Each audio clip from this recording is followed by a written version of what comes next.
Social media companies is making some of the biggest changes yet to how teens use its platforms following a landmark multi-billion-dollar settlement. Meta's new safeguards are designed to curb excessive screen time and increase protections for younger users. Queen City News reporter Jen Cardone shows us why advocates say it's a good first step.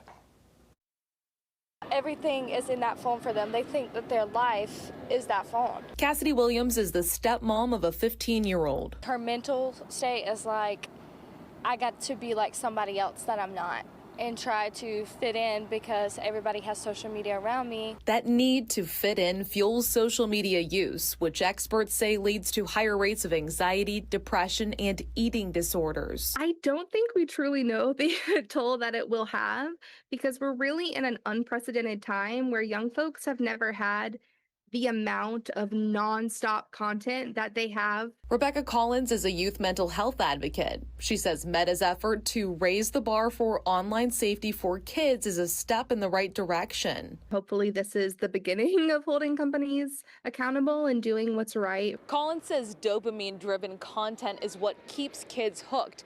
It's like a nonstop loop that keeps them scrolling, but having that 2-hour time limit could break it up and make all the difference. If there's not time limits on things, they will sit there all day and do it. The American Psychological Association says more than a third of teens spend over 4 hours a day on their phones.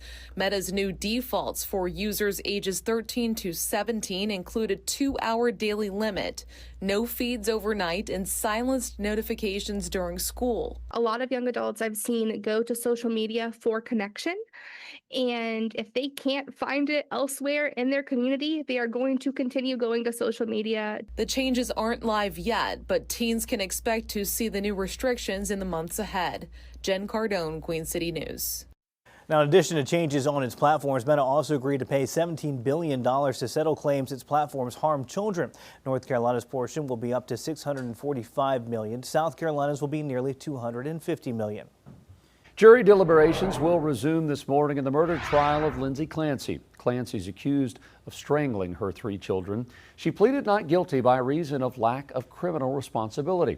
During the closing arguments yesterday, the prosecutors told jurors that evidence shows Clancy was in control at the time of her children's murders. They went on to say she knew right from wrong and planned her children's killings and her own suicide back in 2023. Her attorneys, though, argue she was experiencing postpartum psychosis when she killed the children in their Massachusetts home. Prosecutors said the case is not about postpartum mental health, and any suggestion otherwise is a, quote, distraction. The South Carolina judge overseeing several cases involving the controversial Silfab solar facility in Fort Mill is upholding his previous order regarding the company's operations. Last month, the judge decided that the solar panel manufacturing does not fall under what's allowed within a light industrial zone in York County. That's what Silfab Solar's facility is currently zoned for. Attorneys for the company filed an appeal asking the judge to reconsider the decision. Arguments were heard in court on Wednesday. Silfab Solar officials maintain that the order does not affect current operations in any way and that it only impacts growth in the future. Charlotte residents could soon be fined for cars parked in their own driveway. City leaders this week approved an ordinance to hold drivers responsible for blocking sidewalks. Queen City News reporter Matt Stell found out the reasoning behind the fines and why some leaders say the ordinance should not be a one-size-fits-all approach.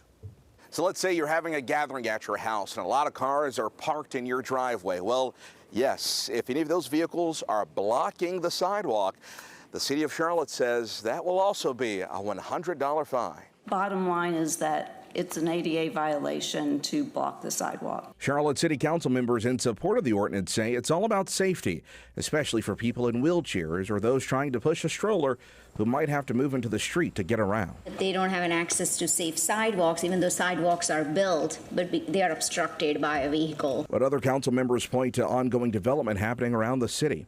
Current city zoning only requires new driveways to at least be 10 feet wide and 20 feet long. The average full-size car is 16 to 18 feet long. But we're also allowing development happening on much more narrow streets. So there's no on-street parking.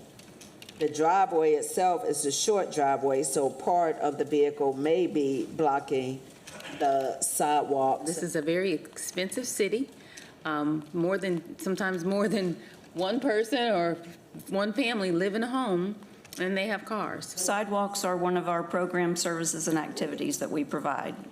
If we provide a sidewalk, we should be making sure that those sidewalks are not obstructed. But after some healthy discussion, all in favor, please raise your hand. All opposed? Council overwhelmingly approved the measure. The city says it will first educate residents about the ordinance before those $100 fines begin to be enforced at a later date. In Charlotte, Matt Stell, Queen City News. All right, we want to get back to this breaking news that we were talking about. Crews are on scene of a fire in Northwest Charlotte. This is a live look there. This fire started just before 5:30 on Haywayne Court, which is not too far from Old Concord Road right now. You can see the ladder truck bringing the ladder all the way to the roof of that home. It actually looks like there's a couple ladders up there. Most people seem to be in the driveway. You can see where fire crews went through. It looks like that upper window, and you can see the fire damage there as our photojournalist Trevor Beck pushes in on that. The good news, it doesn't appear that there's any flames still coming out or any smoldering going on there. No smoke either. It looked to see maybe on the left side of the screen there, those firefighters were still in the home, but seems like a stable condition over there on Haywayne Court. We'll bring you more on that as soon as we learn more details on air and online at qcnews.com. National Democrats say South Carolina will be their first primary for the 2028 presidential election. Experts say the move will allow Democrats to test candidates among a more diverse voting bloc. Chief Political Correspondent Andy Weber explains. We're going to get a parade of politicians coming through. Political experts say that's what South Carolina voters should expect come next year. That's because this month, the Democratic National Committee approved the state as their first primary for the 2028 election cycle. It comes as potential candidates have already started to crisscross the Palmetto State.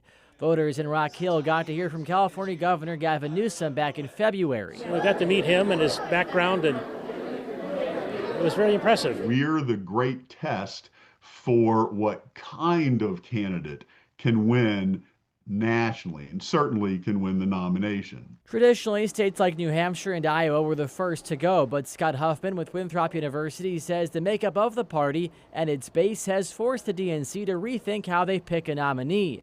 The belief is that a state that is more representative of the party will better predict who can win a general. South Carolina is the first test for Democrats of a multiracial coalition, and that's exactly what they have to win over in order to win the presidency. And if everything moves forward as planned, that South Carolina Democratic primary is set for January 22nd of 2028. Reporting the newsroom, I'm Andy Weber, Queen City News. All right, jumping back into your forecast here this morning, tracking some warm temperatures, but par for the course here this time of year. 72 degrees right now. Winds out of the south-southwest about 3 to 5 miles an hour. Dew points currently right at the 70-degree mark right now. Pinpoint radar, quiet conditions here across the central Carolinas. And as we zoom out, we got a frontal boundary off to our west here. Could spark a couple of hit-and-miss showers and storms out there across portions of the Carolinas. As we zoom out, we do have pretty good conditions here if you're going to be taken to the friendly skies. Granted, it's early in the morning here. Always best to check out with the local carrier, but not seeing any major delays right now if you are going to be flying out of Charlotte Douglas. Drought monitor, still getting more and more improvement here. It's been a really nice reversal over the past 2 to 3 months here across the Carolinas when it's come to some of those drought conditions. Temperatures right now right around the 70-degree mark or so, not just here in Charlotte, but across the central Carolinas. I've got more on your forecast coming up in just a few minutes. All right.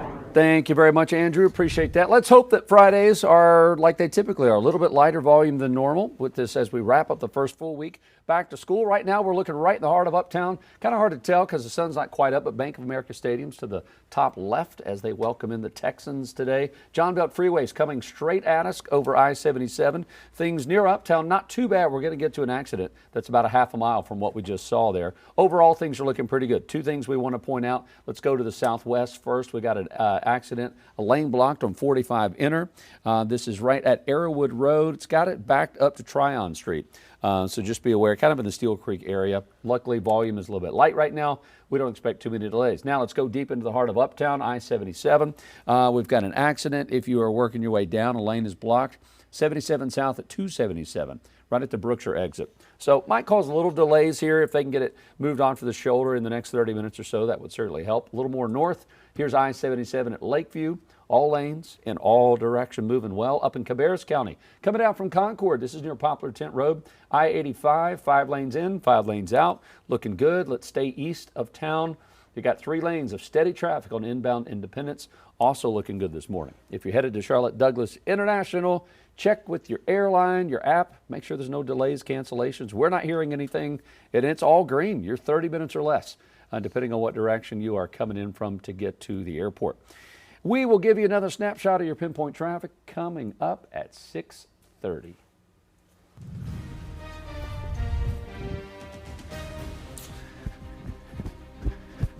Coming up here on Queen City News here in just a bit, big story. NTSB now investigating a close call between the president's helicopter and an American Airlines jet earlier this month. Why defense leaders say the White House ballroom construction contributed to the mistake.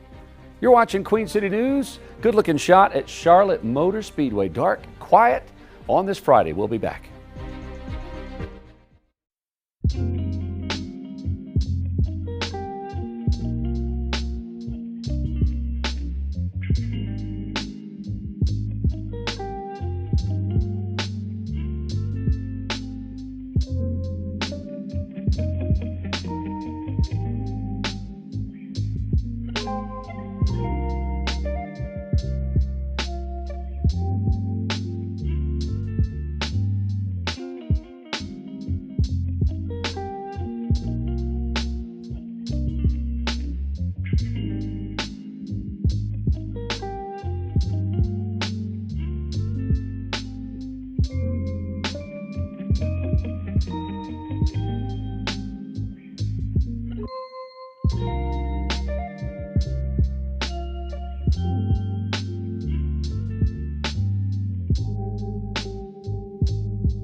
The time is now 6:15. Welcome back. Airplane maker Boeing is launching a new partnership with U.S. Labor Department. The company's executives plan to bring on more apprenticeships and industrial jobs to South Carolina's Low Country. Delilah James tells us why officials say this is a great deal.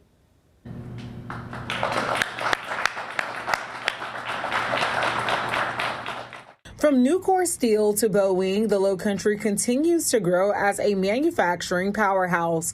Now federal leaders are looking to make sure local workers are ready to fill those jobs. We're honored to begin Secretary Sonderling's visit today by signing a memorandum of understanding to memorialize Boeing's commitment to double the number of registered apprenticeships through the U.S. Department of Labor over the next 2 years. The agreement comes as Boeing moves forward with a $1 billion investment to build a new facility and expand its operations here in the Lowcountry. The investment that Boeing is making here, $1 billion to build a new facility, to build more planes. From the Department of Labor's perspective, the most important thing is that local workers can have the skills they need to take these new high-paid, high-skilled jobs that Boeing has created. And that's why I'm here today, signing this MOU with Boeing to have them double the amount of registered apprenticeships they have, going from 500 to 1,000, is exactly what the president wants in the type of workforce development we're looking at. For Boeing, the focus isn't just on filling positions. Company leaders say they want to help people build real-world experience and a future in the industry. An apprenticeship is more than a training program. It is a pathway into a career. It gives people the opportunity to earn while they learn, develop highly valued technical skills, and build a future in American manufacturing. For companies like Boeing, it allows us to develop the talent we need for the technologies and the jobs of tomorrow. National Transportation Safety Board officials say the White House construction contributed to communications issues that led to a close call involving President Trump's helicopter and an American Airlines jet. The president was flying aboard Marine One back on August 4th. For a jump to Joint Base Andrews. But investigators say air traffic controllers didn't hear the pilot's warning that their helicopter was taking off. Controllers had cleared a regional airliner for takeoff from Reagan National Airport, leading to Marine One getting too close to the jet. Investigators say Marine One was taking off from a different spot on the White House grounds due to construction, interfering with those radio calls.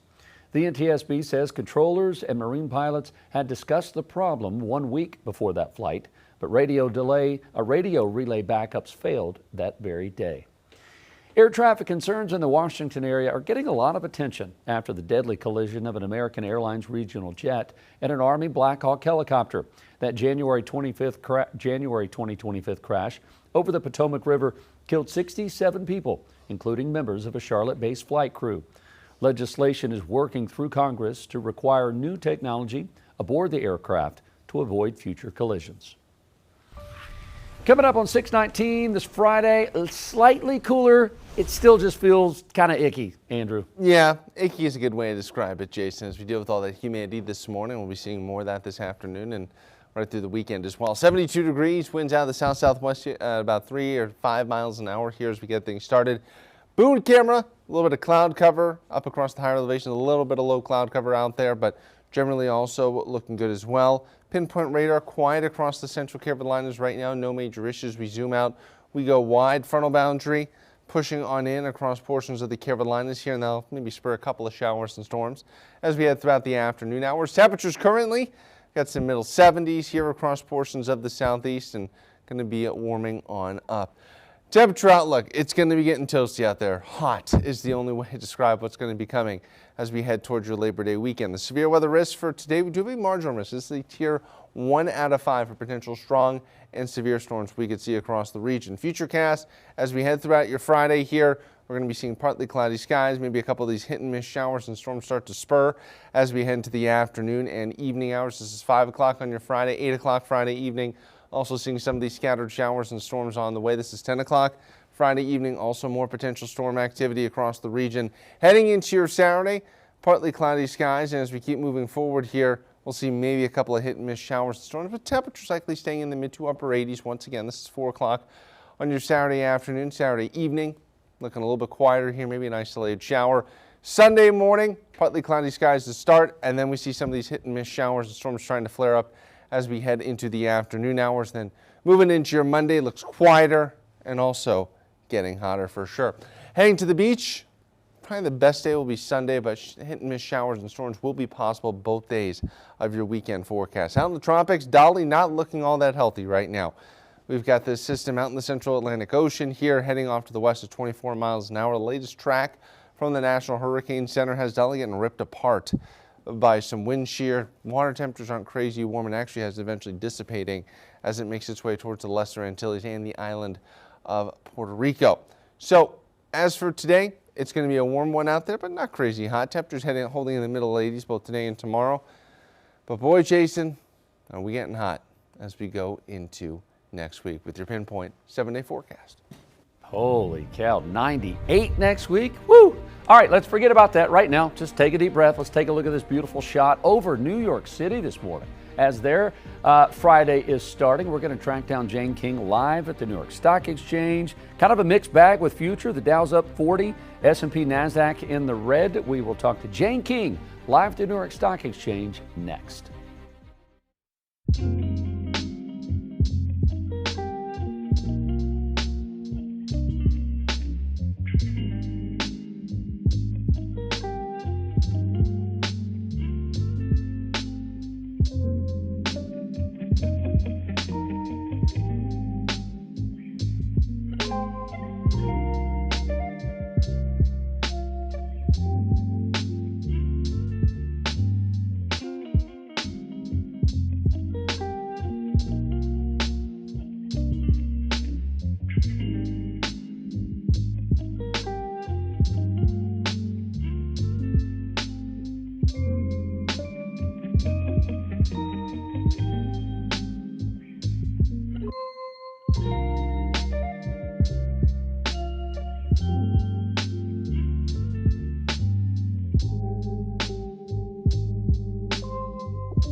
.624, welcome back everyone. College degrees are becoming less valuable. That's according to a new report. And YouTube unveils a shopping partnership with giant Amazon. Jane King's live at the New York Stock Exchange with those stories. Jane, oh, it's Friday. Good Friday morning.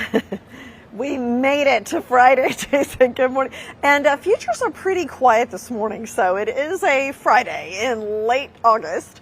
So that's part of it. And we also have a key speech from the Federal Reserve Chair coming up later this morning from Wyoming, so might be kind of waiting to see what he has to say as well. But positive day yesterday. NVIDIA is just such a big stock that it boosted the entire market yesterday on the back of good earnings. Well, YouTube has a new partnership with Amazon that will allow creators to tag products and videos and live streams, which viewers can then purchase directly from Amazon. Now, the program rolls out immediately to U.S. creators who are already part of both YouTube's partner and shopping affiliate program, as well as Amazon's influencer program. Now, the creators can only tag the Amazon products in this deal. And benefits of higher education appear to be waning, according to a new report. Recent American college grads earned 50% more than their contemporaries who had a high school diploma. Now, that's according to the Federal Reserve numbers that were compiled by The Economist. It's no small chunk of change, but it is significantly lower than the premium that college grads got 10 years ago. They earned 69% more than high school grads. The job market for college grads is also a little more shaky now than it was a few years ago. Jason? Yeah, I feel like that information on degrees and four-year schools versus trade schools, I feel like is changing every 6 months to a year. Yeah. So, all right, Jane, thank you very much. We appreciate you. We'll join you coming up at our 8 o'clock hour. 6:26 on this Friday. You're watching Queen City News. Still dark and early, traffic moving well. Let's hope it stays that way. We'll be back.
Tracking another day of mugginess and a couple of hit and miss showers and storms this afternoon. I've got the latest in my pinpoint forecast at 6:30.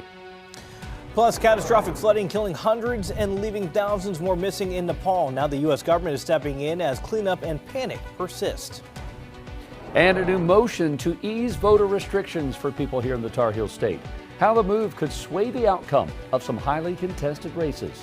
With that, welcome into the 6:30 half hour of Queen City News now on your Friday morning. Thanks for waking up with us. I'm Julian Sidor. I'm Jason Harper. Nice to have you with us. Happy Friday. Anna Satowski and meteorologist Ted Phaeton both off today. We've got meteorologist Andrew Brightman with a little bit better news. We get it. Yep. It's late August. We got humidity. We're in the south. That's a given. But just slightly cooler? I mean, relatively. I mean, we're roughly the same as where we were yesterday. Okay. Kind of mid, maybe upper 80s, depending on how much sun we get this afternoon. But I mean, we'll take it. I mean, that's roughly around where we should be for this time of year. Well, and compared to what you're forecasting for next week. Oh, the start of September. Oh, man. Woof. Pretty brutal, bro. I'm not going to lie. It's going to be really hot out there.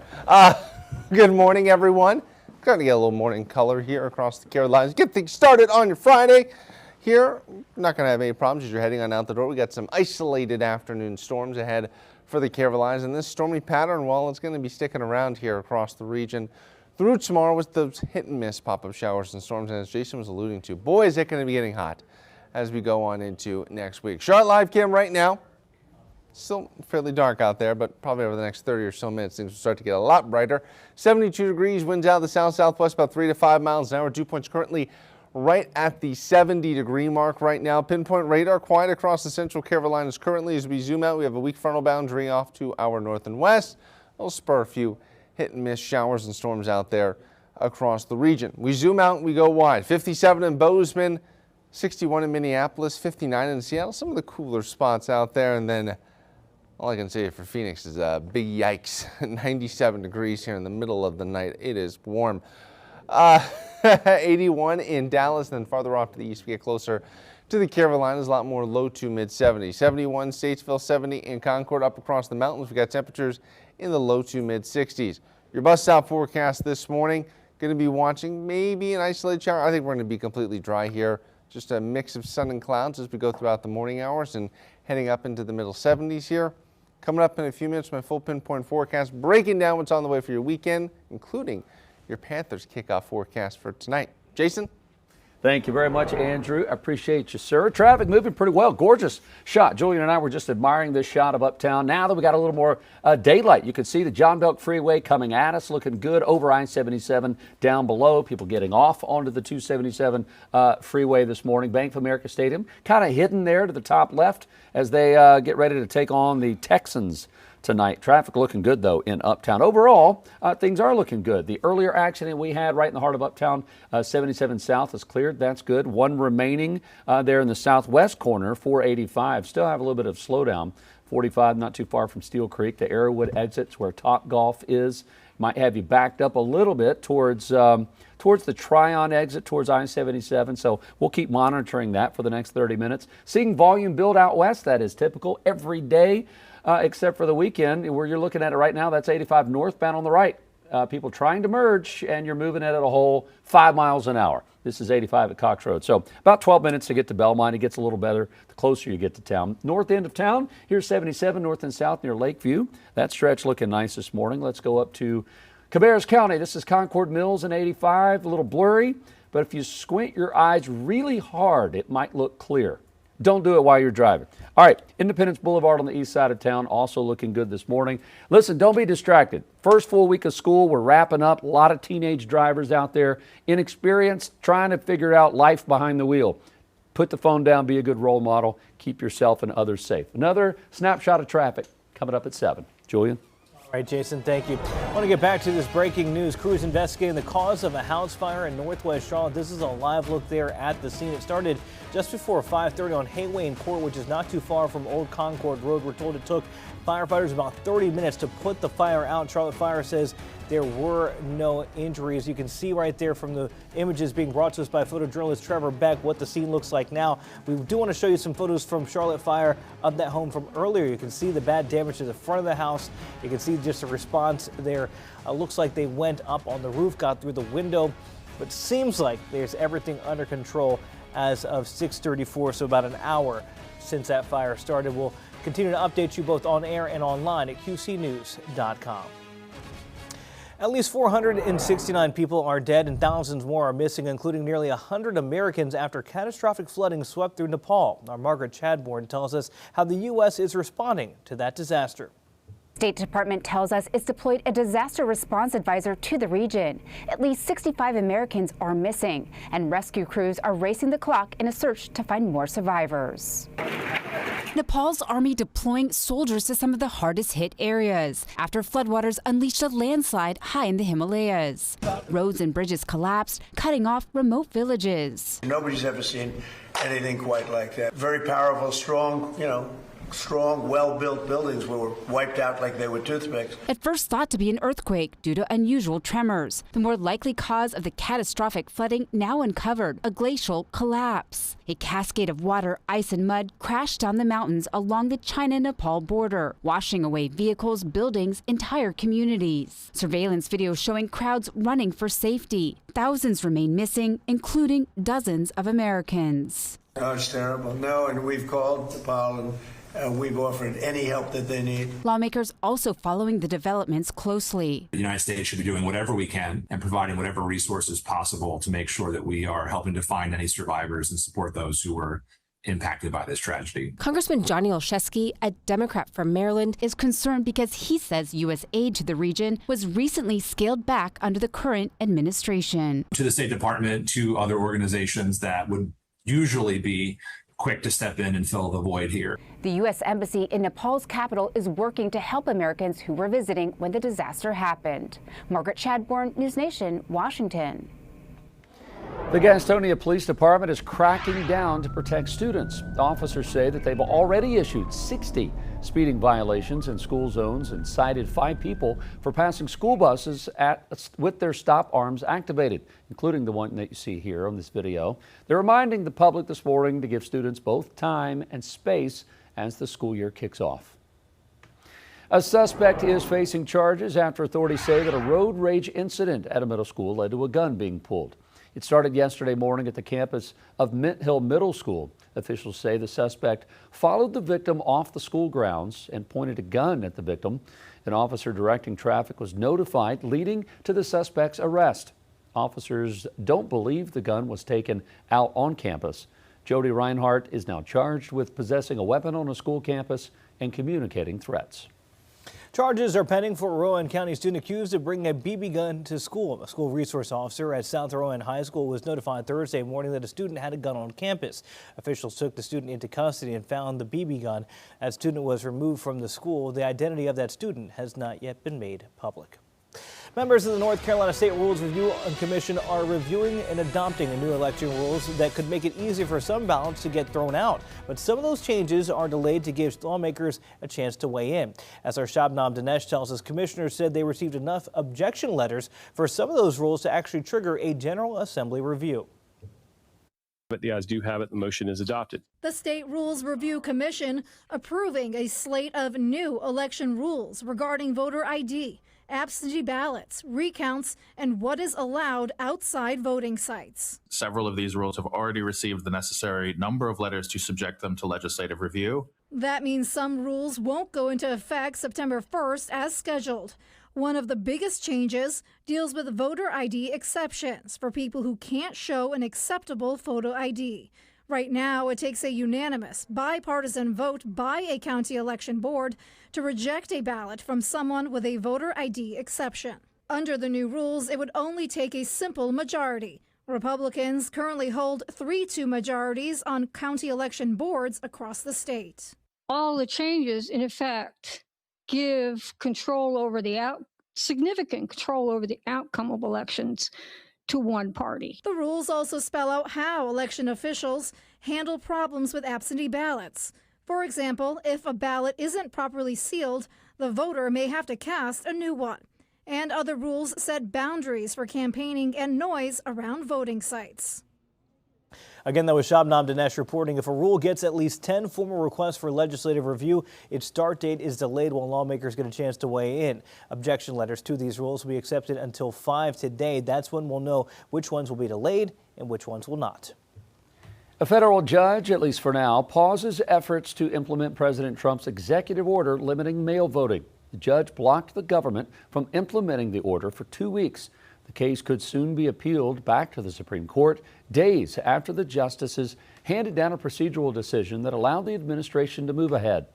The judge's ruling yesterday came after Democrats and voting rights groups refiled their lawsuits to comply with the recent Supreme Court decision. The justices didn't rule on the legality of the order, instead saying the judge acted too soon. Now the administration has issued a formal rule governing whether the U.S. Postal Service will deliver states' mail ballots, effectively restarting the legal battle. The Postal Service says it won't deliver mail ballots unless states provide a list of voters who should receive them and format the envelopes in a certain way.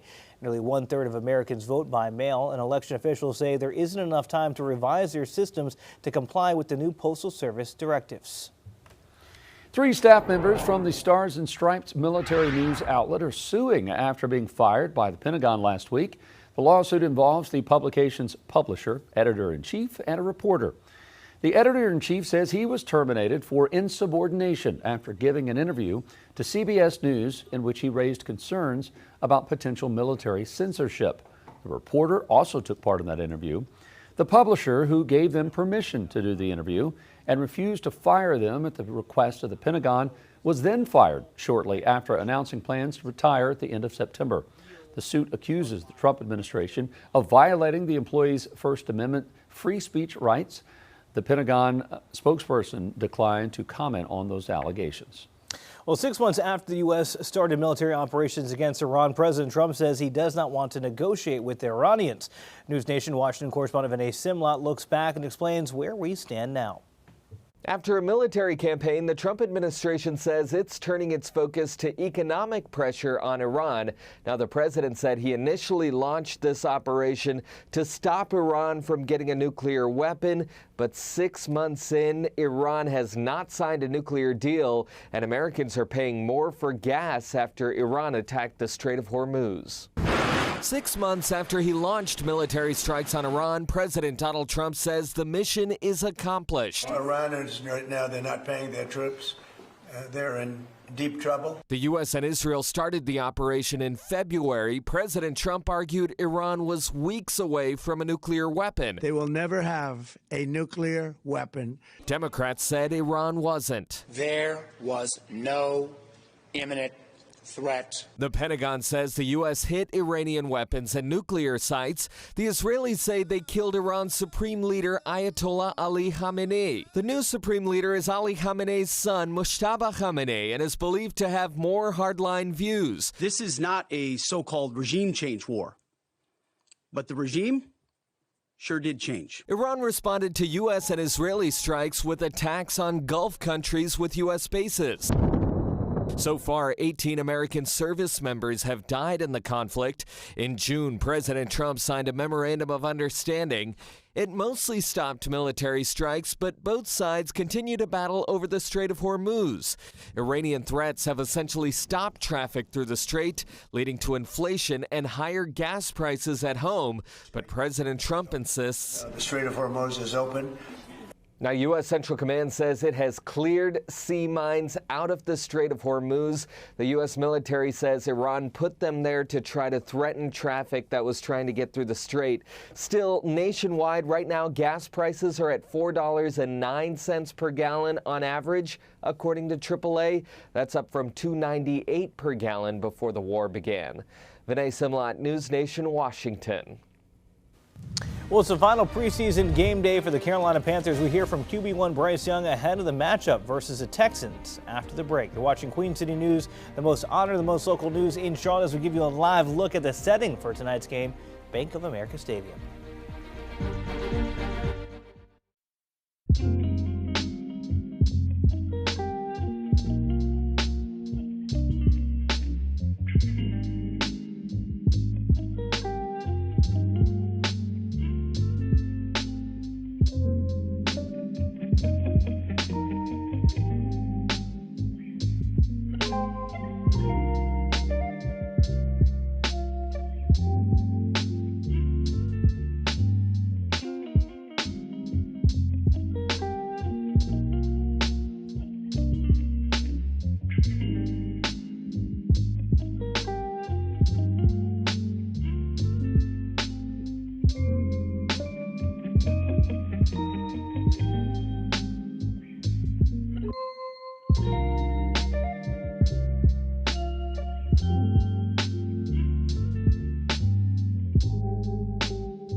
Well, it's game day for the Carolina Panthers as the team looks to finish the preseason on a high note. Plus, UNC is getting ready for its Week 0 international game. Carolina Sports Live's Casey Funderburg has that and more in your morning sports.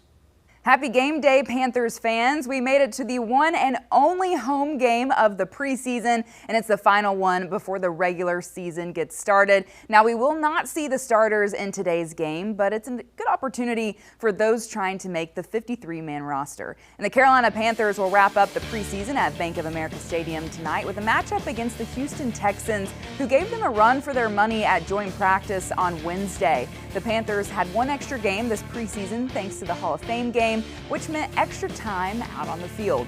That time has been invaluable for the squad, and it's something that Bryce Young believes will help them in the long run as they enter the regular season. I love how tough we are. I love our mindset. I love how willing we are to go to that next day, again, good or bad. We've had so many opportunities to turn the page, and I think we've done that. I think that, being able to have this extended period of training camp, having that extra week, it's allowed us that time to, kind of feel the mundane and learn how to fight through it. That's a lot of what the season is. When you get into those double-digit weeks, it feels like you've been doing the same thing every day. How do you still find that same spark? How do you still have the same energy and attention to detail? I think we've laid a great foundation for that here in training camp. So I'm super excited, for the rest of this week, rest of camp, for everything to play out, how it does. But I couldn't be prouder of this group for this camp. Over to the college ranks now. Bill Belichick and company have a chance to kickstart the 2026 campaign on Saturday across the pond in Dublin against TCU. It's been a roller coaster of an offseason for the Tar Heels, and according to reports, North Carolina DC Steve Belichick is not expected to be with the team to open the season on Saturday. He has been on indefinite medical leave since early August. Despite all the ups and downs, the Tar Heels have named their starting quarterback in the veteran Billy Edwards Jr., and he's ready for his chance to lead his team into battle on Saturday. The biggest thing for me was just putting my head down and knowing that it's not going to be one day, it's not going to be one snap, one play. I think the big, word that I kind of repeated to myself was consistency. Just knowing that whether I had a good day or a bad day, it's not going to last. You got to show up tomorrow and continue to do the same thing, continue to put your best foot forward. So just trying to be consistent.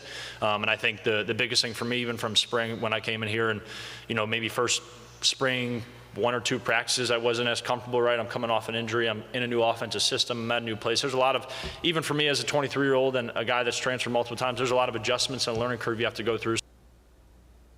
And we'll be live at Bank of America Stadium this afternoon, getting you ready for game day. Plus, afterwards on CSL, we'll hear from head coach Dave Canales post-game, and we have former Panther Al Wallace joining us to help break down Carolina's final preseason game. All right, Casey, thank you. I'm a little jealous, Julian, of a squirrel. I'm jealous of a squirrel. A squirrel in New York had the best view in the house for a Mets game earlier this week. Oh, yeah, look at that little guy. Spent most of the game on top of a mesh netting down the third base line at Citi Field. Try that, you'll get thrown out. Turns out it might have been good luck for the team because the Mets won with a walk-off in the 10th inning.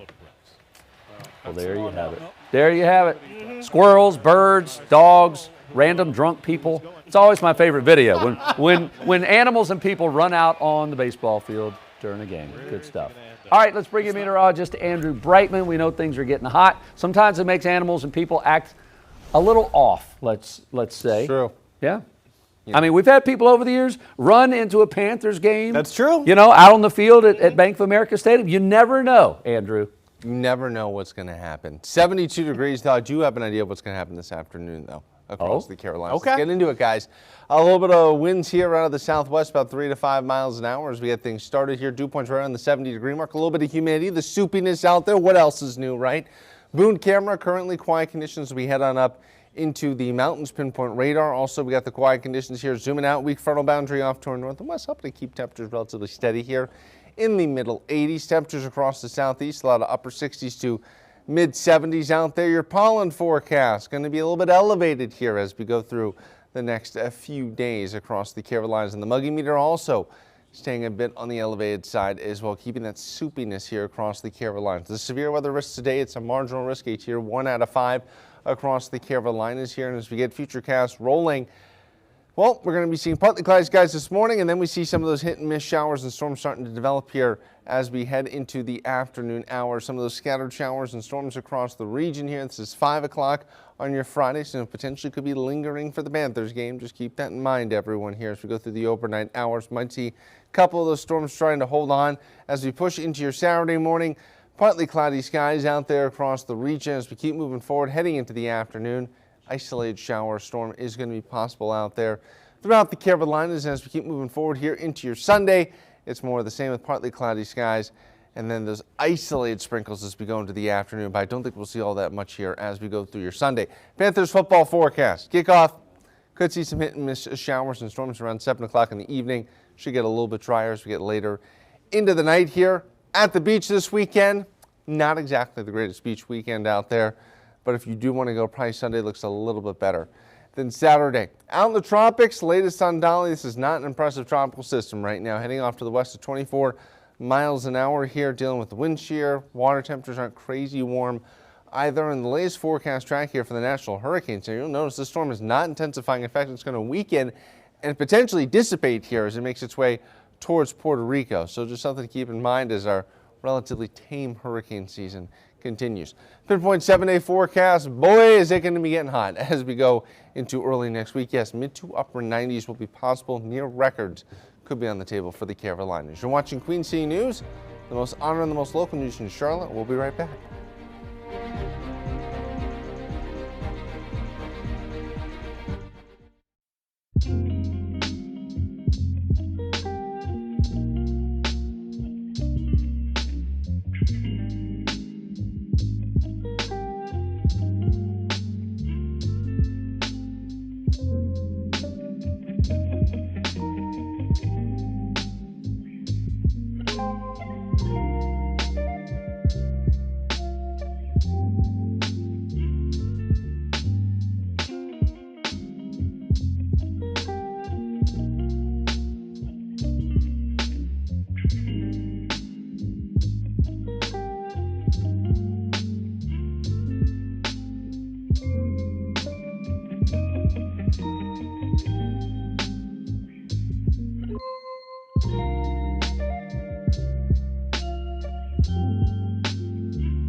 Well, congratulations. You have made it to Friday. Oh, congratulations. All right, listen, there's a lot of things for you and your family to do all across the Queen City this weekend, starting with tonight. Bank of America is going to be rocking. We know that for the Carolina Panthers. It's their final preseason game and the only one here in Charlotte.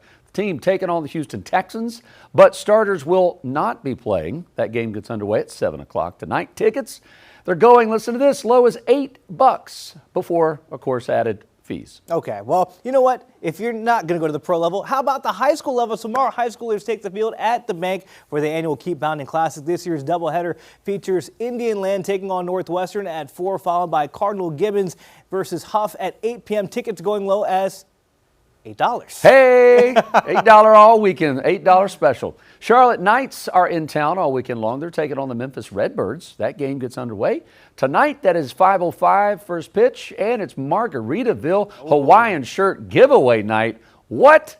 Plus Friday night fireworks. Wow, what a busy night. Saturday's game tomorrow gets first pitch, 6:05, and then Sunday got another 5:05 start, but it's everyone runs the bases night. Oh, a chance to relive the glory days. And pull a hamstring. In that too. F1 is coming to Symphony Park this weekend, but it's different than what you might be thinking. It's a Lego F1 experience. You can build, race, and explore Lego Formula One with hands-on building activities, high-speed racing simulations, a pit lane challenge, and more. It runs from 10 in the morning until 6 at night on Saturday and Sunday.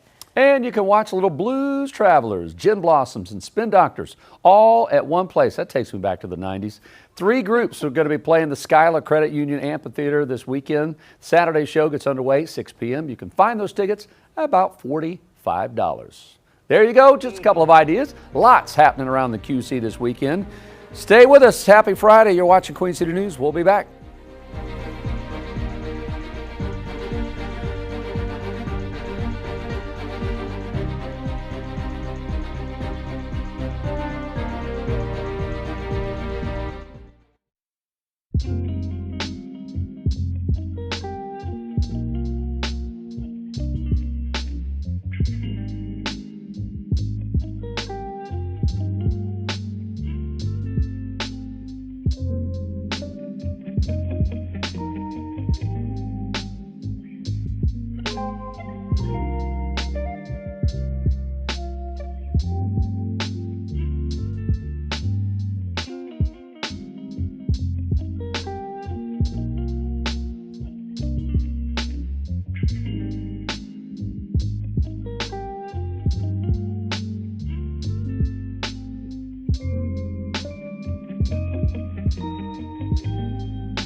We are tracking another warm and somewhat humid day on the way for the Carolinas. I've got the latest on what you can expect with my pinpoint forecast at 7. I was pretty uneasy and then uncomfortable that whole day. The local Nepalese community coming together to provide relief after a deadly flood in their home country, how they're banding together for emotional and financial support. And a North Carolina politician working to appeal an investigation into his alleged misconduct. His message to fellow lawmakers as he tries to clear his name.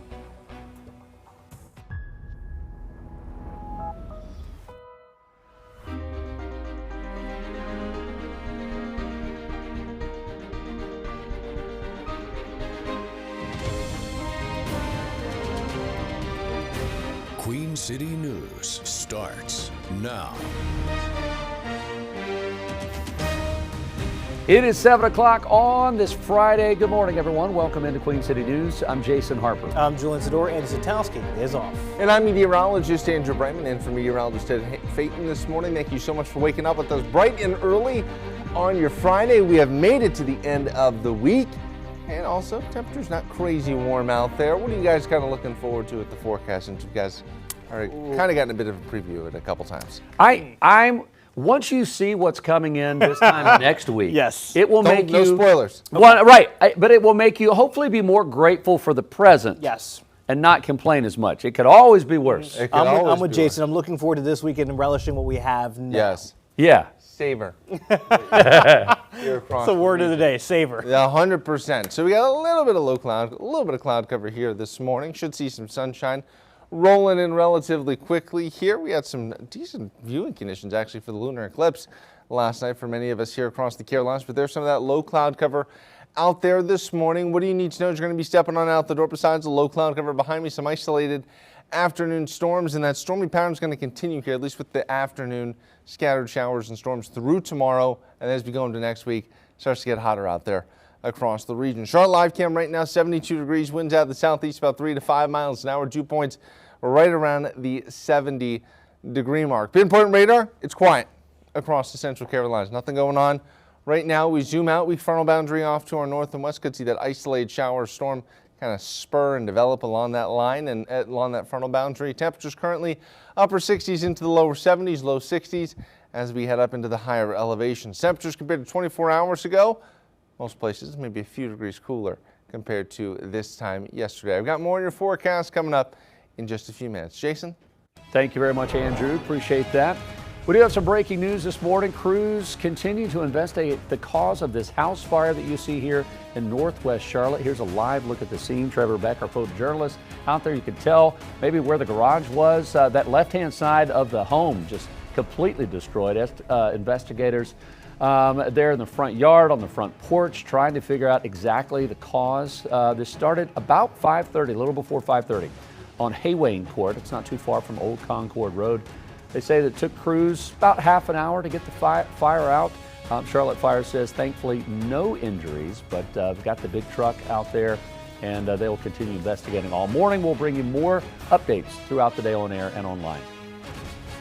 We do want to show you some new photos that Charlotte Fire has of that home. They have an incredible photography unit that always gives us just a really perspective as they work to get those fires put out. And you can see this morning a lot of damage to the front of that house. Again, we'll continue to follow this story throughout the morning. Well, first it was the Gulf of Mexico. Now it's Lake Ontario. As the battle over tariffs between the U.S. and Canada continues, President Trump has renamed Lake Ontario Lake America. The president signed an executive order Thursday afternoon that changed the lake's name for the U.S. Geographic Naming Service. The president cannot force Canada or other countries to follow that change. The move is similar to his move last year in renaming the Gulf of Mexico to the Gulf of America. The death toll in Nepal is now rising after catastrophic flooding. As of now, at least almost 550 people are dead, and that number continues to rise. Every few hours, more than 1,400 are still missing. Another 22,000 people are injured. Rescue and recovery crews are using helicopters and heavy machinery for those efforts, but the mountain terrain and the destroyed roads and bridges showing to be major obstacles. There are also concerns there could be more flooding in the coming days. Entire villages were wiped out with homes and businesses buried under feet of mud. Survivors are recounting tragic stories of the disaster and its toll. I was on our terrace and the flood hit the top floor. It only subsided after an hour or so. My wife was already buried in the mudslide. I lost everything. Rice, corn, clothes, the tea shop. Everything was swept away by floods. There's also widespread devastation to the north in Tibet.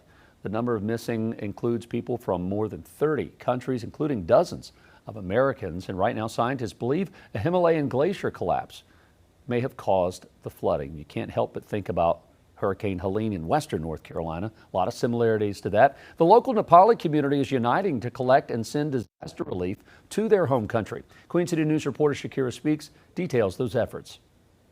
I was very uneasy and then uncomfortable that whole day. Leaders of the Greater Charlotte Nepalese Association met Thursday to organize relief efforts for family and friends half a world away after a flash flood hit the South Asian country on Wednesday.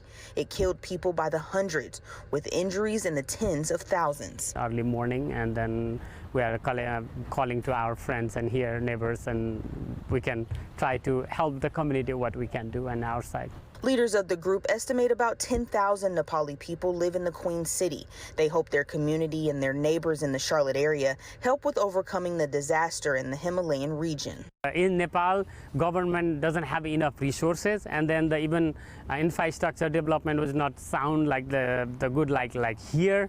They have a very limited resources, and then you saw that the videos and pictures over there, all the road, the bridge, everything gets wiped out. The last natural disaster of this magnitude in Nepal was a 2015 earthquake that killed more than 9,000 people. Leaders of the Charlotte group say the country was still recovering from that catastrophe. $1 goes to like 150 rupees in Nepal. And that's good. Yeah, that's good. That's good. So that makes the difference. So even today, you donate like $20 here, right? They will get like almost like more than 2,000 rupees over there.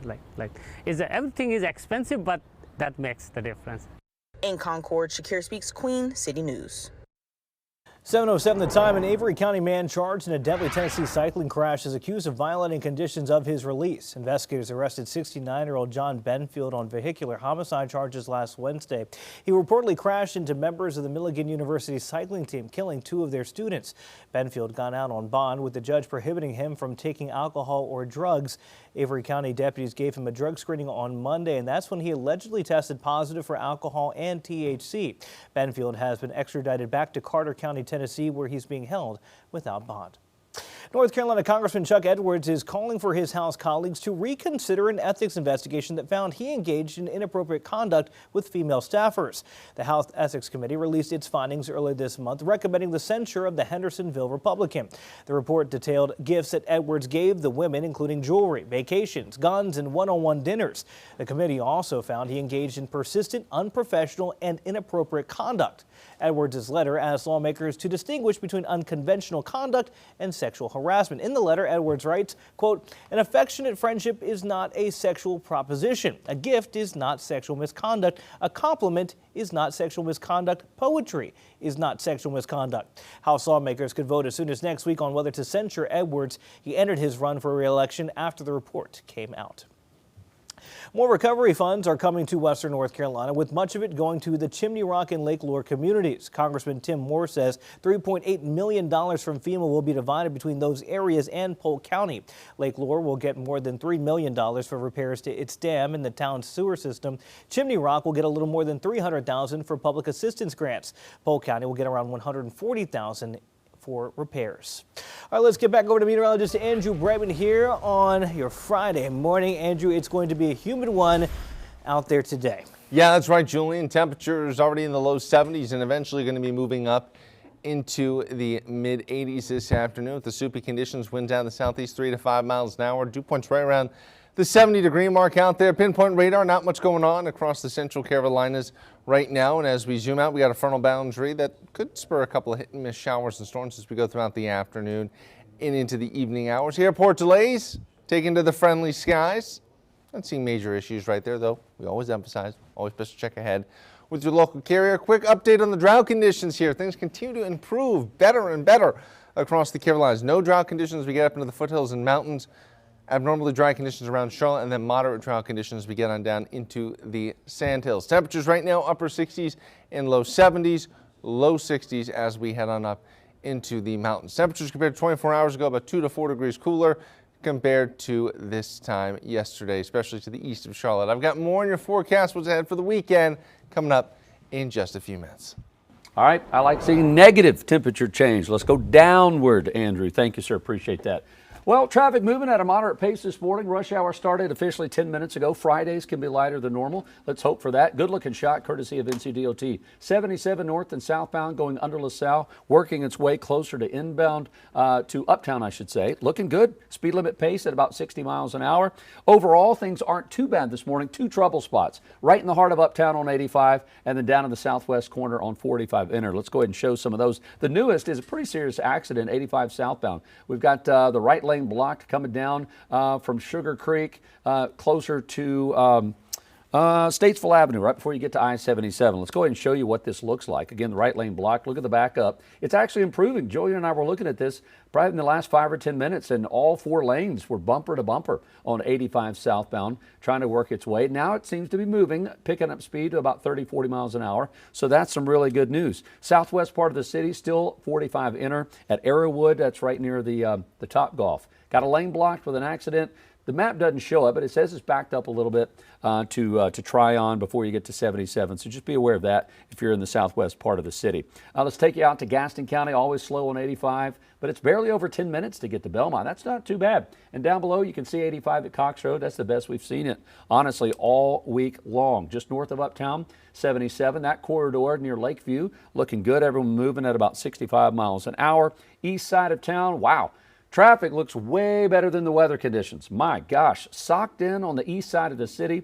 Hopefully that won't slow you down where you're going. You might want to leave a little bit early. Hopefully that fog won't cause any delays at the airport. Check with your airline, your app. As far as drive times to get there, 33 minutes or less, mostly in the green. We like that. Another update of your traffic coming up around 7:30. Make hay, good morning. Good morning. All right, calling all white-knuckled flyers. You know who you are. Is your flight anxiety really justified? Did you know that uneasiness is rarely matched by actual data? I'm May Bueller. Coming up, a new report named the safest airports in the U.S. to fly from. Is CLT on the list? I'll let you know after the break. You're watching Queen City News, the most honored and the most local news in Charlotte.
calling all nervous Nellies. Take a deep breath. If you're a white-knuckled flyer, listen, this is a good new report revealing that flying anxiety is rarely matched by the actual data. In fact, there's good reason to forgo the nail biting if you fly out of CLT. The world's 7th busiest airport is on a list of the safest U.S. airports to fly from. Hey, good news Friday. Chief Transportation Correspondent Pilot Mackay Beeler breaking it down. This sounds positive. Finally, a good news aviation story. Thank you, Lord. Right. Okay, here we go. So this is a study from the Salinas Trial Law Firm.com. All right, the firm ranked the busiest U.S. airports by how safe they are. It used FAA and NTSB records from the past 20 years, taking into consideration airport data, documenting how rarely planes get into accidents, how few bird strikes were significant enough to cause damage to aircraft, along with some other factors, including how mild the wind gusts are and how few snowy days each airport deals with each year. So, okay, here we go for Charlotte Douglas International Airport. It's the second safest airport in the USA, behind top-rated Dallas-Fort Worth. CLT records around 5 accidents per million flights. Listen, that's one of the better rates in the country. The report says wildlife strikes rarely cause trouble here, with just about 2% of all strikes damaging aircraft. That's among the lowest anywhere. Snow is typically a non-issue too, with under 1 snowy day a year, with greater or equal to 1 inch of snow. Now, we know this past January and February were exceptions with that remarkable ice and snowfall. All right, the study also measured peak wind gusts. They're low in Charlotte, about 34 miles per hour. Okay, so what are the other airports ranking in the top 10 safest, Mackay? So I mentioned DFW is number 1. Of course, Charlotte, yay, is number 2. San Diego International, number 3. Atlanta Hartsfield, number 4. LAX, number 5. Seattle Tacoma, 6. Detroit, 7. George Bush Houston, 8. DCA Reagan National Airport, number 9. And Nashville International, number 10. And maybe that'll be called Dolly Parton International. There you go. At some point. All right, so the rankings were based on a final weighted score. Of the top 10 safest airports, the one with the most accidents per million flights, Nashville, 7. What? The highest percentage of all wildlife strikes on this list, most damaging DCA, right, Washington National, because you know we've got the Potomac River there. Yeah. The most snow days, Detroit, and the peak wind gust, Houston, 97 miles per hour. Whoa. That had to be a hurricane, right? You would think so, yeah. I would hope so. That's really interesting. You know, the safest, this survey is the safest, maybe not the most on time. Right. Those are two separate, Completely totally different ones, but that's interesting. Yeah. You know, that Charlotte ranked that high, that's great. I love that. And the wildlife thing also, it's not just birds, it's bats. Oh, okay. Because I've done that story before too on bird strikes. It's bats. Mackay, were you surprised at all? I know with the top 10 safest, it makes a lot of sense having Charlotte, Atlanta, Hartsfield, San Diego, warm weather areas when we talk about snow. But to see Detroit on there, were you surprised to see an area that gets so much snow on the top 10 safest? Yeah. Yeah. And some of the world's busiest. Some of the world's busiest. Right. Like that makes me feel better as a passenger. Yeah. These are like the busiest hubs that are the safest. Yeah. Oh, the busiest hubs. The busiest hubs okay. that are the safest. Okay, but so you know what? Further down. Yeah. Okay, if you could pick one, would you pick safer or more on time? You can only pick one. Oh, safer. See, Safer? same here. I would much rather that. I get frustrated, but I'd rather make it home or make it where I'm going safely and be late. Yes, absolutely. But your favorite on the list, Mackay? CLT. Oh, CLT? good answer.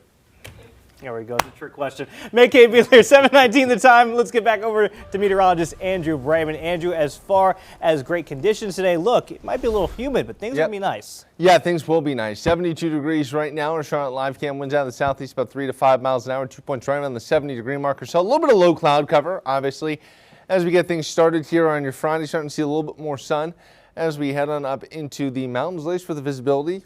Not seeing major issues out there, nothing like some of the dense fog advisories that we had yesterday, but still some areas of fog. Seeing Hickory actually right now at 0 visibility currently. Pinpoint radar, non-issue here this morning. It's quiet. As we zoom out, we go wide. We got a frontal boundary pushing on in, spur a couple of hit and miss showers and storms out there. Temperatures in the low to mid 70s right now.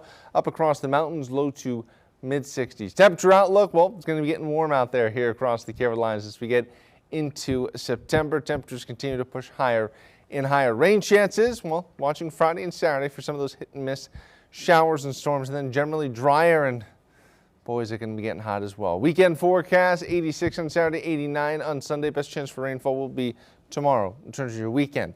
Severe weather risk today. We do have a marginal risk each year, 1 out of 5 for potential strong and severe storms. As we go throughout the day, we see some of those pop-up showers and storms starting to develop here. This is 2 o'clock on your Friday afternoon. We keep moving forward. Isolated hit and miss showers and storms, 5 o'clock. And we get into the evening hours, 8 o'clock tonight. More of the same, potentially those isolated strong storms rolling through portions of the Carolinas. As we get to your Saturday, start off with maybe some overnight sprinkles, potentially dry weather in the morning, and then very similar conditions with those pop-up showers and storms developing as we head throughout the afternoon hours. Let's go to your pinpoint 7-day forecast. Tracking relatively tame temperatures through Sunday, and then boy, does it get hot heading into next week. You're watching Queen City News, the most honored and the most local news in Charlotte. We'll be right back.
Welcome back. Time is almost 7:24, so take you up there to New York City. Stock futures right now are mixed. Now, they ended yesterday pretty well. Take a look at that. NASDAQ up a 1.5 percentage-wise. Dow Jones up slightly. S&P 500 almost 0.75%. We're going to check in with Jane King live from the New York Stock Exchange coming up in an hour at 8:25. AMC Theaters is honoring the late, great Dolly Parton in a very special way. The company announced that it will show 2 of her most famous movies in about 200 theaters across the country, starting today through Wednesday. Those 2 movies, the 1989 drama Steel Magnolias, love that movie, and the 1982 musical comedy, The Best Little Whorehouse in Texas. AMC Concord Mills and AMC Carolina Pavilion here in Charlotte will be screening both of those movies. Dolly passed away on Tuesday at the age of 80 after a brief battle with cancer. The beloved country music icon sold more than 100 million records over her decades-long career and took home 11 Grammy Awards. I love that. Listen, if you can't make it out to one of these theaters to see these, the double movies, pick one and maybe stream it over the weekend. My wife is a huge, her and another friend of ours, huge fan of Steel Magnolias. They would always throw out one-liners, and for years, I never got the joke. I'm like, I don't get it. I had never seen Steel Magnolias all the way through. It doesn't matter what age. It doesn't matter what generation you are. Watch it. There are some great one-liners, some incredible female actors in that movie. You just got to pick one. Can we throw honorable mention 9 to 5 on there as Done. well? I mean, come on. Done. I mean, that's on there as well. I saw somebody streaming that the other day on my social media. Everybody's watching a lot of Dolly Parton stuff. There's a chance for all of us to go there and rewatch. I mean, just like Jason, right? That's the beauty of streaming. You can enjoy some of the classics. In the comfort of your own home, Andrew. Right, keep the sweatpants on. Right. Here's the question for you guys. We see AMC doing this. Do you think, because 9 to 5 had a Broadway run as well, do you think that Broadway is going to do something as they get ready and bring out some of these ones? Yes, I was talking to, we had a guest on the other day who helps run the local chapter of Dolly's Imagination Library, and Mike was saying the upcoming Broadway musical about Dolly's life was already about to sell out before she passed. That will be, I can't even imagine. Yeah, to be able to watch it, first of all, even if she had still been alive, would be amazing. But I think it's going to absolutely sell out. Oh, man. I cannot wait. I want to see who's cast as Dolly, because can you imagine the pressure when she's like, but now? Such an iconic character. My goodness. To take on. I hope they do something in the next couple months, maybe at the Ryman Auditorium or something like that in Nashville, like a tribute to Dolly. I bet they will, and bring in a bunch of stars, Carrie Underwood and some others, just to pay some tributes to her. So, again, loved probably by everyone, basically, around the world. All right, coming up on 7:30, we are going to take a little bit of a break, about 3 minutes. We'll be back with more Queen City News.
Hopefully this is the beginning of holding companies accountable and doing what's right.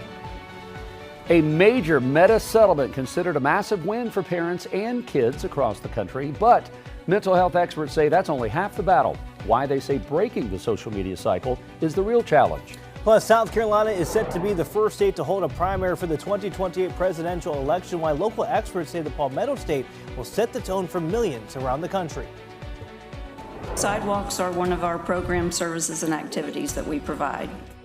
Blocking a sidewalk in the Queen City will soon cost you a hefty fine. Why some say that it protects pedestrians, while others say that it puts families in a tough spot. With that, we want to welcome you into the 7:30 half hour of Queen City News Now on your Friday morning. Thanks for being here. I'm Julian Sador. One more time, Julian. What day? Friday. Oh, man. Come on. It hits different. Even if there's humidity outside, it hits different. I'm Jason Harper. Nice to have you with us. Annie and Ted both off today. We got Andrew Brightman talking about a little bit more of what we had yesterday. Thank you for joining us, sir. Your presence is welcomed and appreciated. Seeing a nice little sunrise kind of starting in the Queen City, but we got fog one part of town and sun in the other. What's going on? Yeah, so we got a little bit of low cloud cover here again. We didn't really see that overnight, and we had actually decent viewing conditions for the lunar eclipse, but a little bit of low cloud cover this morning should be quickly clearing out, and then we see our temperatures shooting up into the middle 80s this afternoon. Should be in store for a generally dry day, though once we get later on your Friday, could see a few hit and miss showers and storms developing across the region. Isolated afternoon showers and storms are possible. The stormy pattern continues through Saturday, and then it's turning a little bit hotter as we go into next week. Going to be getting toasty out there for sure. Charlotte live cam, 72 degrees, southeasterly winds about 3 to 5 miles an hour. Dew points right around the 70-degree mark. It's humid here this morning. Pinpoint radar, quiet conditions across the central Carolinas this morning. Weak frontal boundary off to our north and west. We'll maybe spur a couple of showers and storms as we go throughout your Friday. Temperatures across the lower 48 this morning. Man, I'd love to be Bozeman or Seattle right now in the upper 50s. Minneapolis, one of the cooler spots as well, in the low 60s, and definitely don't want to be Phoenix. It is 97 right now in Phoenix. It is hot across portions of the desert Southwest. Back here across the Carolinas, temperatures upper 60s, low 70s out there, low to mid 60s up across the mountains. Compared to 24 hours ago, some portions down across the Sandhills here, a little bit cooler compared to where we were this time yesterday. Now, hour by hour forecast, temperature-wise at least, as we're going to see those temperatures start to move up. We'll see the humidity also driving those feels-like temperatures higher as well across the Carolinas into the low 90s. We'll see temperatures up in the middle 80s here, air temperatures, and those feels-like temperatures up into towards the middle 90s. Coming up in a few minutes, my full pinpoint forecast, breaking down what you can expect as we head throughout your weekend into next week with my Pinpoint 7-Day. Julian? All right, I'm going to take it real fast. I'm so sorry. Listen, Andrew, it's okay. We're a team, man. We are a team. You pass the baton, we keep passing it. You're talking weather, I'm talking traffic. It all relates with each other. Humidity is going up. Traffic's going up a little bit. Volume a little lighter than normal just because it's Friday, but this is 77 north and south traffic. Under LaSalle, working its way into Uptown, looking good overall. A couple of new things that we're dealing with that we're going to point out this morning. Earlier accident on 85 South had a lane block right at Statesville, backed up to Sugar Creek. Apparently that has been moved off to the shoulder, starting to improve, but we still have backups to University City Boulevard, Mallard Creek, so just be aware of that if you're coming down. And we don't necessarily see it from here. It seems like it's moving pretty well. I'd say 40 miles an hour. The traffic on the left-hand side, that is southbound coming into town. So it definitely has improved over the last 30 minutes.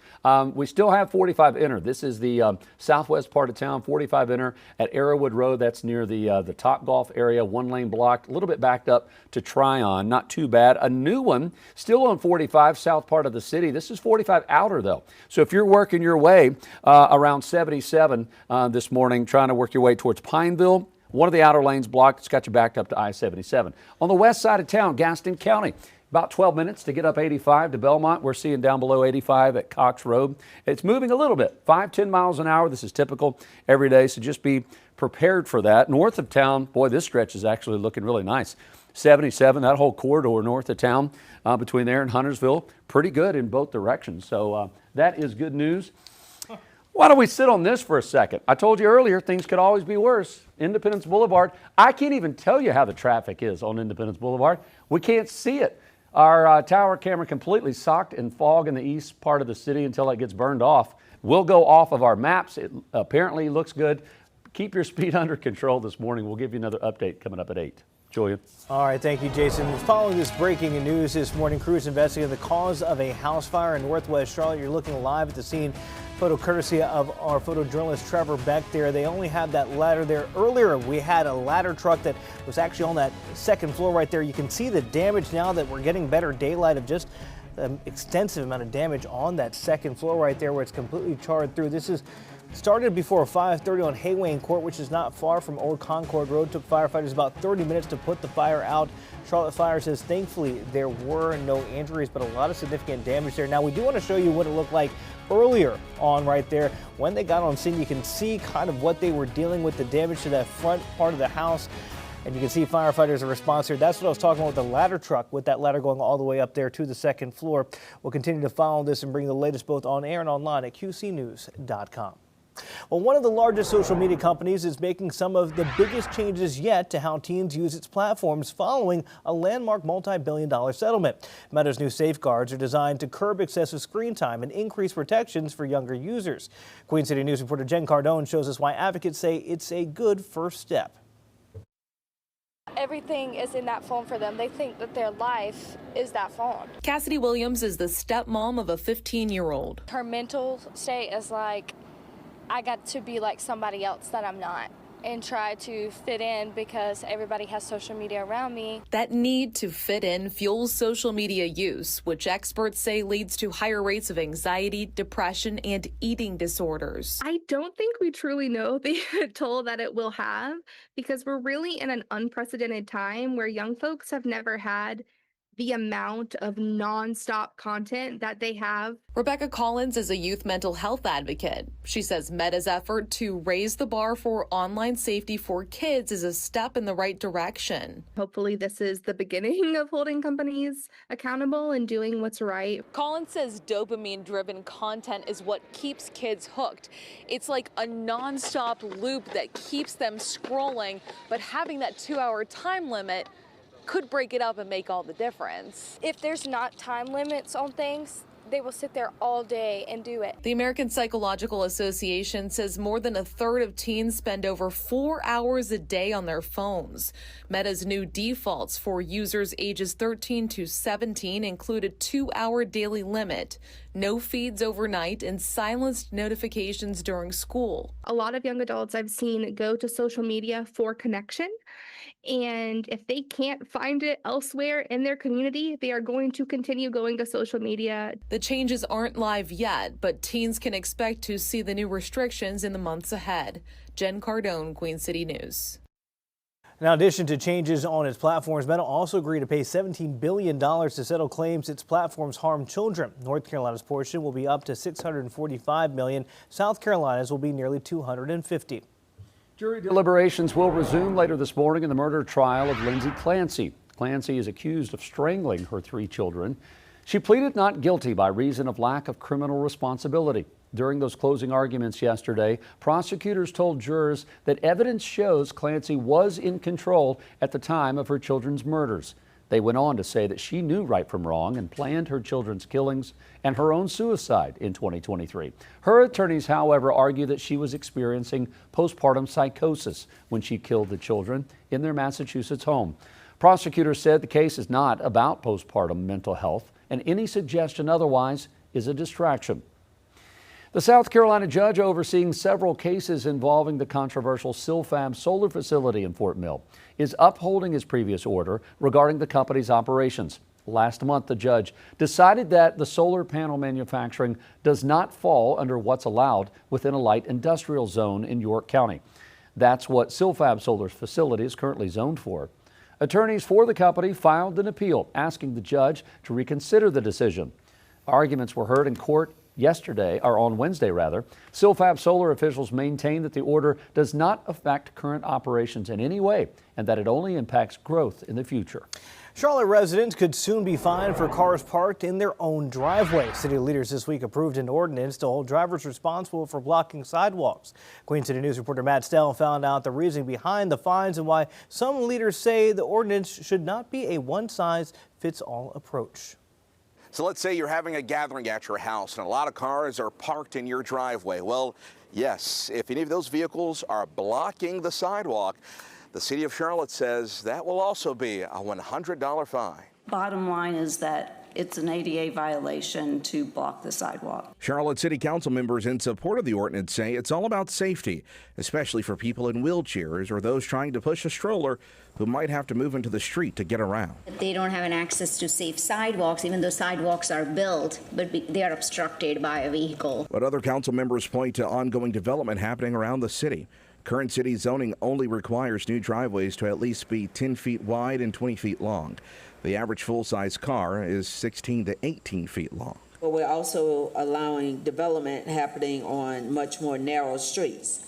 So there's no on-street parking. The driveway itself is a short driveway, so part of the vehicle may be blocking the sidewalks. This is a very expensive city. Sometimes more than one person or one family live in a home and they have cars. Sidewalks are one of our program services and activities that we provide. If we provide a sidewalk, we should be making sure that those sidewalks are not obstructed. But after some healthy discussion, all in favor, please raise your hand. All opposed? Council overwhelmingly approved the measure. The city says it will first educate residents about the ordinance before those $100 fines begin to be enforced at a later date. In Charlotte, Matt Stell, Queen City News. Gaston County officials are responding to PETA's concerns about its intake policies. So earlier this week, we told you about 5 puppies being abandoned in the area. PETA pointed to animal surrenderers only being accepted by appointment in the afternoon or on Tuesdays and Thursdays. They said that could be contributing to an abandonment problem in the county. In a statement, Gaston County officials say that the appointments help to eliminate surprise intakes at the shelter, which is already at capacity. Officials went on to say that by managing these intakes, it allows them to keep their euthanasia rate at or below 10%. Coming up on 7:42, still ahead, 3 military journalists are suing after they say they were fired by the Pentagon. We talked to our chief legal analyst, Khalif Rhodes, about the reason for the moves and why it could turn into a heated battle in court. Happy Friday. Thanks for watching Queen City News. We'll be right back.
3 staff members from the Stars and Stripes military news outlet are suing after being fired by the Pentagon last week.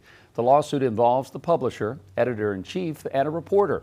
The editor-in-chief says that he was terminated for insubordination after giving an interview to CBS News in which he raised concerns about potential military censorship. Stars and Stripes has reported extensively on the difficulties faced by military communities during the Iran war, including the alleged poor conditions aboard the USS Abraham Lincoln.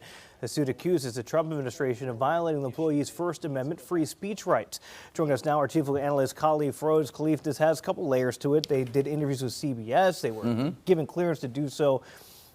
What rights do they have in employees, and what rights does the employer have to say, I don't want you doing that? Yeah, this is a great question, and it does have a number of layers. I try to unpack as many of them as I can, but it's a couple of things. First of all, was this pretext firing based on, as you mentioned, the reporting of the conditions of military families of folks that are on the ship?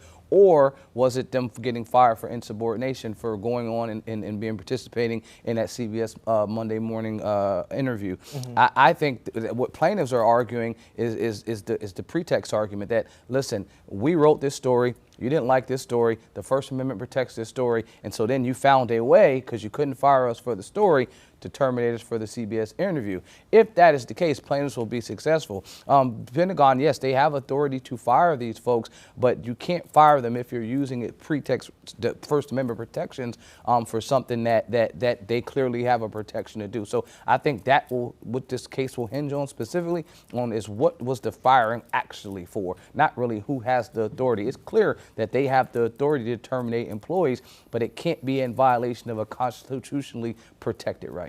How important is the timing of this firing as these plaintiffs are trying to talk about retaliatory firing? Because you've got the timing of they're reporting the conditions on the USS Lincoln. That same timing happens to be the same timing as them being fired. So if you're trying to prove that this was, that you were fired over a bad issue here, the timing of that, how important is that timing? Well, I mean, timing is extremely important. I mean, it has to go within the time frame. I mean, obviously, if you made speech that you believe was protected after you got fired, then this wouldn't be an issue at all. But what we have is reporting, then you have interview, and then you have at some point some termination. And so if the if the reporting was the triggering event for the termination, then that's what you can point to. And so that's exactly what they're going to argue. I mentioned here a number of times the standards that we use in these type of First Amendment cases. Sometimes it's strict scrutiny, sometimes it's rational basis. Strict scrutiny being that, listen, the government has to show a compelling public interest and it has to be narrowly tailored. That rational basis, it just needs to be a legitimate purpose and it's rationally connected to that purpose. When they're government employees, it's an entirely different test. The court goes through something called the Pickering test. And when they go through this test, it just says, hey, are you an employee? Were you making speech in a personal capacity, i.e. this CBS interview? And was that speech in this personal capacity? Now we have to weigh and balance your public interest, your interest versus the government interest. The government will be arguing national security. They'll be arguing a number of things. Your government interest versus your personal interest is what it will come down to. So we won't even have to go through those long scale analysis of the strict scrutiny or rational basis. And should mention the Stars and Stripes have been around since around World War I. Is supposed to be independent extremely of the military there. How much does it help their case that the publisher gave them permission to do the interview, and then the publisher says the Pentagon tried to get him to fire these people and said, I'm not going to do it. You can fire them if you want to, but I won't do it. Does that help their case? Extremely. It helps. It makes the pretext argument even more clear. If you're saying, hey, I was given permission, I went on there and said things that you guys already knew that I was going to say, but now you're still saying that you're terminating me, all things would point to that the termination wasn't because of the interview, but it was because of the story. And if it's because of the story, and I'm able to write these things as an independent journalist, and you're trying to terminate me because you didn't like what I said on this report, we got issues, tons of issues. For other government-funded news organizations, are there broader implications here when it comes to freedom? I'd say I wouldn't think this is something that's going to have like a rippling effect or opening the floodgates. Why? Specifically because the way this is set up, because they're extremely independent, because Congress specifically set this aside, so there would be no, the editorial discretion removed just because they are, within the DOD. I think in this case, this is just going to be a case of, did you guys follow the rules as you were supposed to? Key word, if you don't remember anything else, pretext. Was the firing a pretext for something else? And that's what it seems like it is. All right, again, our chief legal analyst, Conley Frodes, weighing on that for us. Khalif, thank you. Let's get back over to meteorologist Andrew Brightman. We know it's going to be warm again today, but that's nothing if you look 7-8 days ahead. Yeah, that's one way of putting it, Jason. 72 degrees right now. Southeasterly winds here about 3 or 4 miles an hour. Dew points right on the 70-degree mark. A little soupy, a little bit of low cloud cover. A little bit more sunshine here as we happen to the higher elevations. Boone outside on King Street right now. There are some pockets of fog out there. Check out Monroe. Visibility, zilch, nada, nothing. No visibility also in Morganton, Hickory. So some things we're watching here this morning as we're switching over to pinpoint radar. Not much going on across the central Carolinas. We zoom out, weak frontal boundary off to our west, helping to keep at least somewhat of a clamp down on our temperatures. Speaking of temperatures, southeast, low to mid 70s this morning here, and we'll see probably us warming up into the mid 80s here as we go into the afternoon hours. The muggy meter, the infamous muggy meter, unfortunately it's not coming down. It's staying very, very humid out there. Pollen forecast. I'm going to be watching a little bit higher ragweed and grass pollen as we go throughout your Saturday, and then the rain chances here, watching both today and tomorrow for the potential of those scattered showers and storms. Futurecast in motion. 9, 10, 11 o'clock this morning, watching some of the isolated hit and miss showers and storms as we head into the afternoon. Could see a few of those hit and miss showers and storms continuing here. This is 7, 8, and 9 o'clock on your Friday. Still seeing the potential for stormy activity out there. And as we go into your Saturday here, could see some overnight showers as we keep pushing forward. Well, we're going to be seeing partly cloudy skies, and as we make our way into the afternoon, more hit and miss showers and storms are going to be possible here across the region. This is 4 o'clock on your Saturday. Start to dry out, and then Sunday looks drier and a little bit warmer here across the Carolinas. So you like the comfortable conditions, at least the cooler temperatures. Enjoy it over the next couple of days because it won't be sticking around. Jason was alluding to it, your pinpoint 7-day forecast. It is getting really, really hot out there across the Carolinas next week. You're watching Queen City News, the most honored and the most local news in Charlotte. We'll be right back.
Welcome back. Queen City News brings you 6 hours of news each and every weekday morning. We still have 2 more hours to go. Here's a preview of what you can expect coming up in our 8 and 9 o'clock hours.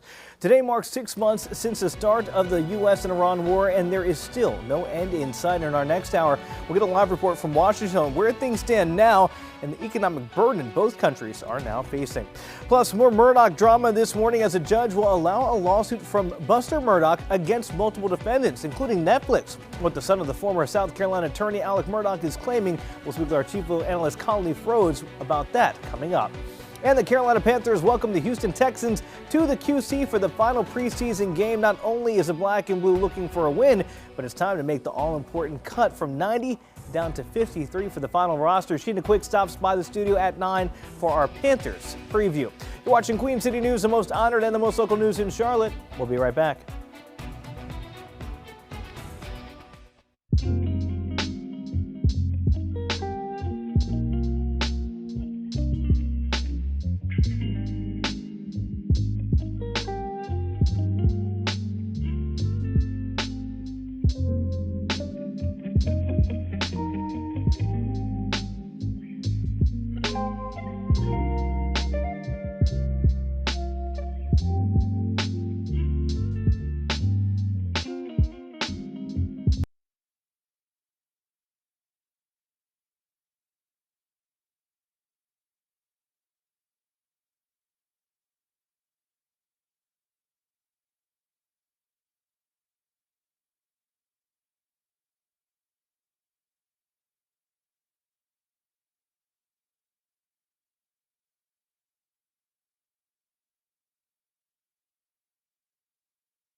Astronaut Christina Koch is making the rounds in North Carolina after her out-of-this-world trip around the moon. The Artemis II astronaut stopped by North Carolina A&T State University Thursday to talk about the future of technology and engineering.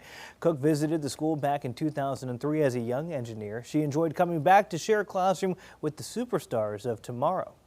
It was like seeing a secret garden. It was like this place that you knew had to be there, but it was this proof of concept that the moon is its own place. We only see this one side as if it's a picture painted in the night sky. Koch hopes speaking sessions like this one will remind students that they can reach for the stars just like she did. And today, Koch and her Artemis II crewmates will receive one of the highest honors for space exploration. President Trump will give the 4 astronauts the Congressional Space Medal at the Johnson Space Center in Texas. The honor comes 4 months after that historic trip around the moon. All right, 7:59 the time. Stay with us. Our 8 a.m. hour starts right now.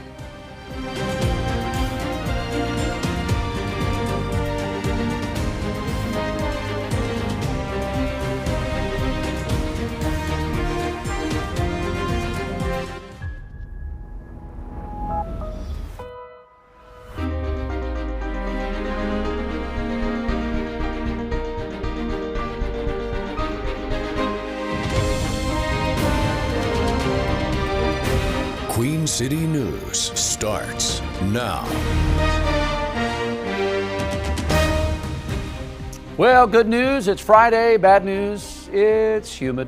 But you know what? It's summertime in the South. Yeah. Here we go. Kicking off our 8 o'clock hour. Welcome into Queen City News, everyone. I'm Jason Harper. I'm Julian Sador. Andy Satowski has a day off. And I'm meteorologist Andrew Brightman, and for meteorologist Ted Phaeton, he has the month off. And we're tracking, as Jason was talking about, some humidity here on your Friday across the region.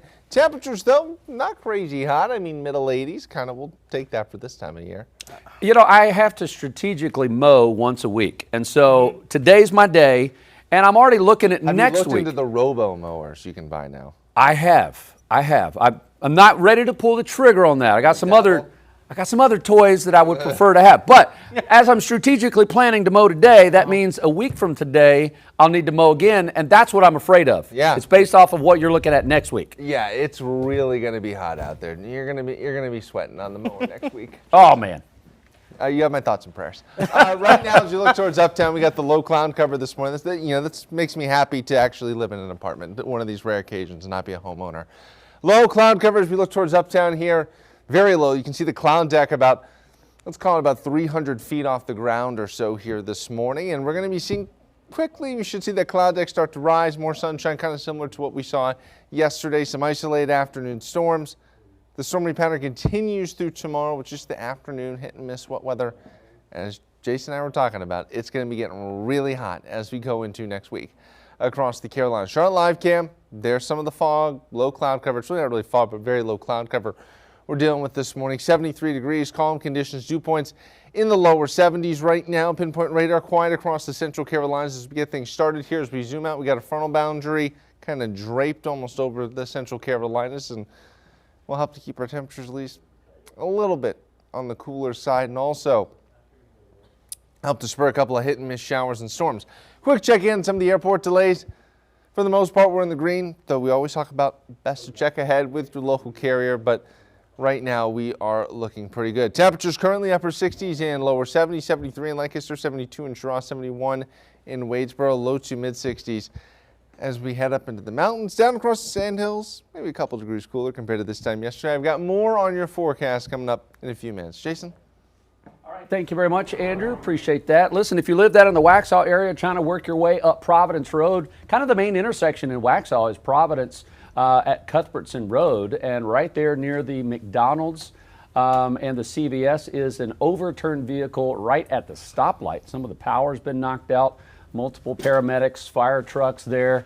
This is actually shot by my wife, going to get her Starbucks and going, is that an overturned vehicle? And this is what happens sometimes in the morning. The problem with this is the main road to get to Cuthbertson High School in Union County, so that's going to affect school bus traffic, drop off this morning, and of course just going to wherever it is you're going. So just be aware of that. I'm glad we got that in. Thank you guys. Here's a look on the map of where that is. It's going to really slow things down if you're trying to work your way up Providence to get to 485. That's the main artery coming out of Waxhaw to get up to 45 and into Charlotte. Overall, a couple of issues have actually improved, which is good news. And then, of course, we've added a couple. That's just how it works on a Friday in a metro city. As we dial in 85 South earlier, an accident at Statesville between that and Sugar Creek is cleared. That has improved if you're trying to work your way into town. Here's a shot of Sugar Creek on the left. That's southbound traffic. It was stop and go about 5 miles an hour. Now you're back up to about 50 miles an hour. So good news in the northeast side of town. 45 inner, still have a lane blocked near Arrowwood, near the Top Golf.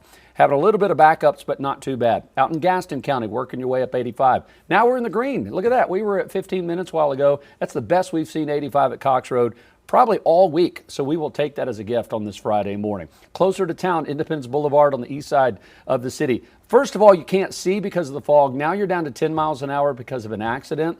So just be prepared for that, backed up beyond Sharon Amity Road. And this is what you're dealing with, literally. That's exactly what you're dealing with. So be careful on the east side of town. Go slow. Another update coming your way in about 20 minutes. Julian? Jason, thank you.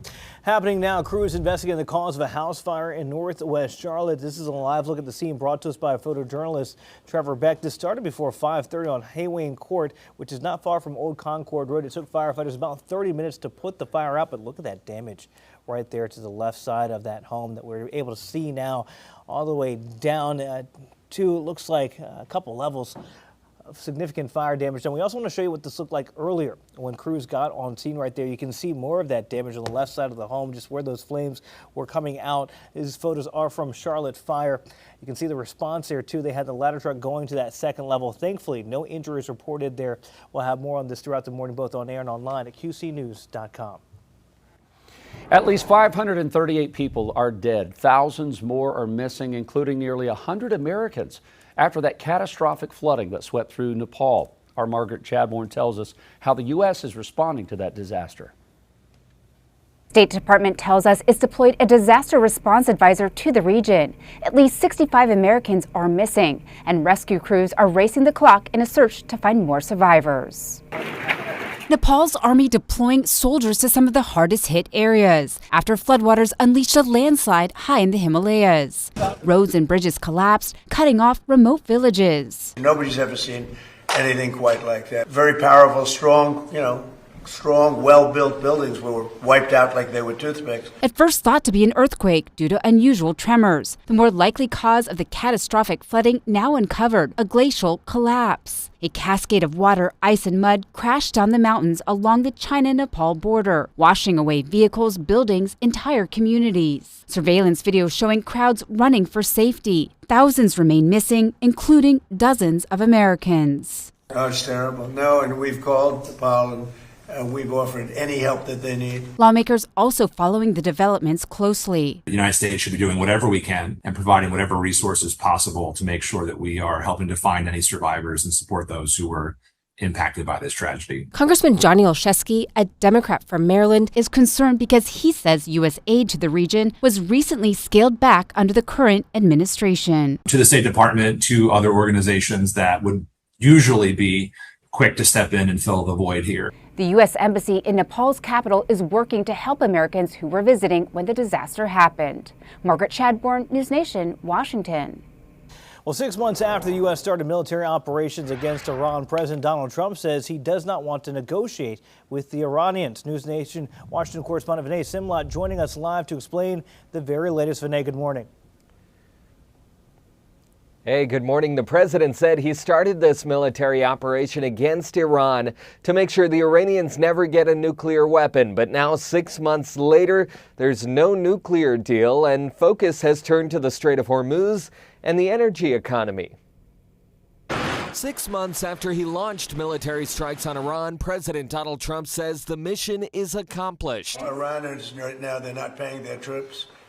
They're in deep trouble. The U.S. and Israel started the operation in February. President Trump argued Iran was weeks away from a nuclear weapon. They will never have a nuclear weapon. Democrats said Iran wasn't. There was no imminent threat. The Pentagon says the U.S. hit Iranian weapons and nuclear sites. The Israelis say they killed Iran's supreme leader Ayatollah Ali Khamenei. The new supreme leader is Ali Khamenei's son, Mojtaba Khamenei, and is believed to have more hardline views. This is not a so-called regime change war, but the regime sure did change. Iran responded to U.S. and Israeli strikes with attacks on Gulf countries with U.S. bases. So far, 18 American service members have died in the conflict. In June, President Trump signed a memorandum of understanding. It mostly stopped military strikes, but both sides continue to battle over the Strait of Hormuz. Iranian threats have essentially stopped traffic through the strait, leading to inflation and higher gas prices at home. But President Trump insists The Strait of Hormuz is open. And overnight, Central Command said it cleared all of the sea mines in the Strait of Hormuz. Iran put them there to make sure that the ships that were trying to get through could not get through unless it was on Iran's prescribed routes. Again, Central Command says it has cleared all of the sea mines out of the strait. Still, gas prices remain high, about $4.09 per gallon on average across the country, compared to $2.98 before the war began. Vinay, before we let you go, the war has raised questions about the U.S.'s weapons stockpiles. What do we know about that? Yeah, and we've heard these concerns coming from members of Congress for years, even before the war started, specifically talking about the Patriot missiles. One military analyst said that those are down to about 40% of where they were before the war started, and those are those defensive missiles that the U.S. has been using, also important to Ukraine in that fight against Russia. That military analyst told me it would take 1 to 5 years to get back to the level of before the war. Now, the Chief Pentagon spokesperson Sean Parnell says claims of U.S. munition shortages are false. All right, again, Vinay Simlat live in our nation's capital for us this morning. Vinay, thank you. Members of the North Carolina State Rules Review Commission are now adopting new election rules that could make it easier for some ballots to get thrown out. But some of those changes are delayed to give lawmakers a chance to weigh in. As our Shabnam Dinesh tells us, commissioners said they received enough objection letters from some of those rules to trigger a General Assembly review. But the ayes do have it. The motion is adopted. The State Rules Review Commission approving a slate of new election rules regarding voter ID, absentee ballots, recounts, and what is allowed outside voting sites. Several of these rules have already received the necessary number of letters to subject them to legislative review. That means some rules won't go into effect September 1st as scheduled. One of the biggest changes deals with voter ID exceptions for people who can't show an acceptable photo ID. Right now, it takes a unanimous, bipartisan vote by a county election board to reject a ballot from someone with a voter ID exception. Under the new rules, it would only take a simple majority. Republicans currently hold 3-2 majorities on county election boards across the state. All the changes, in effect, give control over significant control over the outcome of elections to one party. The rules also spell out how election officials handle problems with absentee ballots. For example, if a ballot isn't properly sealed, the voter may have to cast a new one. And other rules set boundaries for campaigning and noise around voting sites. And that was Shabnam Dinesh reporting. If a rule gets at least 10 formal requests for legislative review, its start date is delayed while lawmakers get a chance to weigh in. Objection letters to these rules will be accepted until 5 p.m. today. That's when we'll know which will be delayed and which won't. The time is currently 8:12. The trial of Lindsay Clancy has now moved into jury deliberations. We're talking with Chief Legal Analyst Khalif Rhodes about the outlook for the case when we come back. Andrew, what's coming up? And we're tracking a warm and humid day across the Carolinas. I've got the latest and we can expect a full pinpoint forecast next. And you're watching Queen City News, the most honored and the most local news in Charlotte. We'll be right back.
The jury in the trial of Lindsay Clancy is preparing now for its second day of deliberations.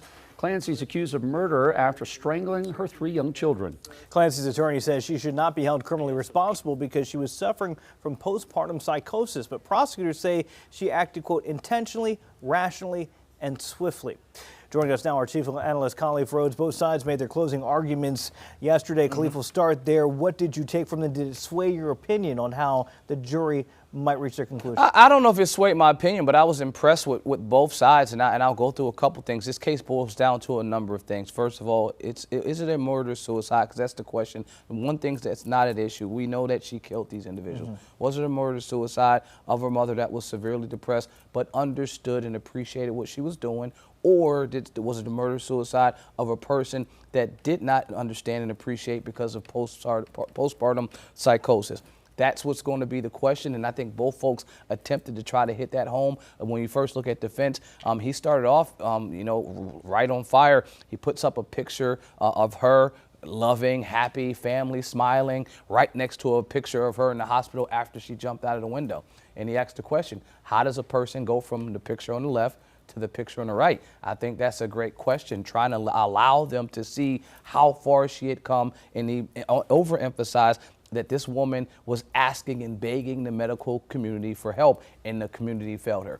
On the other side, the prosecution said, look, this isn't a trial about the medical community. This is about a woman that meticulously planned this, and that at the end of the day, she knew exactly what she was doing. One of the things that I think where they may have distanced themselves from the argument, and prosecutors often do this, they want to take that person away from being human as much as they can and try to create a monster. And so she did that in this trial. The prosecutor, when she said, well, her cruelty and the extreme atrocity of the murder is something that you shouldn't be able to live with. And I think that distances itself from the argument of her mental understanding of what happened. I like when she hit home on she understood, she planned, she understood, she planned. But once she started to talk about how severe and how disturbing it is, that's normally what you do in a trial where it's not about the mental capacity of the person that's standing there. So I think that was a miss. But other than that, both of them hit home with arguments that the jury was able to take away as a lasting impression going into deliberation. So a lot of impressions. These jurors now, day number 2. Take us inside that jury room.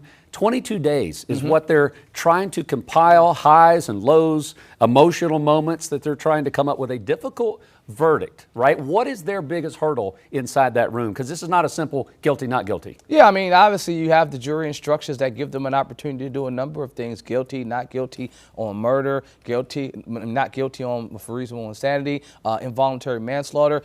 There are multiple ways this jury can go, but I think obviously the first thing you want them to do, if I'm picking a jury, is to remove the emotion from any of this. I want you to just look at the evidence that was submitted. We had 22 days of testimony. There's 85 plus witnesses that have come in front of you all. I want you to look over your notes, remember what you heard, and remove the emotion, because if you're emotional, me as a defense attorney, means that you're probably siding with prosecution's argument and not listening to what the science says supporting the postpartum psychosis. So I don't want them to be emotional. I want them to stick to the science, to the facts, to the experts, and rely on what their notes said. I think a couple key takeaways. Defense says don't confuse planning with psychotic sanity, right? And the prosecution says don't confuse mental illness with legal insanity. So they both were listening to the other's argument and had a punch back for the other's response. I mean, it's tough because they said that mentally ill people can do, or severely depressed people can do despicable things, and that's what Lindsay did. But was she aware of what she was actually doing? Khalif, when you have closing arguments, how much emotion are you putting in, though, to make these jurors say, maybe I thought one way, but now I'm going to go the other way? Well, I think for me, and that's just my personal style, I think I am attempting to ensure that they conveyed a relationship and were listening to me. And so even the way I speak, it's going to bring them into listening. So I will be emotional. I will be theatrical. I will ensure that I have demonstrative things. But I still want to make sure when I'm doing all that, they're going back to the facts so that I've laid the foundation where they can follow a path to reasonable doubt, which for me would be not guilty. We're going to be watching this till the day that the verdict is read for sure. Khalif, thank you very much. Almost 8:20. Let's get back over. Humidity's still on the rise. It's still around. Not going anywhere for a while, Andrew. No, it is not. It's going to be sticking around for the foreseeable future. Jason and Julian. 73 degrees right now. Light breeze here. Pretty still out there across the Carolinas this morning. Boone camera outside in King Street. A little bit more sunshine here as we get things rolling. Seeing some areas of fog here as we get into the mid-morning hours. 0.4 of a mile in Statesville, 0 in Hickory, 0 in Monroe. So no dense fog advisories, but there are areas of some dense fog here, ironically enough, across the Carolinas. Pinpoint radar is quiet. Zooming out, weak frontal boundary here off to our north and west. Temperatures low to mid-70s this morning across the Carolinas. And boy, is it going to be getting hot as we go into next week. We do have a marginal risk, a tier 1 out of 5 of potential severe weather this afternoon. Just something to keep that in mind here if you're going to be heading over to the bank for the game. Futurecast, 5 o'clock this evening, some isolated hit and miss showers and storms out there. This is 8 o'clock this evening. Not much going on here outside of some of those hit and miss showers and storms, maybe around Rock Hill, but it won't be a total washout tonight. Now, as we go into your Saturday, very similar forecast, potentially clouds overnight. And then as we go throughout the day, we see more hit and miss showers and storms starting to flare up across the Carolinas. This is 4 o'clock on your Saturday with some of the hit and miss showers and storms. It starts to fade. And then once we get to your Sunday, I really think we should see a drier day or less rain chances across the region. But temperatures do start to heat up, and that is really going to be the case as we get to your Monday. Panthers football forecast, watching some of those scattered showers and storms this evening. If you are going to be heading to the bank, just keep that in mind. Might need the poncho tonight, and not going to rule out maybe a lightning delay at some point during this game. Let's go to your Pinpoint 7-day forecast. Watching so much heat on the way.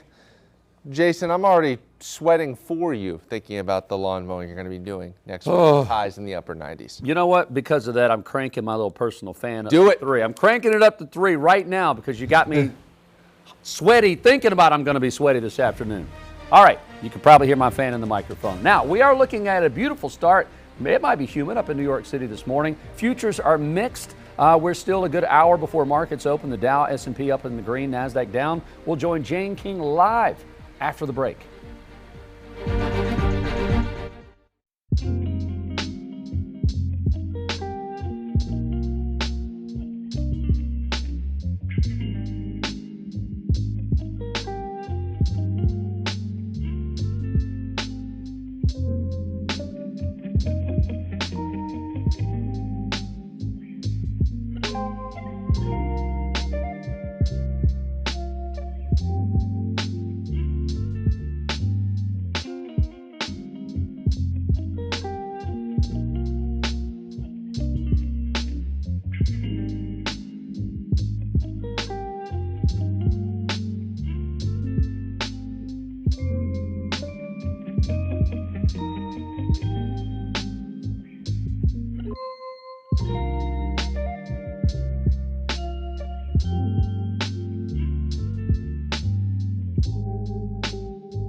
It is 8:24. Welcome back. What are the top college towns in the Carolinas?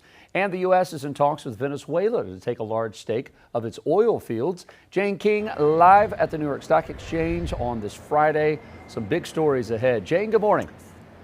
Yes, hi Jason, and good morning to you. Happy Friday. And stock futures are slightly higher today. We had a positive day yesterday. NVIDIA basically lifted the entire market yesterday after a strong earnings report.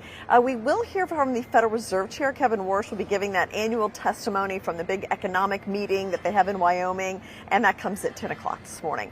Well, the U.S. may soon take a stake in Venezuela's oil fields. Bloomberg reports negotiations are going on. Now, obtaining large Venezuelan reserves would boost oil supplies and maybe even drive oil prices lower. Now, Bloomberg also reports that Venezuela is considering leaving OPEC. Well, in the meantime, the top college town in North Carolina is Raleigh. WalletHub says it's home, of course, North Carolina State University. It's tops because it offers access to state government jobs and the Research Triangle economy. Now, in South Carolina, the top college town is Charleston, where the University of Charleston is located, of course. Back to you, Jason. Well, there we go. Nice to know. Listen, big college, both states, big college towns. So we're excited and ready for college football. Jane, thank you very much. Appreciate that. That's Markets right. open at 9:30. We will join you right after that opening bell. You're watching Queen City News. Man, the east side of town, Independence Boulevard, it's under there. Just take a big steak knife, split it in half. You'll see it. We'll be back right after this.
Welcome into our 8:30 half hour of Queen City News now here on your Friday morning. Thanks for being with us. I'm Julian Sidor. I'm Jason Harper, Annie Satowski, Ted Phaeton, both off today. We got Andrew Brightman talking about humidity sticking around over the weekend.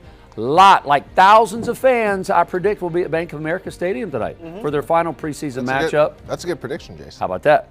I'm going all in. That will be happening. Now, what will they need to take with them? Because you can't take an umbrella in. Yeah, maybe, as Julian was talking about earlier, maybe a poncho. I think it wouldn't shock me if there's a lightning delay. I'd probably put the lightning delay chances at maybe like 30-40% out there. Wow. Okay.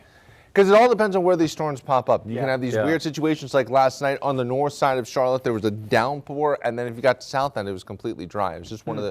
You can have these kind of weird situations with some of these summer storms that we see. Okay, so we've heard from from Ted, from you, from Brendan, that these warm fronts can cause some hiccups as you go in terms of forecasting, where everything looks fine, and all of a sudden, boop, storm pops up. Storm pops up. I mean, and I thought we'd see a lot more storms during the overnight hours and make for terrible lunar eclipse viewing conditions, but we actually had some decent viewing conditions out there. It's just kind of how it works when these storms aren't very organized with a kind of particular frontal boundary moving on through. Still a little bit of low cloud cover this morning as you look towards uptown from West Charlotte here on your Friday. As we get things rolling here, we're going to be seeing some isolated afternoon storms. The stormy pattern continues through tomorrow, and then it starts to turn hotter as we go into next week. Temperatures really starting to move up, mid to upper 90s possible across the region. Charlotte live cam right now, 73 degrees, winds out of the south-southwest at about 3 to 5 miles an hour. Dew points currently in the lower 70s right now. Pinpoint radar, not much going on across the Carolinas. It is quiet currently, and as we zoom out, we got a frontal boundary kind of draped across the Carolinas right now, and that's going to be potentially the catalyst for a few hit and miss showers and storms out there as we go throughout the afternoon and into the evening hours. Latest drought monitor, no drought conditions whatsoever as we get up towards Morganton. Things have really improved over the past couple of months here across the Carolinas. If we get towards Charlotte, abnormally dry conditions, just moderate drought as we get down into the Sandhills. Temperatures this morning, we got some low 70s if we get things rolling here. Up across the mountains, temperatures are in the middle 60s compared to 24 hours ago. Everything's basically, for the most part, holding steady. Hour-by-hour forecast, temperatures going to be heading up into the middle 80s here by about lunchtime, and we start to push even higher as we head throughout the afternoon into the upper 80s. It feels like temperatures likely towards the middle 90s for some of us here, but we do watch those rain chances starting to move up as well here as we get later on in the day. I'll be talking more about some of those scattered showers and storms ahead for the Carolinas and what's on the way for your weekend coming up with my Pinpoint 7-Day in just a few minutes. Jason? All right, thank you very much, Andrew. Appreciate that. Want to go back down to Union County. We want to take you to a major intersection in Waxhaw. This is Cuthbertson Road at Providence Road. Now, Providence is really the main artery getting out of Waxhaw if you're trying to get up to Charlotte. There's an overturned vehicle right in the middle of the intersection. I'm surprised it didn't take out a full utility pole or the traffic pole that's right there. But my wife actually shot this about 30 minutes ago, and she said, if you know the Waxhaw area, Providence is backed up all the way to the train tracks in downtown Waxhaw.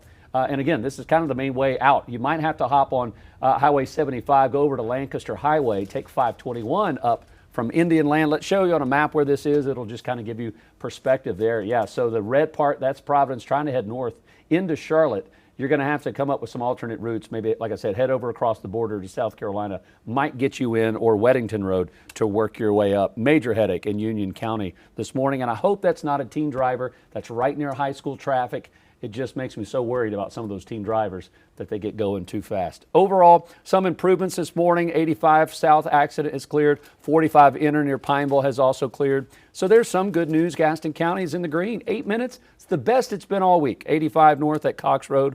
We like that up near Lake Norman. North and south traffic coming down from Iredell County right against Lake the water there. Beautiful shot. Even though it's a little cloudy, still nice seeing that traffic move the way it's designed to move. Independence Boulevard's been a train wreck the last hour. We can't see it, but we're going off of our map. You're down to 10 miles an hour. An earlier accident up there causing near Andover, causing some backups. And here's why. Look at this, the fog. Can't even, that's the first time I've been able to see a little bit of Independence Boulevard down below. So just take your speeds slower than normal. Give yourself plenty of stopping room if you need to. We will wrap up your pinpoint traffic coming up at the top of the 9 o'clock hour. Julian? All right, thank you, Jason. Happening now, crews investigating the cause of a house fire in northwest Charlotte. It looks like the family is out there now. This is a live look at the scene. It started just before 5:30 on Haywayne Court, which is not far from Old Concord Road. It took firefighters about 30 minutes to put the fire out. Charlotte Fire says thankfully there were no injuries. As our photojournalist Trevor Beck pushes in, this is where the worst damage is. On the second floor there on the left side of the home, you can see next to the windows that has kind of burned through. And we pair that with what we saw earlier, these photos from Charlotte Fire. You can see the response there, just how many firefighters were there, and that ladder going to the second story. Again, the good news is no injuries. We'll continue to follow this story on air and online at QCnews.com. First, it was the Gulf of Mexico. Now it's Lake Ontario. As the battle over tariffs between the U.S. and Canada continues, President Trump has renamed Lake Ontario to Lake America. The president signed an executive order yesterday afternoon that changed the lake's name for the U.S. Geographic Naming Service. The president cannot force Canada or other countries to follow the change. The move is similar to his move last year in renaming the Gulf of Mexico to the Gulf of America. The death toll in Nepal is now rising after catastrophic flooding. As of now, at least 538 people have been confirmed dead. That number certainly expected to rise as the days continue, with more than 1,400 missing and another 22,000 people injured. Rescue and recovery crews are using helicopters and heavy machinery for those efforts, but the mountain terrain and those destroyed roads and bridges showing to be a major obstacle. There are also concerns there could be more flooding in the coming days. Entire villages are wiped out, with homes and businesses buried under feet of mud. Reminds me of western North Carolina during Hurricane Helene. Survivors recounting the tragic stories of the disaster and its toll. It was on our terrace and the flood hit the top floor. It only subsided after an hour or so. My wife was already buried in the mudslide. I lost everything. Rice, corn, clothes, the tea shop. Everything was swept away by floods. There's also widespread devastation to the north up in Tibet. The number of missing there includes people from more than 30 countries, including dozens of Americans. Right now, scientists believe that a Himalayan glacier collapse is what caused that flooding. The Queen City's Nepali community, they're uniting to collect and send disaster relief to their home country. Queen City News reporter Shakira Speaks details those efforts. I was very uneasy and then uncomfortable that whole day. Leaders of the Greater Charlotte Nepalese Association met Thursday to organize relief efforts for family and friends half a world away after a flash flood hit the South Asian country on Wednesday. It killed people by the hundreds, with injuries in the tens of thousands. Early morning, and then we are calling to our friends and here neighbors, and we can try to help the community what we can do on our side. Leaders of the group estimate about 10,000 Nepali people live in the Queen City. They hope their community and their neighbors in the Charlotte area help with overcoming the disaster in the Himalayan region. In Nepal, government doesn't have enough resources, and then even infrastructure development was not sound like the good like here. They have a very limited resources, and then you saw that the videos and pictures over there, all the road, the bridge, everything gets wiped out. The last natural disaster of this magnitude in Nepal was a 2015 earthquake that killed more than 9,000 people. Leaders of the Charlotte group say the country was still recovering from that catastrophe. $1 goes to like 150 rupees in Nepal. And that's good. Yeah, that's good. That's good. So that makes the difference. So even today, you donate like $20 here, right? They will get like almost like more than 2,000 rupees over there. Everything is expensive, but that makes the difference. In Concord, Shakira Speaks, Queen City News.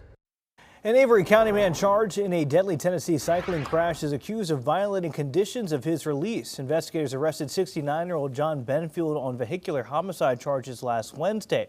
He reportedly crashed into members of the Milligan University cycling team, killing 2 of the students. Benfield got out on bond, with the judge prohibiting him from taking alcohol or drugs.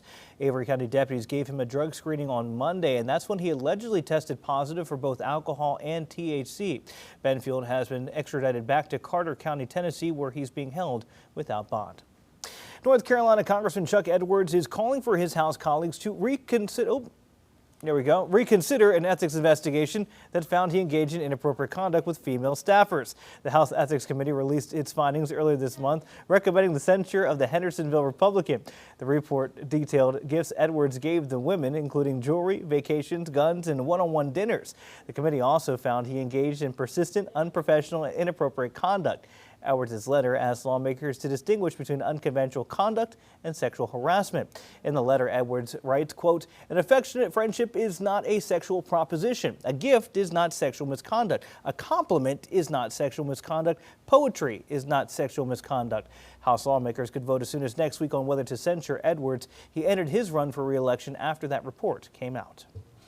Today marks 6 months since the U.S. war with Iran began, and it comes at a time when voters, including those in the swing state of North Carolina, say the conflict is a top issue. Lawmakers from both parties are confronting concerns over the U.S. getting involved in a foreign conflict and how it's raised consumer and business prices. People at a North Carolina farmers market say that those factors have influenced their views on President Trump and how they feel heading into midterms. That's one thing I don't like that we got involved with, but other than that, he's doing a good job on a lot of other things, so you have to take the good with the bad, I guess. I don't know if it'll get better with the next president or not, but I know that I'm glad Trump cannot run again. The inflation rate has been a percentage point or more higher than before the Iran war began back on February 28th. May Kay, what's coming up? All right, imagine never having to do dishes again. No laundry, no chores, no need for a house or even a car. I'm May Kay Bueller. Coming up, why more and more people are choosing life at sea, living on a cruise ship full time. How do you like that? Would you want to call the sea home? You're watching Queen City News, the most honored and the most local news in Charlotte.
If you're addicted to watching reruns of The Love Boat, maybe you're obsessed with cruising and you wish you could call the sea your home, ahoy matey, this story's for you. Living full-time on a cruise ship may be just what the doctor ordered. Chief Transportation Correspondent May Kay Bueller joins us with a report of a couple living their passion of fair winds and following the seas. May Kay, be careful what you say because you may convince my wife and I to join. Oh, man. I'm ready. I am Wow. ready. So who needs a house when you can call the sea home? Well, imagine never having to do dishes or laundry ever again. Well, according to an exclusive report by People magazine, That equates to living the dream for 52-year-old Libby Rome. She's been living on a cruise ship with her husband for the past 3 years. Imagine that. Rome tells people she embraces a minimalist lifestyle, owning only essentials and relying on cruise ship services for everyday needs, including onboard medical services. Rome posts about her continuous cruise lifestyle online at libby.rome, saying she nor her husband owns a car or house. No, they don't really own very much of anything. They have no chores, no errands to do. She tells people she estimates it costs her and her husband about $66 a day for room and board, transportation, food, accommodations, and entertainment on the ships. She works remotely from her cabin, and where does her mail go? It goes to her sister's house. What in the world? I'm fascinated by this. I'm already looking at her website, right? She breaks down her budget and everything. You kind of have to be minimalistic because you're in a shoebox. Exactly. You know, you can't bring the couch and the big TV and all that kind of and stuff. all those clothes. Yeah. So does she give advice for people that may want to try this? She does. So this is what well, first of all, do you like to cruise? I mean, yeah, but I've never been on one longer than like 7 days. Well, you need to go longer. So she says, take a few cruises plus an extra long one, like a repositioning cruise, to see if you really like it. And hey, do you get seasick? Now, if you do, really it can be managed by many people. You can possibly get used to that. So that's encouraging. Okay, news. so you said maybe like a repositioning cruise. Are there long-range cruises where you can get a feel for this, May-Kay? There are, and I hope you got a lot of money. Oh.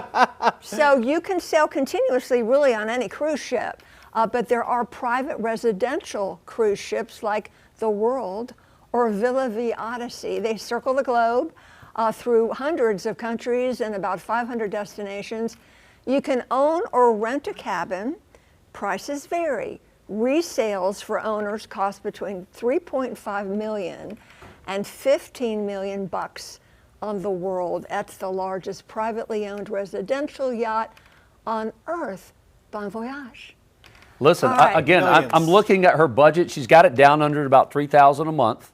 So Okay. if you were to take away a mortgage, a car payment, your utilities that you're paying for, you could make it work. You know, Yes. she's got monthly like iCloud accounts, so you're always connected. Yes, She's that's got right. mobile plans on her That's phone, no matter right. what country she sees. That's right. I mean, you could do it. I feel like we should test this to see. Let's go. Let's go. Let's do it. Let's go for a month. We'll do the morning show. Where would you want it? out If to we sea. left Florida and departed, what port would we go to? Where would you go first? Anywhere in the world. Where would you go Well, I first? want to go to Indonesia because it's so beautiful. Wow. I think, and I want to go to Bali, the South Pacific. Yeah. I want to look for Amelia Earhart. Oh, yeah, you do. Okay. Wouldn't that be fun? Where would Yeah. you want to go? Uh-huh.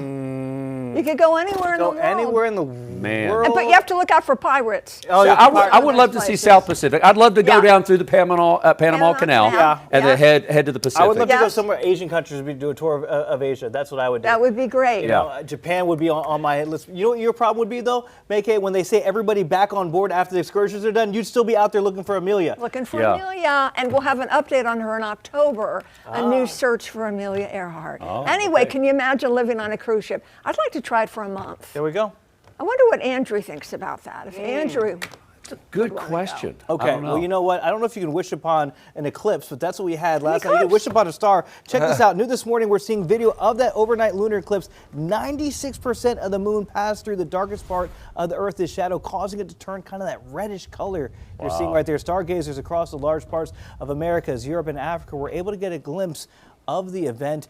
Andrew, you mentioned that Mrs. Brightman was able to do this while you were slumbering, and she gave you a nice little grainy cell phone photo to prove what you missed out on. I know, and I saw grainy images of what I was missing out on here, Julian. But it was really cool. We were able to get some relatively clear skies. It was impressive out there here across portions of the Carolinas. Not seeing that right now. Some of the low cloud covered patchy fog, 73 degrees.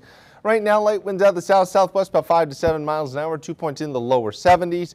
Boone camera, quiet conditions, and more sunshine outside on King Street here this morning. Visibility, 0 in Shelby, 0 in Hickory, 0 in Monroe. So there are some areas of patchy fog here this morning. No dense fog advisories, but some areas of fog here as we get things started on your Friday. Pinpoint radar, not much going on across the Carolinas. Zooming out, frontal boundary pushing into the Central Carolinas here, spur a few showers and storms as we go from the afternoon into the evening hours. Temperatures right now low to mid 70s here across portions of the southeast. And as we talk about the humidity, the muggy meter is not going down anytime soon. Pollen forecast a little bit elevated tomorrow, a little bit of sniffling and sneezing out there. And your futurecast in motion as we keep going here into the afternoon. There's some of those pop-up showers and storms I'm referencing here getting going across the Carolinas. This is 5 o'clock on your Friday. Could see some isolated strong storms. We do have a marginal risk of severe weather out there as we go through the overnight hours into your Saturday.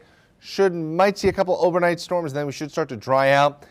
And then we see more potential hit and miss showers and storms developing during the afternoon and into the evening hours here on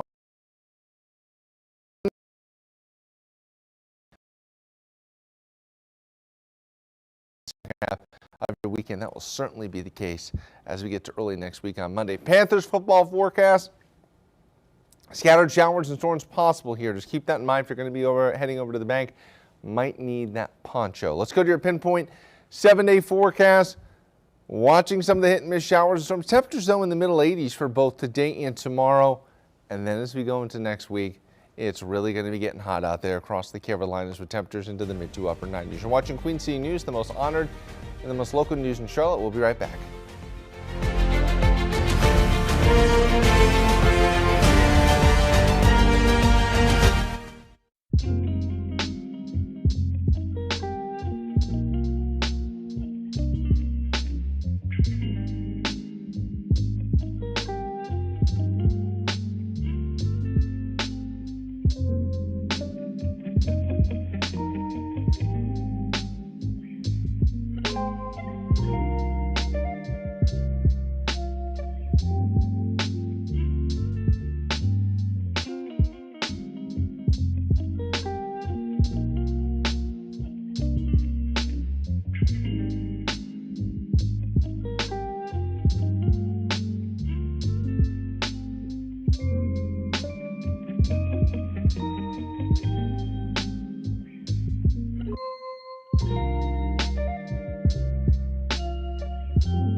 Congratulations to you.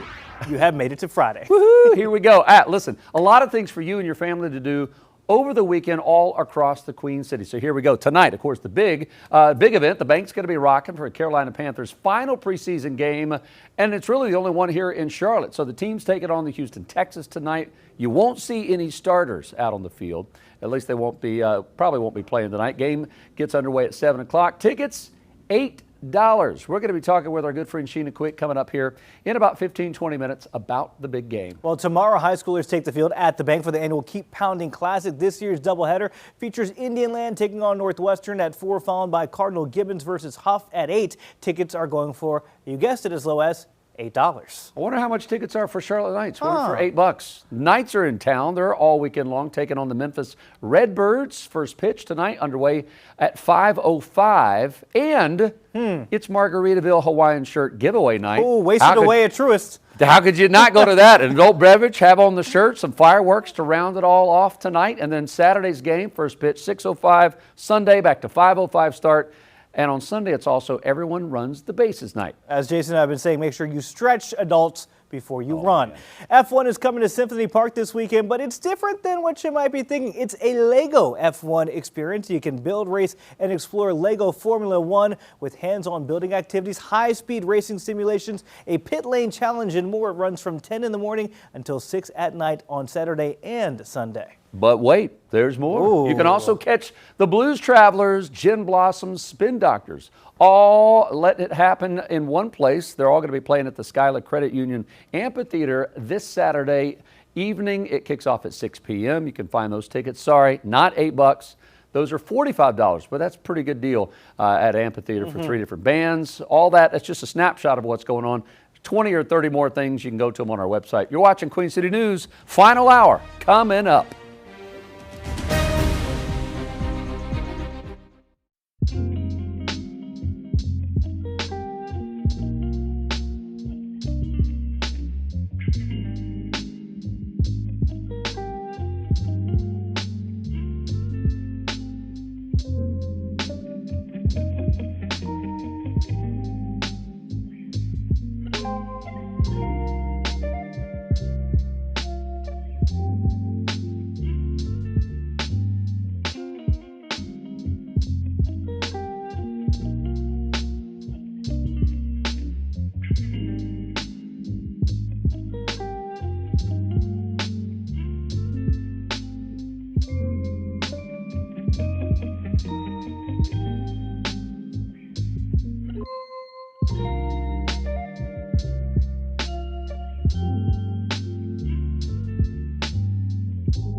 The North Carolina Department of Transportation's litter sweep is fast approaching, and it's looking for volunteers throughout the state to help clean the roadsides.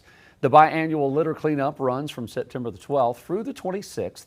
The state provides volunteers with trash bags, gloves, and fashion orange safety vests. When they arrive at certain sites to help clean up the roads, you can sign up by contacting your local litter management coordinators. Every county has a coordinator. You can find yours by going to the North Carolina Department of Transportation's website and just look for the Litter Sweep Initiative. Well, if you're afraid of getting into the water at the beach, don't listen to this story. There was a close encounter with a shark off of Ala Moana Beach Park in Hawaii. A woman told lifeguards that she was lying on her surfboard when a shark bumped her off. And then the shark, estimated to be about 10 feet long, bit her board. Warning signs have since been posted at that beach. We had a surfer whose board was bitten by a shark. There were teeth marks on the board, witnessed by a couple of other surfers.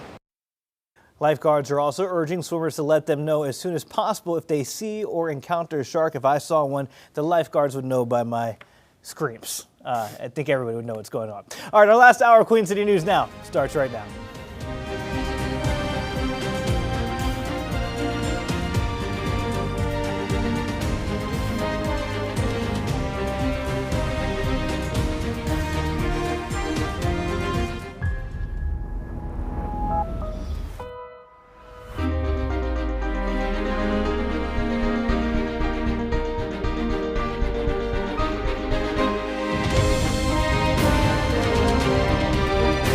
Queen City News starts now.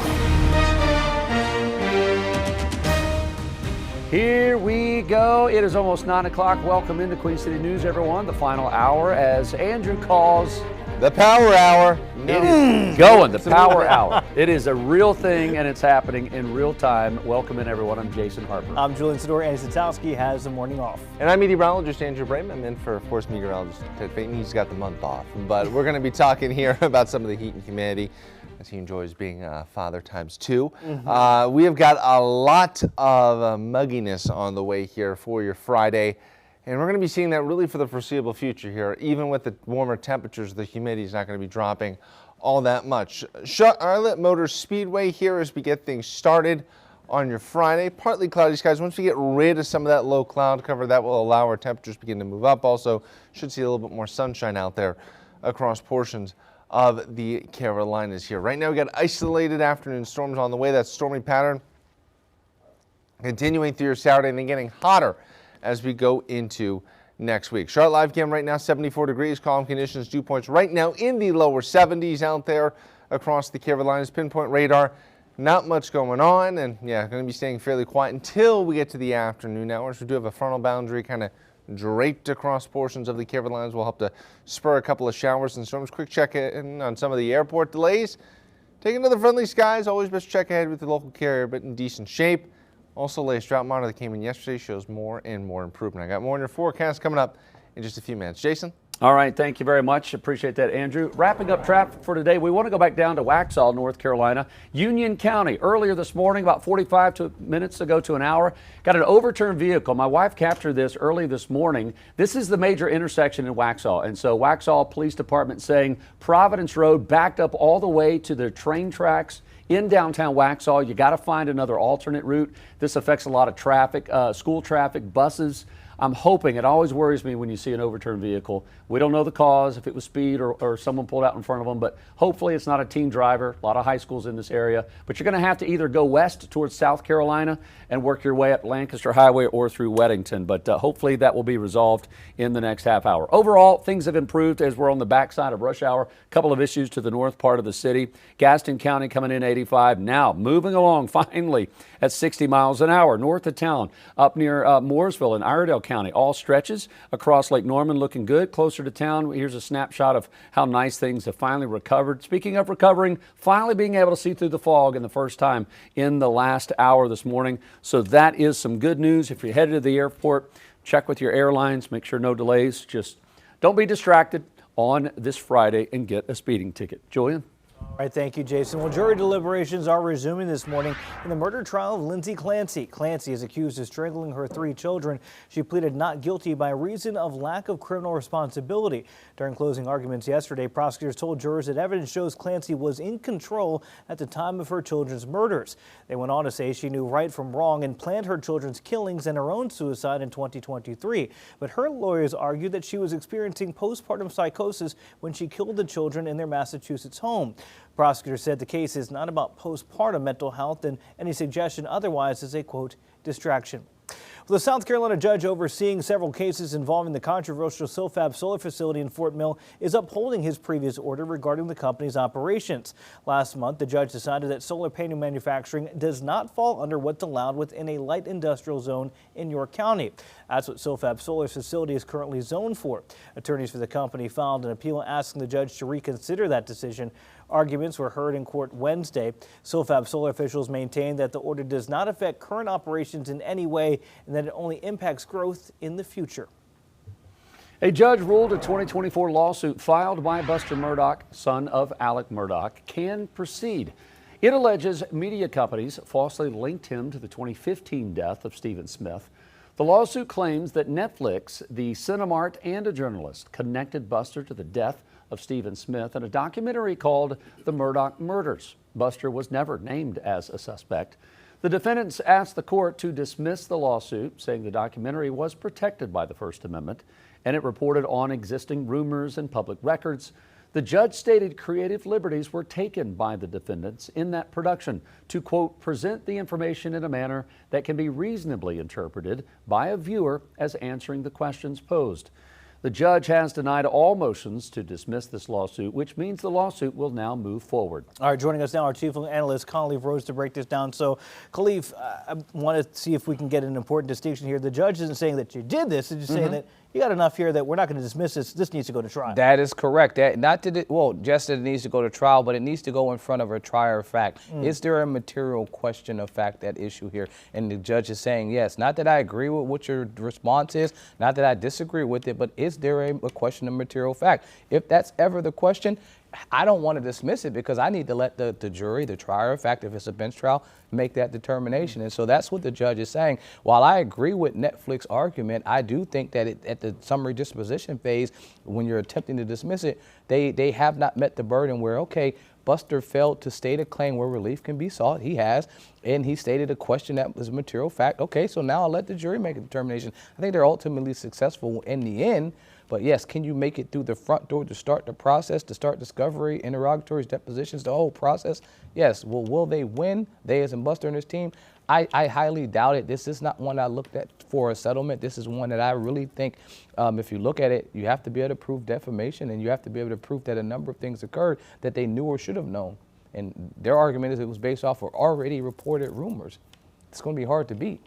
If you're a production company creating a documentary about a story, writing a book, anything like that, how close are you, how difficult is it to get right up to that legal line of we don't want to implicate someone. We want you to make your decision as the reader or as the viewer, but we want to get as close to that line as we can. I think when you start trying to fabricate or create information for creative purposes, where it leaves from being, documentary to more novel-ish, then that's where you run the line of you're saying, well, hey, these things now you've taken extreme creative liberties to make it sensationalized so you can get more viewers. But if you're sticking to things that were already reported and you're saying, hey, I give you this information, I give you this information, and now you put those two together and come to your own logical conclusions, I think it's going to be hard for them to find this company met the legal definition of defamation. Again, if we're saying the standard is pretty clear that you knew or should have known the statement that you were making was false, and it was a false statement. So if I'm reporting on things or I'm in my documentary,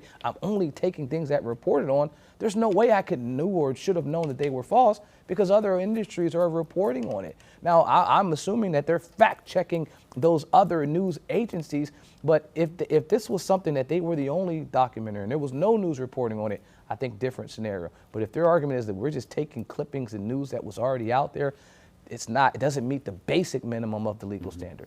When you look at this now that it's going to head to, say, a trier of fact, this also means a lot of money that they're going to be facing. Netflix obviously isn't worried about this, but this is going to be something that's going to be a long and expensive battle if it continues, right? It is. I mean, litigation, I tell clients all the time, is expensive. So you put yourself in a situation where you want to attempt to go and do a David versus Goliath fight, Buster being the David in this situation and Netflix being the Goliath, they can take you and sit in this case all day. I mean, this has an opportunity to drag on forever, and that's why oftentimes say folks settle. But if you have the facts on your side and it's not bringing you any negative press, if it's not diminishing your brand, not taking your product down in value, there's no emphasis to settle. And again, if you have the facts on your side, I overemphasize, sometimes folks will settle just because it's not worth it.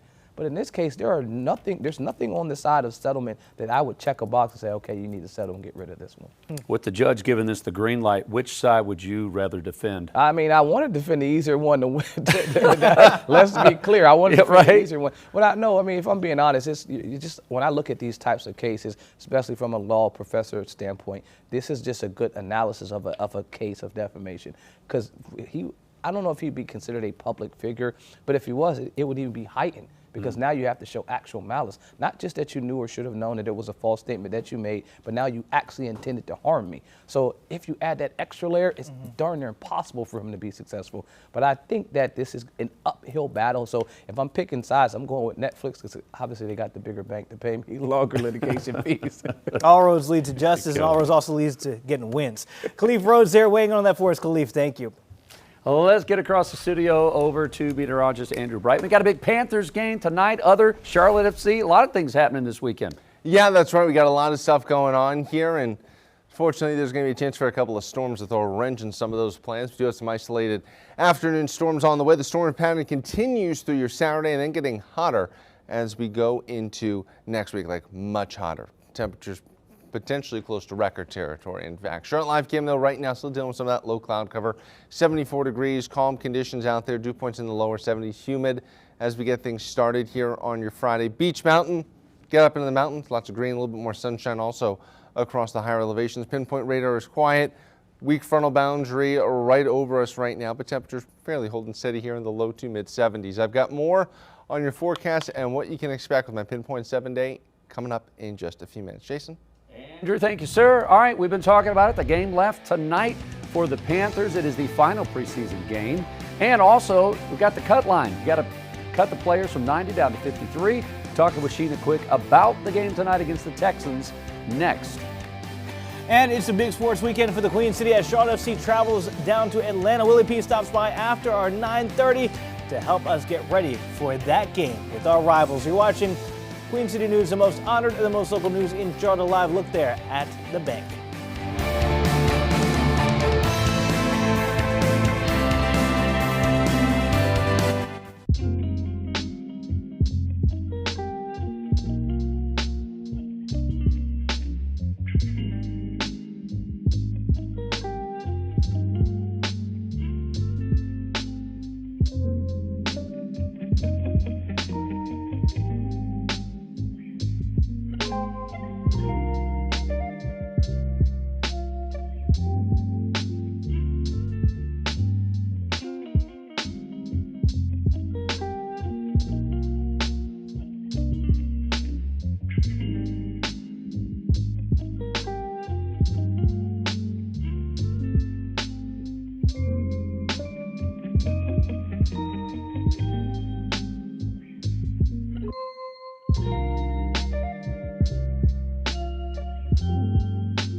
Well, the Carolina Panthers are gearing up for their final preseason game of the year and the only one at Bank of America Stadium. The starters, unfortunately, won't be playing, so a lot of guys are going to be looking to make this big final impression, hoping to make that 53-man roster. Here to get us ready with a preview of the game, Panthers beat writer Sheena Quick, friend of the show.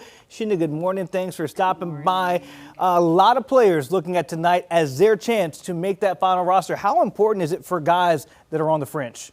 Very important, because more so this year than ever, it's going to come down to a numbers thing. You know, they will, to me, keep 4 running backs until they figure out what's going on with Chuba Hubbard. Then you have the tight end situation where, you know, they bring in Darren Waller and things get a little murkier. Then you have the wide receivers who, you know, Dave Canales has already said, some years we keep 7. I don't see how we do that this year. They'll keep 6 wide receivers. Who will get that 6th spot? To me, I feel like the top 5 are kind of locked in on the receiver side. That's going to impact the numbers on the defensive side. So very, very important to make a huge impression tonight for a lot of those guys. Okay, so let's dive a little deeper into those categories. When you're looking at the tight ends or the running backs, like, who's on the cut line? Who do you think's in and who do you think might be out? Like this game says it all for that person. Oh, man. For wide receivers, I think Jassim Reed and John Mechie. Because I think you have your top 3 in McMillan, Coker, Leggett, Jimmy Horn, Bryson Tremaine, I think are your 5. That 6th spot, and dare I say, I finally have to walk back I think David Moore is a lock for this team because of his veteran presence and the relationship with Canales. I think that this is the year that you know, the Swan music plays for David Moore. There's just way too much talent in that room, and it's going to come down to me between Mechie and Jassim Reed. You're saying the saxophones are playing for David Moore. All right, let me ask you about that tight end room, because obviously adding Darren Waller, has he done enough to show that he belongs on the team, or do you not bring in a guy like Darren Waller and say, you're a shoo-in, you're going to make the 53-man? What do you think? I don't think you bring in a Darren Waller and cut him. Right. I think what's interesting, again, Felipe Franks throws a monkey wrench into that thing, because although he hasn't factored into the offense as far as from scrimmage, he's a special teams maverick, and he is technically a tight end, so he's going to count against that room. But I don't think you bring in a Darren Waller to cut him. Ultimately, you possibly cut and re-sign in 24 hours, since he does not have to clear waivers as a vet, and maybe you play around and somebody on the tight end. In that tight end room can be trade bait. So it's just really, it gets really murky. Give me a name though, Sheena. I think you're looking, people are saying JT Sanders because, you know, Darren Waller and JT Sanders have the same skill set as far as being receiving tight ends. Tommy Tremble is in year 2 of a 2-year deal. Okay. There's been rumors all weekend, maybe it's not rumors because you were there, practice on Wednesday that Houston got the best of the Panthers. Oh, they were not rumors. Okay, see, fact. It wasn't rumor mill, that was fact mill. That was true. Okay, that so what needs to happen tonight? What are they going to do to turn that around, to not let that happen again? I don't think there's much that they can do tonight, just because Houston's not playing their starters and the Panthers aren't playing their starters either. And I think when it comes to preseason practices, you're not game planning, you're not, you know, putting in stunts and different things like that. And it just comes down to just what raw talent is there and where your raw talent is at that point. Houston's defense was just on another level that day. I mean, I'm just going to be honest. They just were on another level. They were unstoppable. But I don't think, I think you need practices like that to kind of really show you where you are, because the offense has been absolutely balling against the Panthers defense this not preseason, but this training camp. But you need that litmus test to see kind of where you really are and what you need to find tweak in these next 2 weeks before week 1. That measuring stick. All right, we got a little less than 2 minutes left. So, Sheena, what does Dion say? Give me my theme music. Play that music, we play a game, as Sheena says. Okay, obviously, linebacker has been a big question for the defense. Do the Panthers make another signing to shore up the linebacker spot, Sheena says? I think they have to. If there's anyone out there, they absolutely will make that move to sign another interior linebacker. Bobby Wagner. All right, I need 2 names. Who's on the right side of the bubble? Who's on the wrong side? Ooh, Jason, that is a doozy. Oh, man.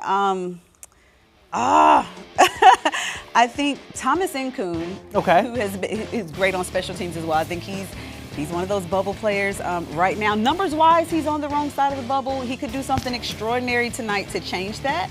And I think Jassim Reed, just for the simple fact that Mechie's been balling out, Reed was kind of hampered with some injuries. So that may come into play, but Reed also has history with the team, so I don't know. Oh, her heart is torn. Looking towards the regular season, who ends up sharing or carrying the bulk of the loads in the running back room? Is it Chuba Hubbard coming back from injury, or Jonathan Brooks? Sheena says. I think JB. JB. Just Slightly. I think they'll still use both of them in tandem, but it'll be a running back by committee type of approach. But I think if we're going to go 51-49, I think by the end of the season, maybe JB.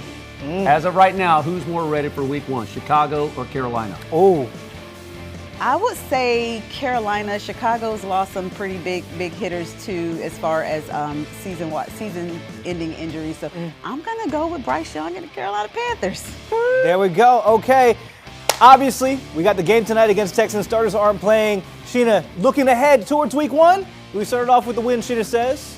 To week 1, yes. Yes. I think so. 1-0. Bank of it. Come on now, you got to give the fans what they want. This is the first only preseason game in front of the home crowd, and the starters aren't playing. I think they come out with a boom to just kind of piggyback off of that amazing wild card game experience that fans had here. Come on now, Jason. Sheena quick with the quick replies. She says, we're hoping for a W tonight, even though it's preseason. We're also hoping for a W when it comes to the weather for tonight's game. Because Sheena, that dress not going to look so good with a poncho over it.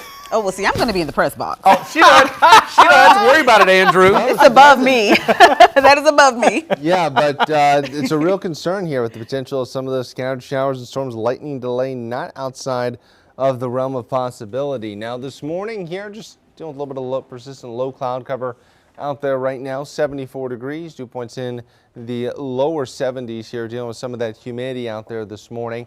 And as we go throughout the day today, should see a little bit more sunshine, but also the potential for some of those hit and miss showers and storms. Boone camera, quiet conditions here, lots of sunshine. Starting to see the visibility numbers improve, though. The one spot where it's not happening is over in Monroe, where it is currently 0 right now. Pinpoint radar, no major issues here, looking good. We zoom out, same story here, same frontal boundary, slowly trying to push through the region, though temperatures not really having much of an impact from that frontal boundary. But next week, is it going to be getting really hot out there across the region? Enjoy the relatively cool temperatures compared to what we could see next week. Some hit and miss showers and storms possible tomorrow. Marginal risk of severe weather today. It's a tier 1 out of 5 for potential strong and severe storms. Future casts in motion as we go from the morning heading into the afternoon. Watching some of those hit and miss showers and storms that are going to be developing here across the region. This is 8 o'clock on your Friday with some of those hit and miss storms on the way. 10 o'clock Friday evening. More of the same here with some of these potential thunderstorms trying to last through the overnight hours. But I think as we get to your early Saturday morning, should be fairly dry out there. And that's the same story here with some of these pop-up showers and storms as we go into the afternoon.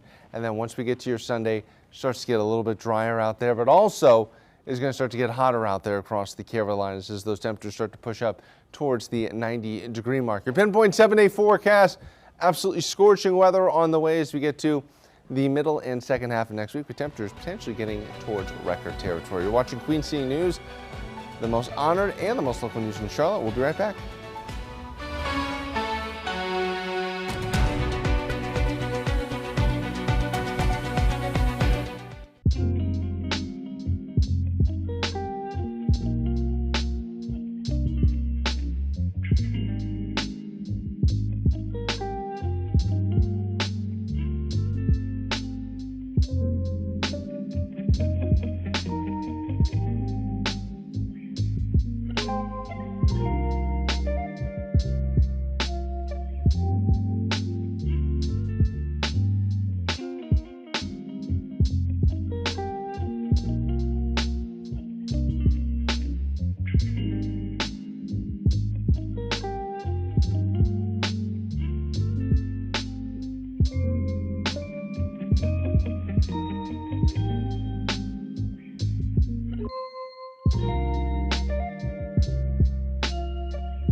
All right, I got 5 letters for you. G-T-A-I-V-I. That's it. I'm learning it, right? Well, that was the struggle. Can we start again? Nailed it. Let's start again. Nailed it. All right, start over. I got 5 letters. G-T-A-V-I. Okay. It's been 13 years, right? Finally over. Gamers excited for the release of Grand Theft Auto 6. That's where the GTA. Okay. Rockstar Games released the extended look Thursday afternoon. This is one of the most highly anticipated games of the year. And what we're looking at, action-packed police chases, new recreational activities. We're talking scuba diving, guys. Fishing, basketball. I don't know if there's golf in there, Andrew. Grand Theft Auto 6, scheduled to release November 19th. Thoughts? Wow. What do you think? This is crazy. We've been waiting on this for so long. I remember playing like the original Grand Theft Autos on like PlayStation 2. I remember Grand Theft Auto 3 on PS2, I think. Yeah. Oh, wow. Oh man, like the Vice City days, Yep. San Andreas. I mean, like this is huge, Jason. I don't know that I've ever played GTA. I'm talking 1 through 5. Willie P is in the house, and he just gave you you're telling on the yourself. side eye. No, listen, I'm serious. I'm thinking, like, last time I went to, like, an arcade, Yeah. it was probably 75 They don't years have ago. arcades, But yeah. see, has that ever even been one of the sit-down driving? no, That's no. not, what is that? You're What am I like thinking? the Gran Turismo. You didn't have like a game Gran system? Turismo you're thinking of, like the racing games. Last time I had something was Yeah. an Atari. It's a Oh, wow. So if it was River Raid or Pong, Man, you are dating yourself right now. well, I can't help Willie it. P is now leaving the studio. Willie, don't leave. We got to talk I'm soccer. here for this right now. This is great. Why is this one? Why is 6 so much better than 5? Well, it's been such a long time for Yeah, the right. wait. Like the main comparable thing is like the next Batman movie, like how long people are waiting for that. Okay. But when it comes to video games, the last one came out 13 years ago. People have You been got the waiting. open world that you can play Yeah. in. You can kind of create your own. And online play is expensive. So you and your buddies can get on there, do different Yeah. things. Okay. It's a huge thing to also connect with people online. So it's highly anticipated. We're all about connection. We'll see. Question, do real-life speeding tickets go up within weeks of this game being launched? No. Do you find I don't yourself think driving so. in real life like so you're... you're thinking I don't think so. you're thinking it's a racing game. It's more about committing. And also, I was going to Okay. say, Crimes. when I play like 2K with Larry Bird, I don't like all of a sudden get like a better jump shot. No? Jason. It doesn't work that way. Okay. I wish it did. But the resemblance yeah, is scary. yeah. It's 9:26 in time. We'll be right back with Wow. more Queen City News now, including a look at the markets as they open.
Welcome in to our final half hour of the week, our 9:30 half hour here at Queen City News Now. Thanks for being here. I'm Julian Sador. I'm Jason Harper. Nice to have you here. Andy Satowski, Ted Phaeton, both off. And for our final half hour, Andrew Brightman, trying to keep us cool. If you don't want to be outside during the heat and humidity, stay indoors, play some video games. I'm taking a lot of flack for not playing since, having an Atari. The Atari response is wild. Yeah. That was wild. It's been a minute, but maybe I'll catch back up on some other Call of Duty and Fortnite or something. Get a PS, like Khalif and our news director Casey Clark, they've got PS5s, they've got College Football 26, and you just play online, man. There we go. There you go. All right, done. We'll start a league. Look, good weekend for college football. Obviously, week 0, we got UNC kicking things off, the Bill Belichick year 2 of the era. Not a bad weekend to maybe watch inside if you want to stay in humidity, but tomorrow's not going to be bad weather-wise. Tomorrow won't be terrible weather-wise here. Definitely going to see the potential for some hit-and-miss showers and storms in the afternoon, but definitely not going to be a washout, Julian. Also, the temperatures not crazy hot out there. Right now, uptown, seeing some sunshine here this morning, relatively pleasant conditions out there, but as we've been talking about, on the humid side again, isolated afternoon storms ahead for the region. The stormy pattern continues here through your Saturday, and then as we go into next week, hotter weather across the Carolinas on the way. Charlotte live cam right now, 74 degrees, calm conditions, dew points in the lower 70s right now. We deal with all that soupiness across the region. Beach Mountain, a little bit of sunshine poking through, a little bit of cloud cover as we head up into the higher elevations right now, and that's kind of where we're not dealing with the low cloud cover. Pinpoint radar, quiet conditions across the Carolinas right now, and as we zoom out, weak frontal boundary, this might be a little bit of a catalyst here for some of these hit-and-miss showers and storms that are going to be developing. 55 in Bozeman, 60 in Minneapolis. Elsewhere here as we head towards the southeast, temperatures in the mid to upper 70s. Temperatures, though, back here across the Carolinas, low to mid 70s, mid 60s up in Jefferson, 70 in Boone right now. And as we go through today, we are going to be heating up fairly quickly, everyone. Watching those temperatures continuing to move on up, eventually pushing up into the mid to upper 80s. Absolutely scorching in terms of humidity, but not so much with the temperatures. I'll be talking more about when the temperatures are going to be a little unbearable with my full forecast coming up in just a few minutes. Jason? Thank you very much, Andrew. Appreciate that. Rents here in Charlotte have been fluctuating this year. Yeah, and the Fed chair gives a pivotal speech today. Jane King's live at the New York Stock Exchange with those stories. Jane, we're almost 2 minutes into the trading day. How are we looking? Yeah. Well, the Dow is up so far this morning, but for the most part, we are quiet as we wait on that speech from the Fed chair, Kevin Warsh, which will get underway in a little less than 30 minutes. He's at the Economic Symposium in Jackson Hole, Wyoming. And a lot of times the Fed chairs will use this speech to talk about policy, interest rates. He's a little more tight-lipped than some of the Fed governors we've had lately, so we'll see what he has to say when that gets underway shortly. And Jane, the U.S. government could be making a big move that would lower gas prices. What's going on with that? So reports say the U.S. may soon take a stake in Venezuela's oil fields. So Bloomberg reports that negotiations are happening, and Venezuela has about 20% of the world's oil reserves. So it's a huge amount. Potentially, this could boost oil supplies. That would drive down oil and gas prices. Now, also Bloomberg reports that Venezuela is considering leaving OPEC, which would kind of shake up the global oil market too. All right, switching gears, let's talk rent a little bit, Jane. We know that rents might have stabilized here in the Charlotte area, but renters are getting less for their money. Why is that? Well, it looks like it. So apartment rents are still 0.8% lower compared with August last year, but the drop is shrinking. The national median monthly rent is just under $1,400, a little bit less than it was about a year ago. Now in Charlotte, apartments got smaller. Maybe it's about the same price, but there is 40 square feet that has vanished over the past 10 years, according to Rent Cafe. And at the same time, monthly rents jumped $665. So more for less. More for less. Oh, man. More for less. More for less, yeah. That's the tough thing of the American consumer these days, Jane. All right, thank you. Enjoy your weekend. We'll catch up with you dark and early Monday morning. Thanks. All right, calling on nervous Nellies. If you are a white-knuckled flyer, listen up. There's a new report. Might be good news for you. Flying anxiety, it's rarely matched by the actual data. Yeah, in fact, there's good reason to forego the nail-biting if you fly out of CLT. The world's 7th busiest airport is on a list of the safest U.S. airports to fly from. Chief Transportation Correspondent and pilot Mackay Beeler breaking it all down. This sounds like some good news, Mackay. And finally, I get to report on good aviation news. Yeah, so it's a study. It's from the SalinasTrialLaw.com. The firm ranked the busiest U.S. airports by how safe they are. So it used FAA and NTSB records from the past 20 years, taking into consideration airport data documenting how rarely planes get into accidents, how few bird strikes were significant enough to cause damage to aircraft, along with other factors, including how mild the wind gusts are and how few snowy days each airport deals with per year. So let's just get to the good part, the findings. Charlotte Douglas International Airport is the second safest airport in the USA, according to this survey, behind the top-rated Dallas-Fort Worth. CLT records around 5 accidents per million flights. Only 5 accidents per million flights. That's one of the better rates in the country. And the report says wildlife strikes, they rarely cause trouble here, with just 2% of all strikes damaging aircraft. That's among the lowest anywhere. Snow is typically a non-issue, with under 1 snowy day a year with greater than or equal to 1 inch of the white stuff. Now, of course, we remember at the end of January and early February, that was exceptional with all that ice and snow this year. The study also measured peak wind gusts. They are low in Charlotte compared to other places, about 34 miles per hour. Okay, so what are the other airports ranking in the top 10 safest? So, okay, and these are the busiest, these Right. are hubs. So, as I said, DFW is number 1. Of course, CLTA is number 2. Number 3, San Diego International Airport. Number 4, Atlanta Hartsfield. Number 5, LAX. Seattle Tacoma took the number 6 spot. Detroit, number 7. Houston George Bush Airport, number 8. DCA Ronald Reagan, number 9. And Nashville International, which we're hoping is going to be called Dolly Parton International at some point, was number 10. Okay. There's a grouping of some of these in that top 10 that Yes. seems like maybe south or southeast. Does the region, weather, I mean, that obviously it's got to play a part in Yeah, this. so the rankings were based on a final weighted score. So of the top 10 safest airports that we just talked about, the one with the most accidents per million flights of that list is Nashville, with 7 per million. All right, the highest percentage of all wildlife strikes of most damaging ones, those were in DCA, Washington. So I think that's because of the Potomac River. Yeah. Okay. The most snow days, 11, that was in Detroit. The peak wind gust, Houston, 97 miles per hour. So I'm thinking, they get a lot of hurricanes that go through there. Yeah, so maybe. Got to be a hurricane. That can't be a thunderstorm. Right. 97. So it's interesting. Yeah, but it makes you feel better about flying out of Charlotte. No, as we talked about, a lot of people have fears about flying. I know. Safe airport to fly out. Yeah, and it's safer than driving. Well, and I think the Especially in Charlotte. Well, just- yeah. just I mean, I think That's the a two things no-brainer. people think about when they fly is safe. Am I going to Yes. get there safe? Yes. And am I going to be late? Like the timing of it. I So know, I at know. least if safety checks the box, Safety that's checks half. the box. Yeah. We're in good hands here at CLT. I like that. All right. Maykay, thank you. Want to get back to this crews investigating the cause of a house fire in northwest Charlotte. It started just before 5:30 on Haywayne Court, not far from Old Concord Road. It took firefighters about 30 minutes to put the fire out. Charlotte Fire says there were no injuries. Now, we do want to show you some new photos from Charlotte Fire of that home. You're seeing that right there. The photos, you can see the bad damage to the front of the house and the response that had right there. We'll continue following this and bringing the latest both on air and online at QCnews.com.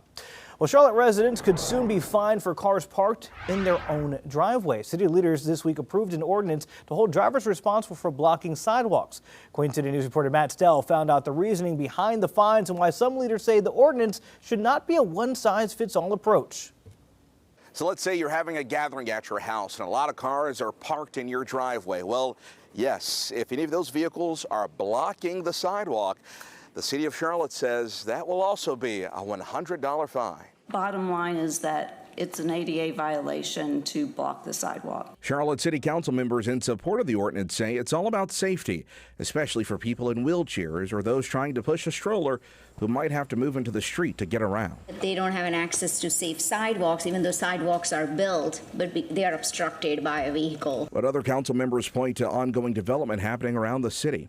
Current city zoning only requires new driveways to at least be 10 feet wide and 20 feet long. The average full-size car is 16 to 18 feet long. But we're also allowing development happening on much more narrow streets. So there's no on-street parking.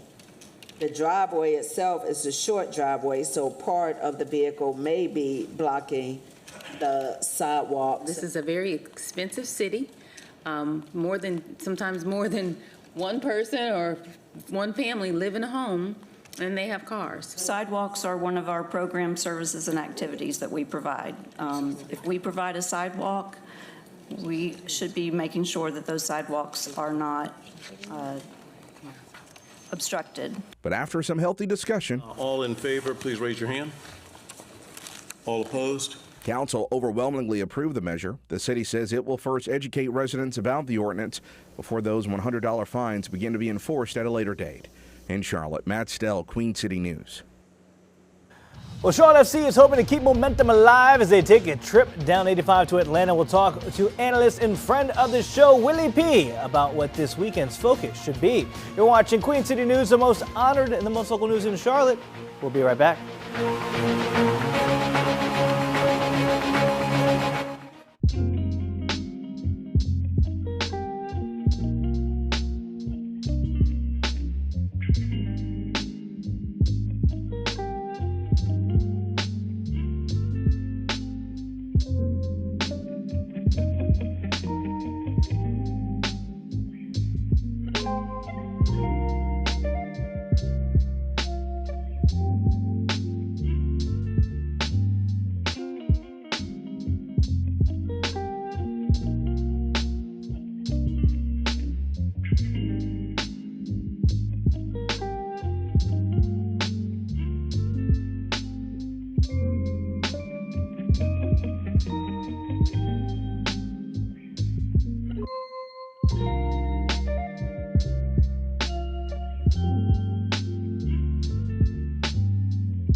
Welcome back.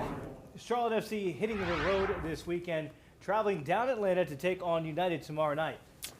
Ahead of the game, as the travel heads down to Atlanta, we've got an expert back in the house this morning. Now, this script says Willie P. Is that the same expert that we're talking about for Charlotte FC? So. Oh, I guess it is. Willie, always after your complete always a pleasure to have you in. After your complete ignorance of the GTA video game series, I'm going to be called not an expert. What's the deal here? No, I didn't say you weren't. I just was questioning. You don't have to lash out. It's okay.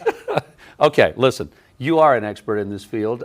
We're excited about one. Okay, all my family's in Atlanta. They are really ready for Charlotte to come down there because they think they can put a whooping on Charlotte FC. But we know the history of Charlotte going down to the Mercedes-Benz Stadium. It's a good history for Charlotte. It's a very good history, and when you think about it, you know, while Atlanta has won 3 in a row overall, Charlotte FC has won 3 in a row at the bank. The only time they've lost in that building was a late heartbreaking goal the first year Charlotte FC was in that building with Jake Mulroney Mulroney goal. So they've had a lot of success in Atlanta, and most importantly, we bring a lot of our black and blue fans to Atlanta as well. Thousands. You told me thousands. Somewhere in the neighborhood of 3,000 to 4,000, it seems like every year, and it always becomes one of the great things. You know, Charlotte has this great program through the season ticket holders where you get free tickets to any road game you want, up to I think 3. So it's a very, very cool thing that they do, and Atlanta is the one that usually people take the most advantage of. We know that the supporter groups also charter some buses down as well. So it's always a great time.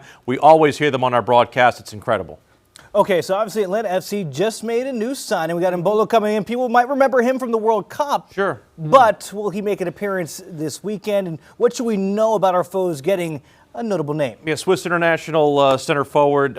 He's somebody who was definitely going to try and reimagine their attack. They spent a ton of money on a man by the name of Emmanuel Latte-Lot, who has not worked out. They've already sent him out on loan. They spent about another $19.5 million to try and cover up that mistake.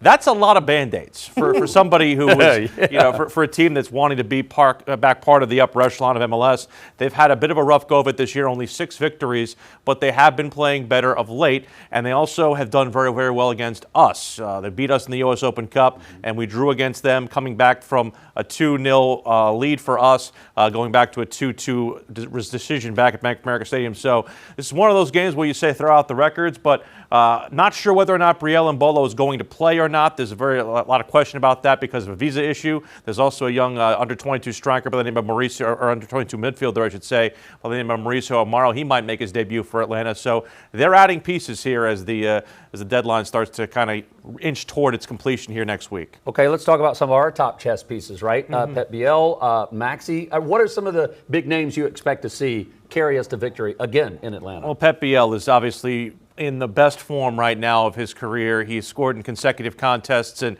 is now 1 goal contribution away from being Charlotte FC's all-time leader in that category to pass Karol Swiderski. He is playing on another level, but the one thing that I think has been a great weapon for Charlotte FC over the last couple of games is the set piece. They brought in a new set piece coach by the name of Carl Hooper. Those are the corners and the free kicks, by the way. Those are the things that from the dead ball Charlotte FC can take advantage of. They've got more goals from that position than any team in the league, 11 of them, and they've also conceded only 5, so they're +6 in that regard. They've had to face, according to what Dean Smith told us yesterday, around 60 corners since the World Cup break. They've conceded none of them. So this is one of those things that Charlotte FC has been very, very good at scoring. If you can be on the positive when it comes to set pieces by that kind of a margin, you're a team that's going to win a lot of games, and you're a team that also can win games in unconventional fashion like the Crown did last weekend against DC in a game where they might not have had the upper hand, but they got the result because of the ability to grind and take advantage of those set pieces. I'm going to apologize to Willie P because anytime a Charlotte FC rumor comes out, I immediately hit his phone and say, huh? Question mark? What did I do? With the window still open, do you see Charlotte FC staying put? Any more moves? What are the rumblings inside? They have 1 senior roster spot available after the departure of Kerwin Vargas. I asked Dean Smith pointedly yesterday, do you expect that spot to be filled by next Wednesday's deadline? He said yes. So they do expect to fill that. He has said in the past that it might have to be a domestic spot being filled because Charlotte is currently out of what they're called international roster spots. You can always trade for one of those, but it would require either an asset such as general allocation money or a draft pick to be able to go and acquire one of those. So it's still kind of in the mix. They're meeting as we speak. Again, the deadline's Wednesday. So it's one of those things where if you're Charlotte FC, you feel like you're going to try to get one more over the line. Don't know what that will be. Will it be a midfielder? Will it be a winger? It's very much up in the air right now in terms of what they'll do. They can still add if it's not a transfer, if it's somebody that's a free transfer before the roster freeze, but more than likely it'd be somebody via some sort of transfer here by the end of middle of next week. Willie, Atlanta has been kind of the gold standard in the Southeast for years. Do you think Charlotte has now surpassed good question. Atlanta and taken over that spot when you look at Major League Soccer in the Southeast? Well, over the last couple of years, Atlanta has definitely fallen off. I would say if you're looking for a team that's the gold standard right now in the Southeast and in the league, if we can call Nashville the Southeast, it's probably Nashville right now. They're at the top of the league right now. basically in that Supporters Shield spot. They are probably the best built team right now in Major League Soccer. Charlotte FC is not far behind. I think it's one of those things where they're on that next tier below where Nashville has kind of set themselves up for this year, because Nashville's got Sam Surridge, they've got Hani Mukhtar, they've got a bunch of designated players who have been very, very good for them, and a very, very good head coach in BJ Callahan who has helped them. Atlanta has definitely fallen off the page a little bit, though. If you're looking at kind of the Southeast supremacy, I would say Nashville's probably at the top, with Charlotte kind of behind there. I'd say Orlando, maybe even some of the other teams that would kind of, fall in behind them as well. I know Miami is obviously going to have a claim to that. Do we count Miami as the Southeast? I don't know, but not if they're ahead of us. No. And here's the thing: Miami's in a world of hurt right now because they've gone 5 winless. They just sacked their head coach, so they're not exactly flying high at the moment themselves. Well, they got 5 seconds left. Final score prediction: Charlotte FC 3, Atlanta 0. Boom! Oh, there it is. shutout! Okay, look, we don't need weather for here, but will it be for the fans that want to go out and watch at a bar? You want to ask our fair friend Andrew Brightman? Andrew Brightman, we need weather. We need good weather. I know that there could be some stuff with the Panthers tonight, so give me some good news. I mean, tomorrow we should be in pretty good shape here. I mean, you might see an isolated shower storm, but tonight, a little bit hairier out there with some of those hit and miss showers and storms we could see here across the Carolinas. Right now, 74 degrees outside as we look towards Uptown from Independence Boulevard. Calm conditions, dew points in the lower 70s right now as we deal with the a little bit of humidity out there as we get things rolling. Boone, oh, that was really cool. Boone camera right now outside on King Street. We have got tranquil conditions right now, lots of sunshine, pinpoint radar, not much going on. We zoom out all the way. We have got a bit of a frontal boundary pushing in that's giving us maybe a little bit of a spur for some of these showers and storms later on today. Muggy meter moving up. Tropical-like humidity, soupy conditions across the Carolinas. Futurecast in motion as we go throughout the day. There's some of those hit-and-miss showers and storms developing across the region. 8 o'clock tonight, more potential storms developing throughout the Carolinas overnight. And heading into your Saturday, could see some more showers and storms out there as we go from the morning and then into the afternoon hours. Could be seeing a little bit of hit-and-miss wet weather developing. This is 4 o'clock on your Saturday. More isolated showers and storms, and eventually starts to dissipate. Sunday is looking drier out there across the region here as we head into the afternoon. There's the potential for those hit-and-miss showers and storms, but very localized in nature. And then as we get to your Monday here, 9 o'clock in the morning, partly cloudy skies and starting to heat up in a big way. Panthers football forecast tonight. Temperatures in the upper 70s at opening kick. Could see some hit-and-miss showers and storms. Out in the tropics, we've got Dolly, 40 miles per hour, heading off to the west at 24 miles an hour. This storm is not very impressive here as it makes its way off to the west-northwest. In fact, the National Hurricane Center has this system dissipating potentially by the end of this weekend. Your pinpoint 7-day forecast, temperatures holding steady here in the mid to upper 80s through Sunday. And then we start to heat up in a major, major way as we go into next week. You're watching Queen City News, the most honored and the most local news in Charlotte. We'll be right back.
All right, one final check-in on your Pinpoint 7-day forecast, tracking the scattered showers and storms for your Friday and Saturday here, and then we start to dry out and really heat up in a big way, and boy, is it going to be scorching for the middle part of next week. Oh, Are you sure that 98 is correct Real. on there, Andrew? oh man. It's as real as your Atari, Jason.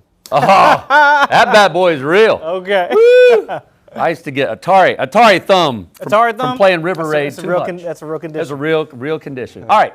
Final story of the morning. A Make-A-Wish recipient got to be a WNBA star for a day. The Seattle Storm hosted 11-year-old Charlotte earlier this week. Charlotte says she loves basketball. She decided it'd be fun to be a player for the day. She added that she hopes that all the young girls who see this know you can be whatever you want to be. Absolutely love that there. Go ahead, Charlotte. Go ahead. Rock it. Way to rock it. Look, okay, so we have two superstars ourselves that show young women that they can be whatever they want to be. That's Lazma Hotcheck and Alicia Quarles over here with Positively Charlotte. Ladies, what do you have coming up on this Friday? You know what? We might be about women power, but today's about the men. We have a celebrity esthetician on the show, and he's telling us all about men's skincare, all the things that you should be doing to keep your skin right and tight. And we're also talking about Earl Scruggs Music Festival, which is happening next weekend. It's in Mill Spring, North Carolina, and it is so fun. We went last year, and first of all, you get to experience the mountain climate, so it's not going to be 98, you know? Well, actually, I can't say that. I don't know. Andrew It won't be. probably It won't knows be. that. It won't be. But it's super fun to go up there. You get to experience some of the history and the culture of bluegrass music. So we're going to chat with Earl Scruggs' nephew, JT, today. So it's going to be fun. And we've got our pet of the week, so you got to stay tuned because we've got our fur baby looking for their forever home. And that fur baby was just sniffing my calves in the hallway. Jason, it might be your time. It's a big fur baby. Yeah, big boy. Fur baby. It's a big fur baby, a cute fur baby. So if you're looking for a big fur baby that likes to sniff calves, there's one coming on the show.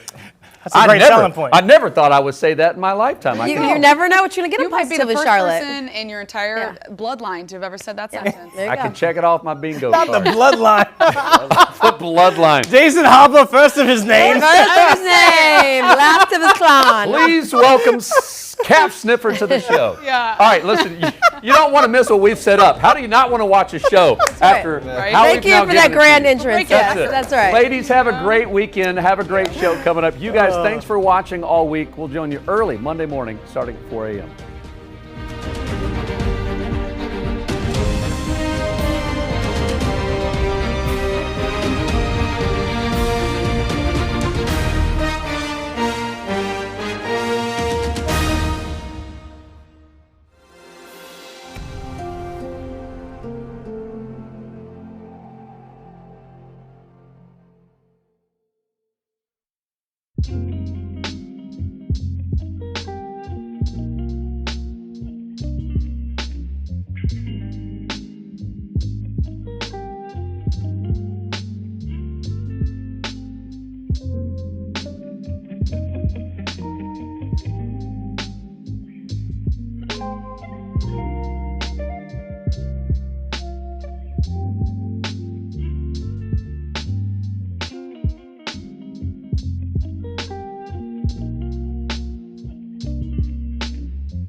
You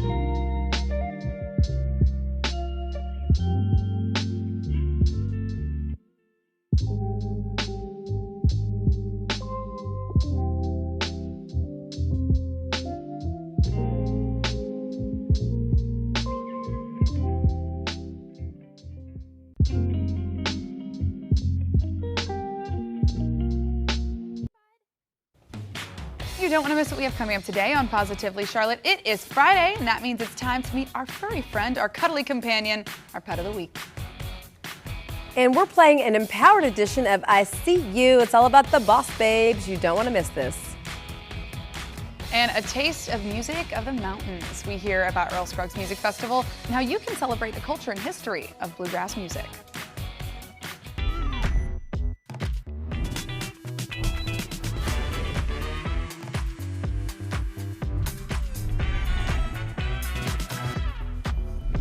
Happy Friday, y'all. Welcome to Positively Charlotte. Thank you for starting your day with us. I'm Alicia Quarles. I'm Liza Mahachek. It's a happy Friday because, of course, you know there are so many fun things to look forward to over the weekend, and we finally made it. That's right. A lot of you are taking road trips this weekend, but AAA wants to remind North Carolina pet owners about car safety, and it includes their four-legged passengers as well.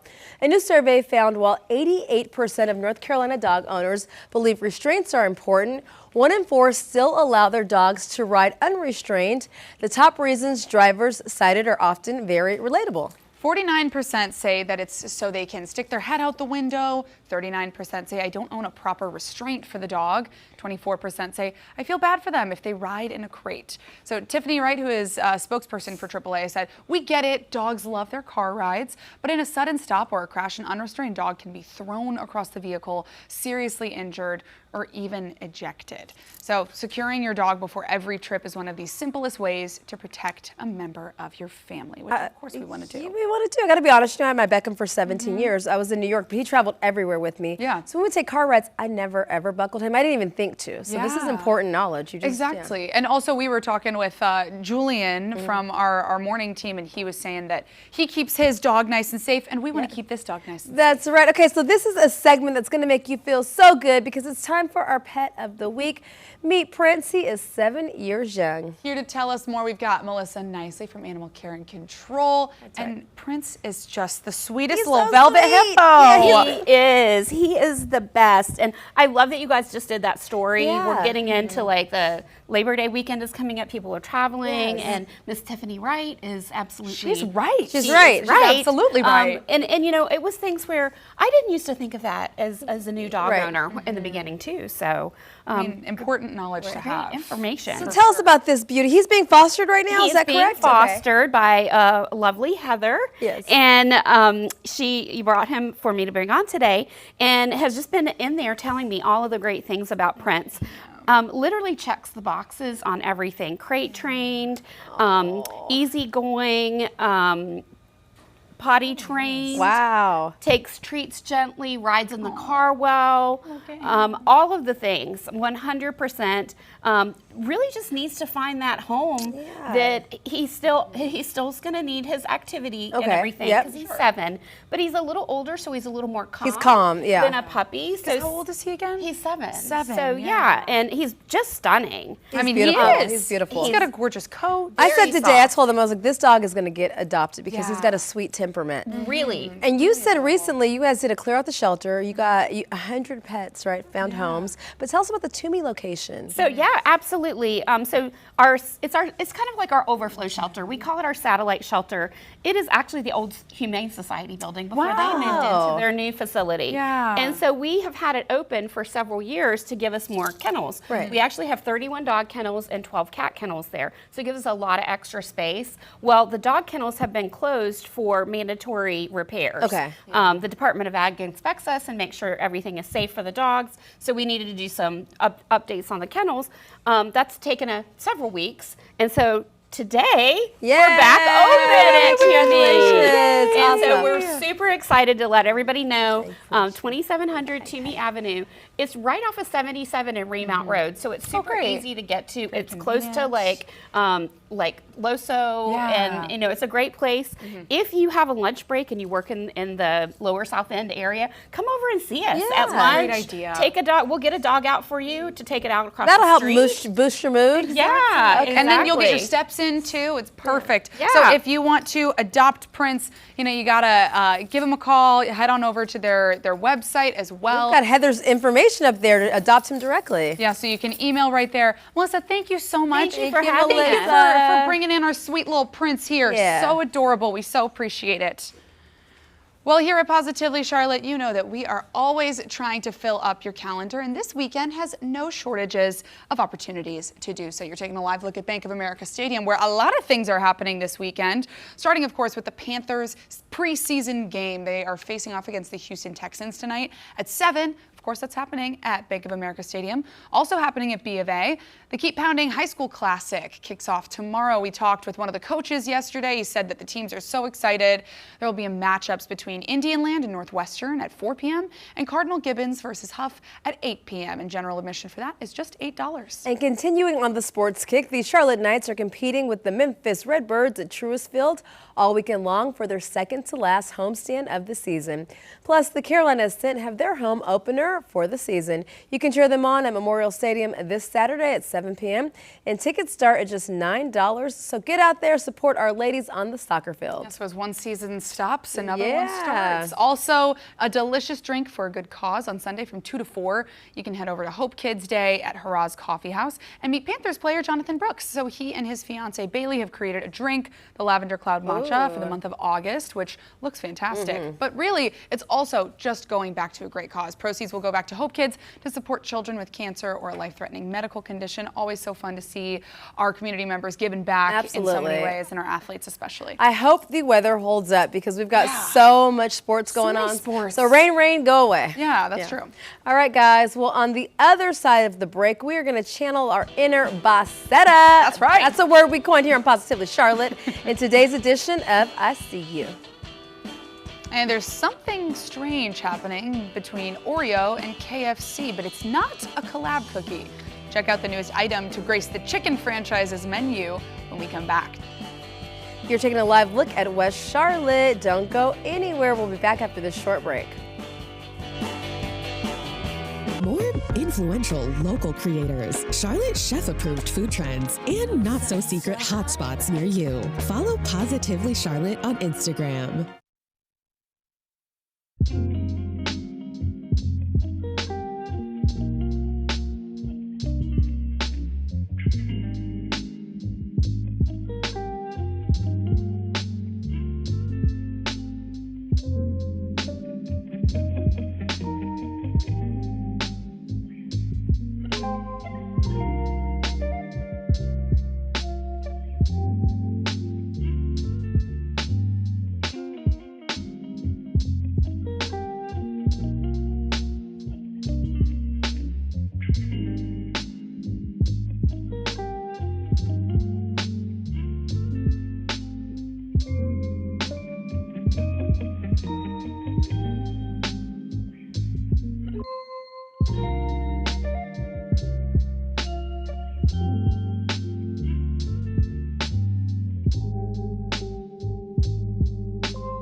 Welcome back. As the college and pro football season kicks off, fans across the country are firing up the grills and preparing for a full season of tailgates and game day gatherings.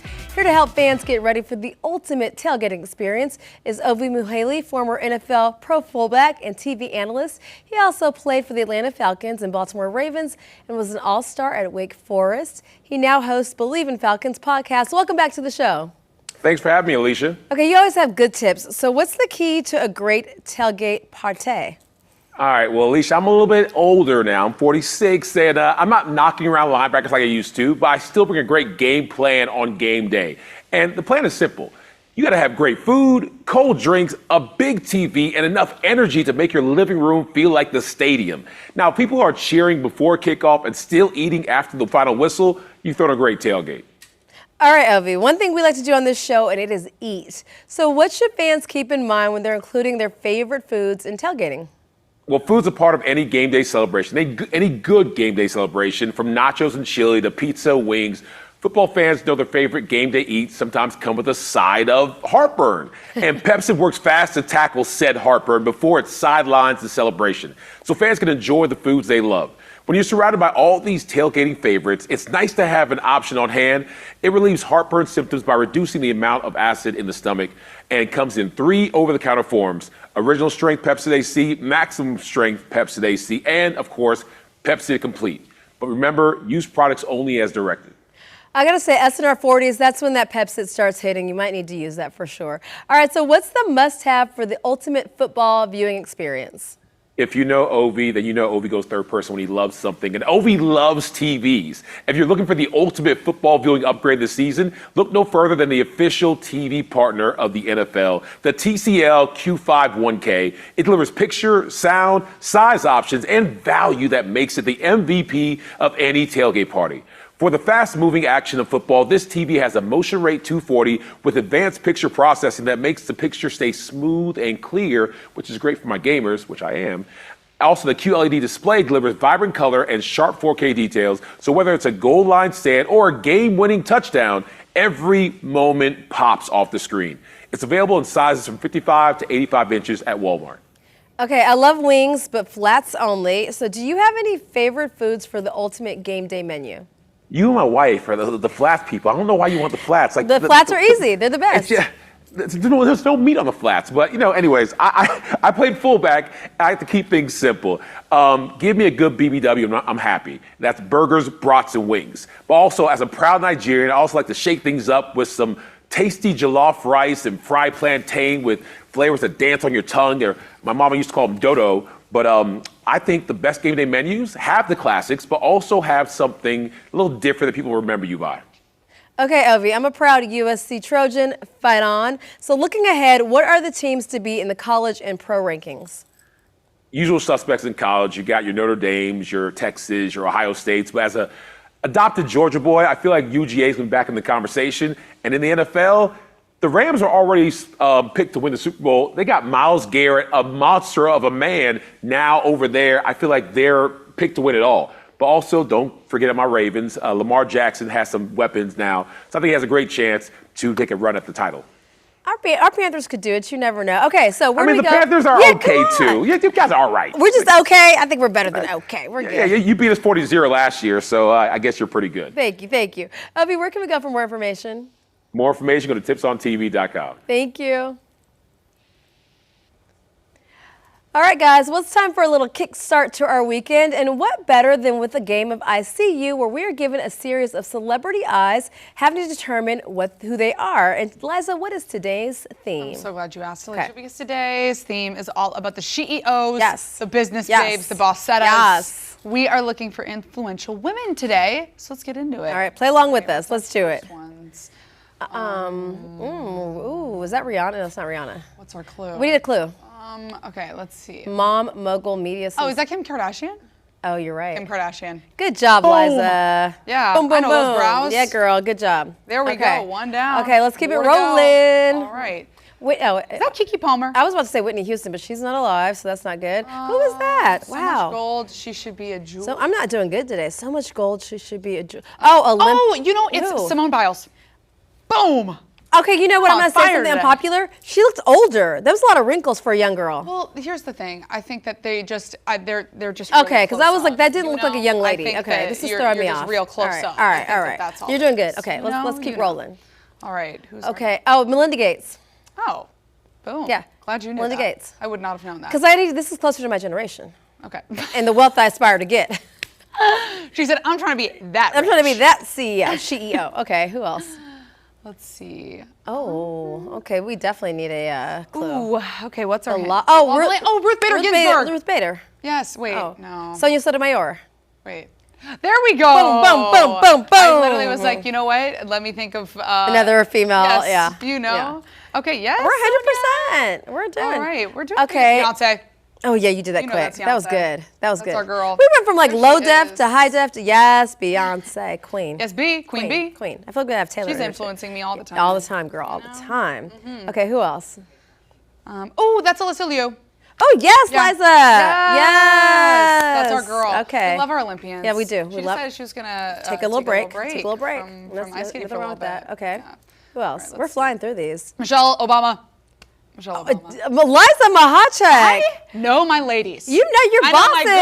I know my bossettas. Okay, bossettas. My I'm girls. so proud of you, Liza. Yes, Michelle. Okay, do we have any more? I'm like, well, you've flown through these. What else do we have? Oh, Taylor Swift. Yeah, that's T Swift. That's T That's Swizz. T-Swizz. That's T-Swizz. That's our girl. You know those eyes. Mahachek, this is like your category. This is your Why Olympics. am I eating this up? This is your Olympics. Like, this is I might my as well just sit Olympics. back. She's got this. I'll give you a chance. I'll give you a chance. That's Oprah. Oprah. There we go. Yeah, that's Oprah. All right. Oprah. There we go. Okay, we've got one more. We've got one more. These were good. These were good. All right. Do we have any more? Yeah, we've got one more. Oh, Dolly Parton, our girl. Dolly. Our girl Dolly. We will always love you, Mahachek, Dolly. we did really, you did 100%. I'm so No, I proud wouldn't of have gotten us. Melinda Gates if you Okay, didn't thank get you, Melinda thank you. Gates. Sonia Sotomayor, I contributed. Yeah, Sonia, yeah, you did. Yeah, how'd you? I mean, 1,000% contributed. You guys, we got this. How'd you guys do at home? Let us know on Positively CLT. We want to hear. And coming up, Banjos and Bluegrass, we talk about Earl Scruggs Music Festival happening just a car ride away. Coming up. Here's a live look at Bank of America Stadium. So much going on there this weekend. We're excited for it. You're watching Positively Charlotte. We'll be right back.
Well, a festival is celebrating the history and culture of bluegrass music.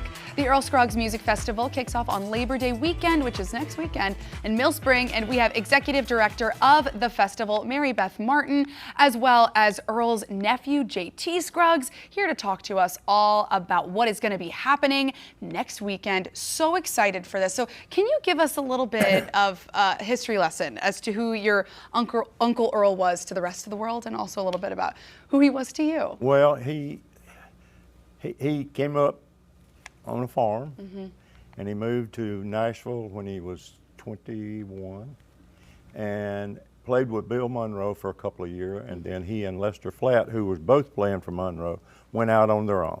Okay. And what they were to the rest of the world, they pretty much toured the whole world. They were really big in Japan. Yeah. And so that was good. And what he was to me was my uncle. Earl was, he was an interesting dude. If you didn't know him and run upon him on the street, you'd think he still lived in Flint Hill, North Carolina. Even though he met presidents and all kind of people, he could deal with anybody. But he was extremely humble. But also he was very witty. I mean, and also just an absolute icon in the music world. So many people, you know his name, know his music, and, especially when you come to the music festival, you get to see so many people who love the banjo, who love bluegrass music. When we went last year, we saw people, gathered in a group playing the banjos together in multiple generations. It's so fun to see that kind of thing where people are uniting over music. So can you give us some of the big names that we're going to be able to see next weekend, in addition to, just some general music that we're also going to get to experience? Yeah, so the Earl Scruggs Music Festival is a festival that brings together people who are there to celebrate the most famous banjo player in the world, Earl Scruggs, as well as the artists who were certainly influenced by him. So we have an incredible lineup coming over Labor Day weekend. Our headliners are the Avett Brothers. And I really think they're so similar to Earl in that they were influenced by the traditions of North Carolina music, but they've taken it and they've done their own really great things. So we're so excited they're headlining this year. We also have Green Sky Bluegrass and Bela Fleck, My Bluegrass Heart. Allison Brown is an incredible banjo player and really groundbreaking woman in the music industry, and she's our artist in residence this year. So tons of great artists on the lineup, and we're really excited about it. It's so cool to see also, just because I think that, with banjo, typically you see that very frequently within bluegrass music, but in a lot of other genres, you don't get a chance to see it or hear it. And so a lot of people are getting to just get a taste of that when they come for this weekend. You have a new stage coming as well for the festival this year. Tell me about it. That's for Aunt Louise. Oh, really? And who Earl gave, and also Lester, gave her credit for turning them around and making them famous. Oh my goodness. She became their manager after a few years, and she was tough. She was tough to deal with, but she was good. Yeah. And she was an excellent manager, and she was a great lady. I loved her to death, but when we started working on the museum initially, had to get her approval. It took me 6 months to get her to approve it. She's a tough cookie. Yeah, but then she was just a hard worker. She would not get up till after lunch. Oh my goodness. And then work till 2 and 3 o'clock in the morning. Wow. Yeah. She was like, I'm working on an entirely different shift from the rest of you guys. And she'd tell you do not call me for lunch. Yeah. It's so sweet. I mean, so cool to hear about all this history, all the ties that, of course, it has to North Carolina, but as well to your family. So fun to see. We got the information right there on your screen. Of course, there's more than just music. They also have so many fun things going on. They're going to have tastings with whiskeys and things like that. You also can go and buy from, some local vendors there as well. But so much fun music. Guys, thank you so much for coming in today. We so appreciate you joining us. Well, thank you for having us. Of course. All right, well, it's sweet, savory, and everything in between. KFC is teaming up with Oreo to release the Oreo Original Recipe Chicken Burger in China. It'll have fried chicken thigh fillet and mashed potatoes covered in crushed Oreo pieces, which will be between 2 Oreo-flavored buns. Hey, I will always say that I'm going to try anything once, but I am a bit disturbed. Even though it'll look like a cookie, the buns will be made from bread. Right now, the restaurant hasn't revealed if the sandwich could reach restaurants outside of China, but honest thoughts on this? This looks like diarrhea. Like, if I really want a true colonic, have one bite of this. What is this? I just think, I don't know if I'd be able to keep it down. I never in my life have I thought, you know what, I should take a bite of mashed potatoes and then an Oreo immediately afterwards. But apparently the mashed potatoes have an Oreo filling in them as well. And you know we love to eat, but I've never looked at something and been like, I think I want to throw up. Like, this looks gross. I'm sorry, this feels like you're trying to do like dessert and your meal all in one, and I'm all for chicken and waffles. But chicken and Oreo, chicken sandwich, mashed potatoes. But once again, I wonder if this is how the Chinese look at Americans. Like they're just eating crap over there. They're just throwing Oreos in anything. Just eating everything. All right, guys. Well, we know a lot of people are very happy that it's PSL season. Pumpkin spice is back on the menu. But what about something with a little fizz? If you've been looking for the next trending beverage, Taco Bell may have you covered. Later next month, they're launching the You Seem Pretty Pink for a Baja Blast in collaboration with pop superstar Olivia Rodrigo. This is a tart take on the fan favorite. It combines refreshing tropical lime zing of the Baja Blast with the tart pink lemonade finish, making it a citrus match made in taco heaven. And this is a really full circle moment for Olivia. She was reportedly excited about the opportunity to collab with the Bell and even mentioned to Cosmopolitan how close they are to her heart, saying, when I was younger and an album that my friends and I were really excited about would come out, we would go to the drive-thru, get Taco Bell, and sit in the parking lot and listen. And if people listen to my album top to bottom in a car with their friends drinking a Baja Blast, that is the dream. So the new drink will be hitting drive-thrus everywhere on September 24th. So I know that Taco Bell line is about to be wrapped around. The Taco Bell line is always wrapped Taco around. Bell hits. Like, Taco Bell is so good. So this is just going to be like an added bonus. Yeah. All right, let's keep on our food talk because Pringles isn't typically the go-to chip brand for dipping, but now the company's trying to change that. Pringles is announcing the launch of the all-new Pringles Dippers. They say that it's their thickest and waviest chip yet, with more ridges to make it sturdier for dunking action, and the dippers will come in 3 flavors, including French onion, original, and bacon cheddar. It hits stores' shelves next month. So this is, this is some pretty exciting stuff. I always love anything from some Pringles. Yeah, I'm a chip connoisseur, and I was thinking these are too thin, but they're making them thicker. Sign me up. That's very smart. You know what? I'm sure they did a lot of testing on this. If you guys, hey, Pringles, if you need more testers. We got you. Call us. We can help. Call us. This would be something that we would get into. Absolutely, Liza. On the other side of this break, the land down under is pumping the brakes on AI in one industry. Find out all about it when we return. You're taking a live look on Independence Boulevard. We'll be right back. More influential local creators, Charlotte chef-approved food trends, and not-so-secret hotspots near you. Follow Positively Charlotte on Instagram.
Well, there's been a lot of loss this week, and the art world is mourning renowned Japanese artist Yayoi Kusama after news of her passing this month. One of Japan's most respected contemporary artists, Kusama's work is exhibited around the world, including in New York, Los Angeles, and even right here in North Carolina at the North Carolina Museum of Art in Raleigh.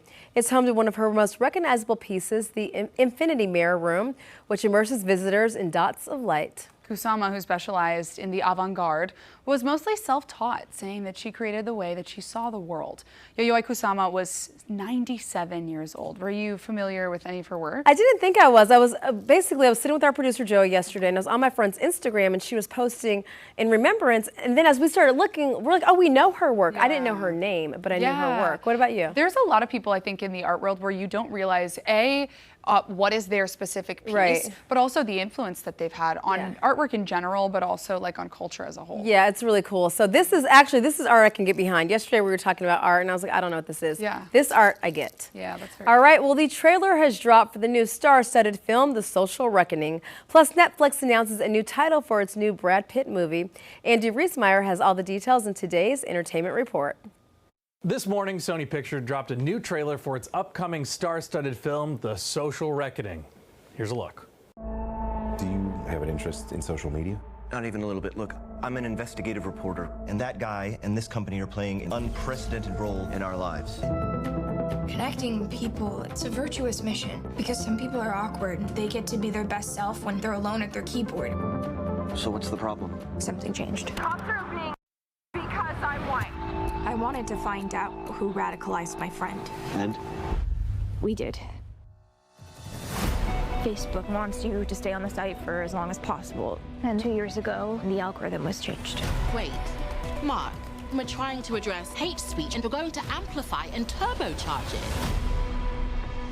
The debate is over. We have 102 hours to get everything. Evidence of drug cartels and a study that hasn't been made public on Instagram and teen mental health. He has a source. He won't give me his name, but he works here. Did you know this was happening? We're not the ref. We're the public square. Are you crazy? You're like a crossing guard standing in front of a school, but you're not doing anything with your arms. So the cars are just plowing down the children. The movie is inspired by true events and meant to be a companion piece to the 2010 movie The Social Network. It stars Emmy Award-winning actors Jeremy Strong and Jeremy Allen White. The movie will hit theaters October 9th. In the meantime, Netflix has settled on a title for its upcoming blockbuster with Brad Pitt.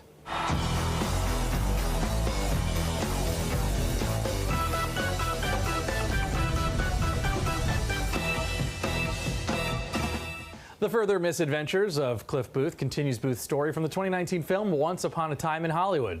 Instead of directing, Quentin Tarantino is writing the project, and David Fincher is taking the lead. The further misadventures of Cliff Booth hits IMAX first on November 25th, and then it will head to Netflix about a month later. With your entertainment report here in Hollywood, I'm Andy Reesmeyer. Well, in music news, Australia has banned AI songs from official music charts. An Australian producer used AI-generated vocals and drums to create a variation of Madonna's song, Like a Prayer, and it has spent 16 weeks on the country's top 20. It reached number 2 on the Australian Record Industry Association's top 20 Australian singles chart and settled into 4th place as of Tuesday. Well, the association announced in a statement that AI's completely generated tracks will be banned starting Monday of next week, but some artificial intelligence-assisted music will remain eligible. These songs will qualify only if humans, quote, perform the lead vocal and the primary instruments and wrote the song. The new rules are in line with guidelines released last month by the International Federation of Phonographic Industry.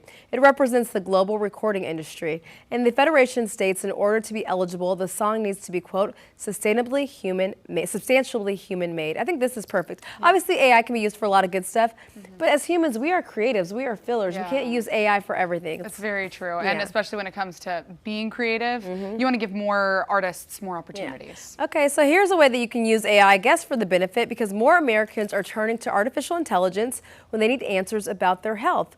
One telehealth company says the trend is helping several patients deal with their anxiety. Healthvana says that people are using conversational AI when they have questions that they are too embarrassed to ask their doctor. The director of data services says that their goal isn't to replace an actual provider. They just want people to be better informed before they come in for an appointment. But at the end of the day, your doctor is there to help you. So don't be embarrassed and ask your doctor any questions that you may have. That's what they're there for. Also, HIPAA restricts them from telling anybody about what you did. Hey, So that's true. If you're embarrassed about something, it's only one person that will ever know. They That's can't true. talk about you. I'm not mad at being your own advocate. Be your own doctor, but also go to a real doctor. Exactly. Yeah. You know, like I think that when you want to go into a doctor's appointment, you want to stay focused and ask the questions that you need. Yeah. And a lot of times you can kind of forget. Yeah. So this might be for Yeah. good.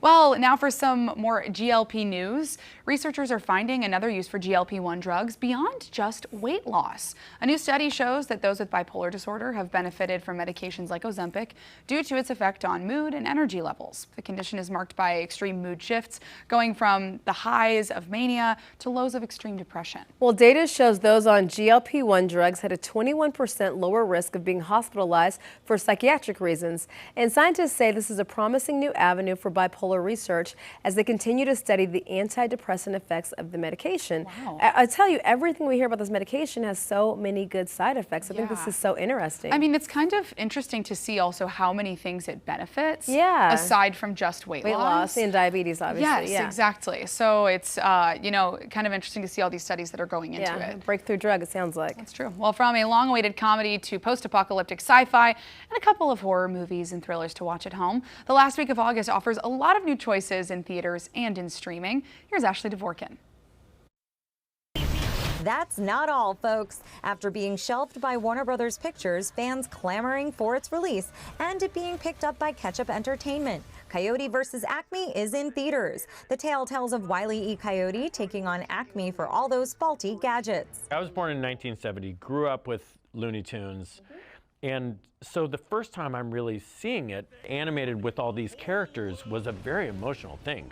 Jasper!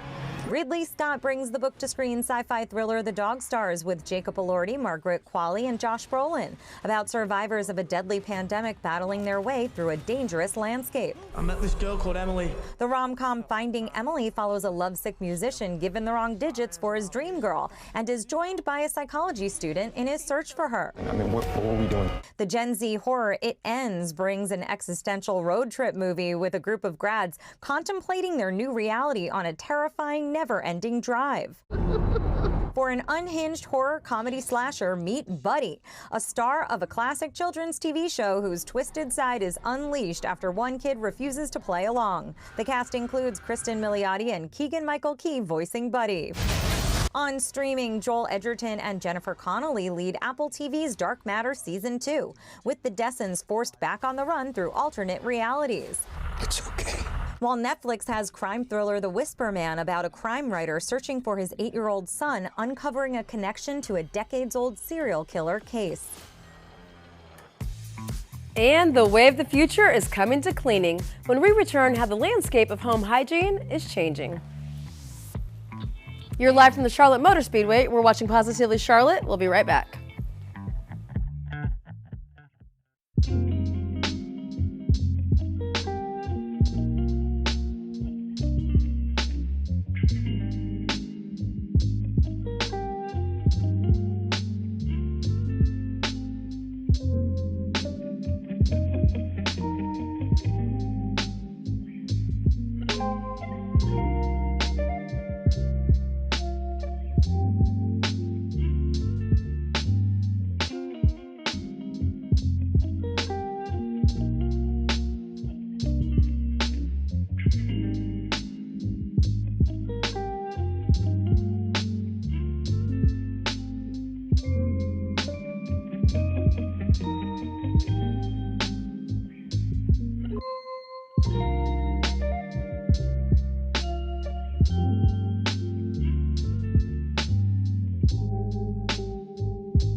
Well, August is nearly over, and as we look ahead, did you know September is Skincare Awareness Month? It seems we're constantly focused on women's skincare as a society, but what about the men? Well, never fear, because Ian Crum is here. Ian's a celebrity esthetician and the founder of The Boys in Beauty. He's going to share tips on how men can refresh their skin this fall. Welcome to the show. Hey, Alicia, so nice to see you. Hey, friend. I've known you for a long time, but what is The Boys in Beauty, and why did you start it? So it's a movement and membership all about normalizing male beauty. Guys can do beauty too, whether that's moisturizer or a little makeup or taking care of their hair. So it's all about having that conversation. And I'm so happy to be here today to also talk about male beauty and what guys can do to take care of their skin. Some people think skin is skin, but you say that men's skin really has different needs. Tell us about them. Yeah, so, I think guys a lot of times want something that really works with their beard. A lot of times men can be a bit oilier in their skin from activities. So there's a few things to consider, and I think really just paying attention to products that absorb well and fit into their lifestyles, whether that's after the gym or, before work. It's just really speaking to skincare in a way that goes into someone's lifestyle, and that is individual with each guy. Okay, so what do you think the biggest skincare mistake is that guys make? Mine is when they say they wash their face with like body soap. I'm always like, ah. Yeah, that's a common one. The 3-in-1s, the 5-in-1s, the just using the same product for everything. I really speak a lot about skin protection. So I think my biggest mistake I think men and a lot of women aren't doing is wearing sunscreen every day. So, I definitely always champion protecting our skin first. Okay, so speaking of sunscreen, you're going to take us step by step through your own personal regime, because a lot of men don't even know where to start. But you start with the sunscreen, right? So I put sunscreen in this segment first because I wanted everyone to take away that it is so important to have sunscreen. It's actually the last step in a routine, but I needed to get that talking point in. So rule of thumb is to take the sunscreen and apply at least 2 finger lengths for the face, 3 to also cover the neck. I like this sunscreen from number 7 because it's super, super lightweight. And as I mentioned earlier, a lot of guys have beards and they also want products that don't have a white cast. So this one has no white cast and it absorbs into the skin and blends out even if you have beard hair. I loved using it this morning too. So make sure you're wearing sunscreen every day, but it's actually the last step in your routine. Okay, this next one I want fellas to pay attention to. Get yourself some cleanser, guys. What's the cleanser you use?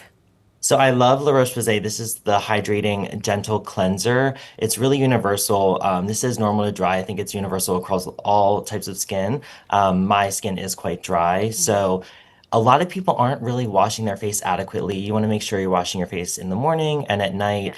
Especially at night, wearing sunscreen or being out in the environment, getting all of that whatever's on your face off. So any products you put on after are actually penetrating and absorbing into the skin and being effective. I'm a mask girl. I've never heard of this mask. Is this just for the fellas, or what is this? So this is for anyone. I like to say beauty is for everyone. Yes. So I know we're talking about guys and their skin, but all these products are great for women too. This is the Time Being 1-minute resurfacing mask. I love this. A lot of people also aren't exfoliating regularly. You want to exfoliate your skin. You want to get those dead skin cells off every week so you can, the products absorb and are performing as they say they are.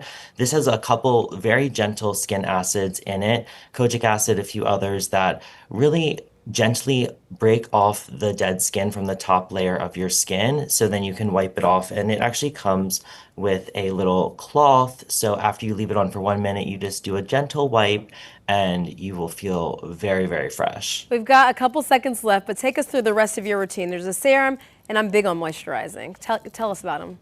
Yeah, so I think after you exfoliate, you want to make sure you're hydrating the skin. I love this Alpin serum for barrier protection and hydrating, so definitely like to do that. And then at night, we had moisturizer with our SPF during the day, but the Zeo Skin Health Moisturizer is just super hydrating. You want to make sure you're hydrating your skin at night and giving your skin the things it needs to help with its restoration while you sleep. So definitely make sure you aren't skipping your moisturizer at night. Ian, such, great advice right here. Fellas, you have no excuse now. Ian, thank you so much. Thank you. Well, let's talk fashion because Prada is trying to make stains trendy. Its fall-winter menswear collection includes a line of shirts with stains already on them. Okay, they come with yellowed areas, creases, simulated dirt, fake wear, tear, and discoloration. Designers say this is meant to carry the illusion of memory and lived-in history instead of looking pristine. The shirt cost almost $3,000 each. I feel like fashion always tries to do this. Like you look at Golden Goose shoes and some of them just look so distressed and you're paying so much for them. I had jeans that were completely ripped up and like older people would stop me and be like, did you pay for those? No, actually. So, yeah, but I only paid $60. But yeah, fashion always tries to. No, I know, but it's kind of like, what are we doing this? Why are we trying to? I don't know. We could just thrift. That part, If I wanted a shirt with stains on it, I could just probably go find one that actually already is. Right, and keep my $3,000. Yes, exactly. Just saying. I don't know. I don't know about this. Well, there's beauty all around us, and those with a keen eye and a quick shutter have taken some of the most amazing photos in the natural world. We have a short list of entries for the Wildlife Photographer of the Year Awards. The Natural History Museum in London received 65,000 entries. They have narrowed them all down to just 100. You are seeing some of the finalists here, and organizers say it will be impossible to leave without feeling a renewed sense of wonder for our incredible planet. The winners will be announced on October 13th. Look at that picture! Oh my gosh, that's all incredible. Of these photos. Yeah. I mean, it's incredible. I think it's also so cool just to get to see a little bit of life that typically you don't. Yeah, You absolutely. know? I mean, I don't have a pool, so how would I see a bear in my pool? Girl, like that. there you go. You know? All right, well, here's a question for you. Would you let a robot clean your house? We've been talking about this often, you know, with the robot vacuums, but a San Francisco woman did, and it set off a debate online. The woman says that she paid $30 for a humanoid robot to tidy up her apartment. It made the bed, cleaned the bathroom, and vacuumed in about an hour. She says it was slower than a person, but it did a solid job. Critics say that robots like this could take jobs away from real people who do need the work. And others poked fun at the machine's slow, stiff movements. A key detail, the robot wasn't thinking for himself. A human was controlling it remotely. These home robots are still years from doing it all on their own. One similar model is up for pre-order. It costs $20,000. It also still requires a real person pulling the strings. For now, the robot revolution is still at least partially human. This reminds me of like Rosie from the Jetsons. Yes. I don't ever want to take jobs away from people, but obviously it's inevitable with technology. So would I let a robot clean my house? I sure would. I sure would. Sure would. I'm tired. You know, first of all, hang on. I think he's kind of cute. Look at him. He's got his shirt on. He's a little cute. He's a little cute. And for $30, sweatpants for $30, you can't beat that. Like, go ahead, take my trash out. All right. Well, there are lots of new options when it comes to home internet. Rich Tamiro shows us how you can get the best price of speed you need. Rich on Tech here with another quick tip. If it's been a while since you last shopped around for home internet, it is time to check again. With more fiber, 5G wireless home internet, and even Starlink, there may be better or cheaper choices than when you last signed up. Start with the Speed Test Performance Directory. Yes, from the same company behind those popular internet speed tests. Pop in your zip code and you'll see providers in your area, along with price ranges, coverage estimates, and the speeds you might expect. Next, check the FCC's broadband map. Enter your exact address to see which companies report having service at your home. Just keep in mind, the data may not always reflect the very latest availability. Finally, try All Connect. Enter your zip code, then sort the results by the lowest price or the fastest speed. This makes it fast and easy to find a plan that matches what matters most to you. The site is free to use, but it does earn some money from provider partnerships. So before you switch, check the regular price after any promotions. So how much speed do you need? Netflix recommends around 25 megabits per second for streaming 4K. And if you're uploading large files, a fiber connection is usually fastest for that. Otherwise, a cable or wireless connection should suffice for everyday web browsing. A few minutes of comparison shopping could get you faster internet or even a lower monthly bill. I'll put links to all of these tools on my website, richontech.tv. I'm Rich DeMuro. That's Rich on Tech. There's still plenty of positivity coming your way, including some little cuties staying warm in the Australian winter. We will be right back.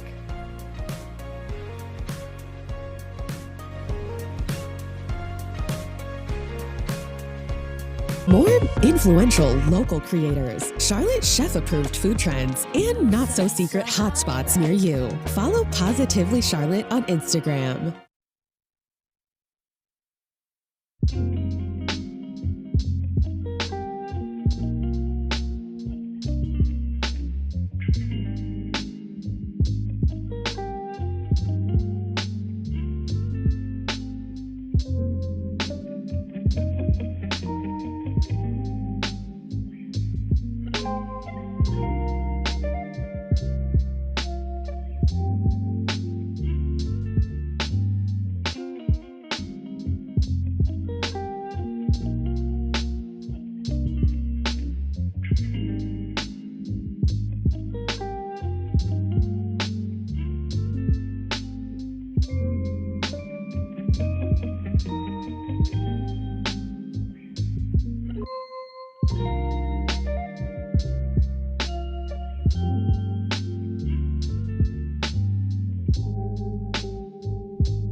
Thanks for spending an hour of your Friday with us here on Positively Charlotte. A trio of male otters at a zoo in Melbourne, Australia, stayed toasty warm in the heated pool in their habitat as the city dealt with cool temperatures during their winter. So Gunther, Rodney, and Murphy, 6-year-old Asian small-clawed otter brothers, were splashing around in what Victoria's Melbourne Zoo called their private onsen. Asian small-clawed otters are semi-aquatic. They are the smallest species of the otter world, growing to a maximum of 37 inches long. The otters forage for food in their pools and can eat a third of their body weight in just one day. So zookeeper Talia Coe said, "These guys are such good swimmers. They're so streamlined and love to turn and maneuver in different ways in the water. It's always so magical to watch." So cute little guys. All right, guys. Well, as always, before we go, I want to share our closing thoughts with you on this Friday. Please allow yesterday to be yesterday. You keep bringing your yesterday in today's trials and tribulations, and that's from Deion Sanders, aka Coach Prime. In other words, he's saying let it go. If you do not follow him on Instagram, you need to. This man's always posting, like, some really inspirational stuff, and I could see him just saying it. That's true. Also, I want to give some song recommendations for this weekend, because I feel like going into the weekend, sometimes you need some new tunes for while you're driving and your free time. First of all, with Olivia Rodrigo's Taco Bell Baja Blast coming out. Listen to the song Purple by Olivia Rodrigo. Great song. Tyler Childers' song from Twisters the movie, I've been obsessed with. I've been listening to that lately. What songs have you been listening to? Dolly, Dolly, Dolly. Oh my gosh, yes! Jolene Dolly's Rockstar album. That's another one that you can listen to. So thank you, Gen Z. Let the people know. Some fun songs to listen to, but we'll see you back here on Monday. Thanks for sharing a bit of your Friday with us, and have a great weekend.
outdoor tool sparking a northeast Charlotte house fire, causing hundreds of thousands of dollars in damages. The device left on the front porch and how it caused all of this damage.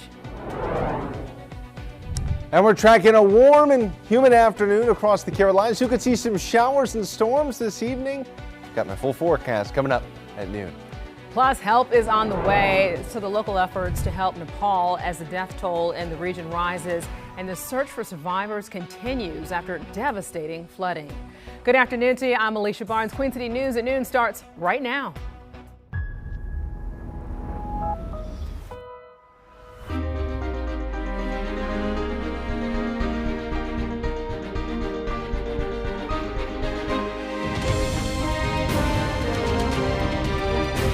Queen City News starts now. All right, let's get to it. First today at noon, a dreary start to the weekend. Hate to be the bearer of bad news, but we are now tracking hit and miss showers throughout the afternoon and the evening, a pattern that will really stick around through the weekend. Let's get right over to meteorologist Andrew Brightman in the Pinpoint Weather Center. Andrew, you're tracking weather, but any severe weather coming our way? Could see some isolated strong storms. We do have a marginal risk of severe weather for this afternoon, this evening. Alicia, big concern there. Some strong and gusty winds, but going to be fairly isolated in nature, but they're going to kind of peak in coverage during the late afternoon, early evening. Could see more of the same tomorrow, and then we're getting hotter, really hot actually, as we go into next week. Right now, 82 degrees, dew points in the low 70s. It's not all that hot outside. It's just so soupy with all that humidity we keep dealing with here across the Carolinas. Up at Beach Mountain, though, more sunshine here and some really nice conditions, lower humidity as well. Pinpoint radar, quiet here across the region. I expect those showers and storms start to pop up later on this afternoon. Got a weak frontal boundary here cutting through the central Carolinas right now. Temperatures low to mid 80s, and then up in the mountains we got temperatures in the middle 70s. Roughly the same from where we were yesterday, but actually here in Charlotte we're actually a couple of degrees warmer. As we go through the next 12 hours, temperatures heading up into the mid to upper 80s out there. Going to be a warm afternoon for sure, but not crazy hot out there. But coming up in a few minutes, my full forecast. I'll show you, Alicia, when it's going to be getting crazy hot outside. All right, can't wait to see that, Andrew. Thank you so much. Stay ahead of any wet weather, though, that is set to hit your neighborhood on our Pinpoint Weather app. It's free to download, and you can always find it in your Apple App Store and also on Google Play. A battery-powered leaf blower is to blame for a morning house fire in northeast Charlotte. Look at the damage here. It happened on Haywayne Court near Old Concord Road. This video now shows the charred aftermath of that fire. Officials say it started on the front porch after a failure involving a leaf blower. So the fire caused about $110,000 in damage. The Red Cross is helping 4 people who lived at the home who are now displaced.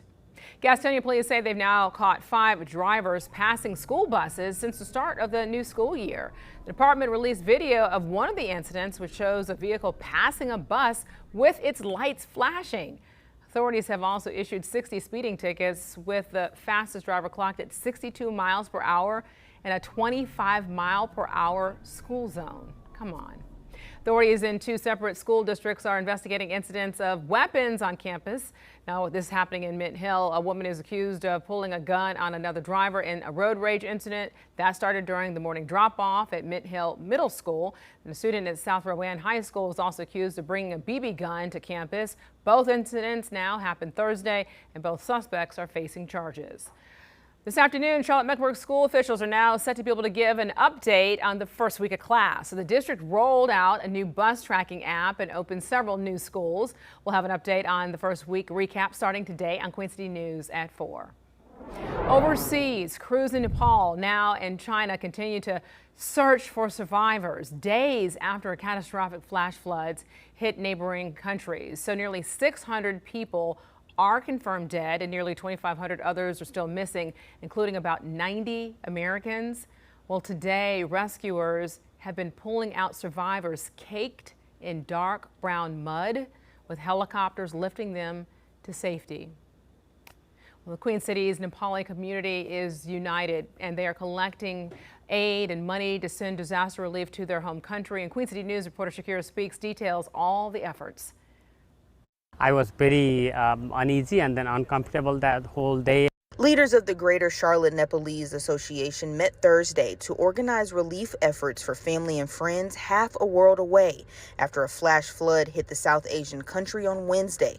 It killed people by the hundreds, with injuries in the tens of thousands. Early morning, and then we are calling to our friends and here neighbors, and we can try to help the community what we can do on our side. Leaders of the group estimate about 10,000 Nepali people live in the Queen City. They hope their community and their neighbors in the Charlotte area help with overcoming the disaster in the Himalayan region. In Nepal, government doesn't have enough resources, and then even infrastructure development was not sound like the good like here.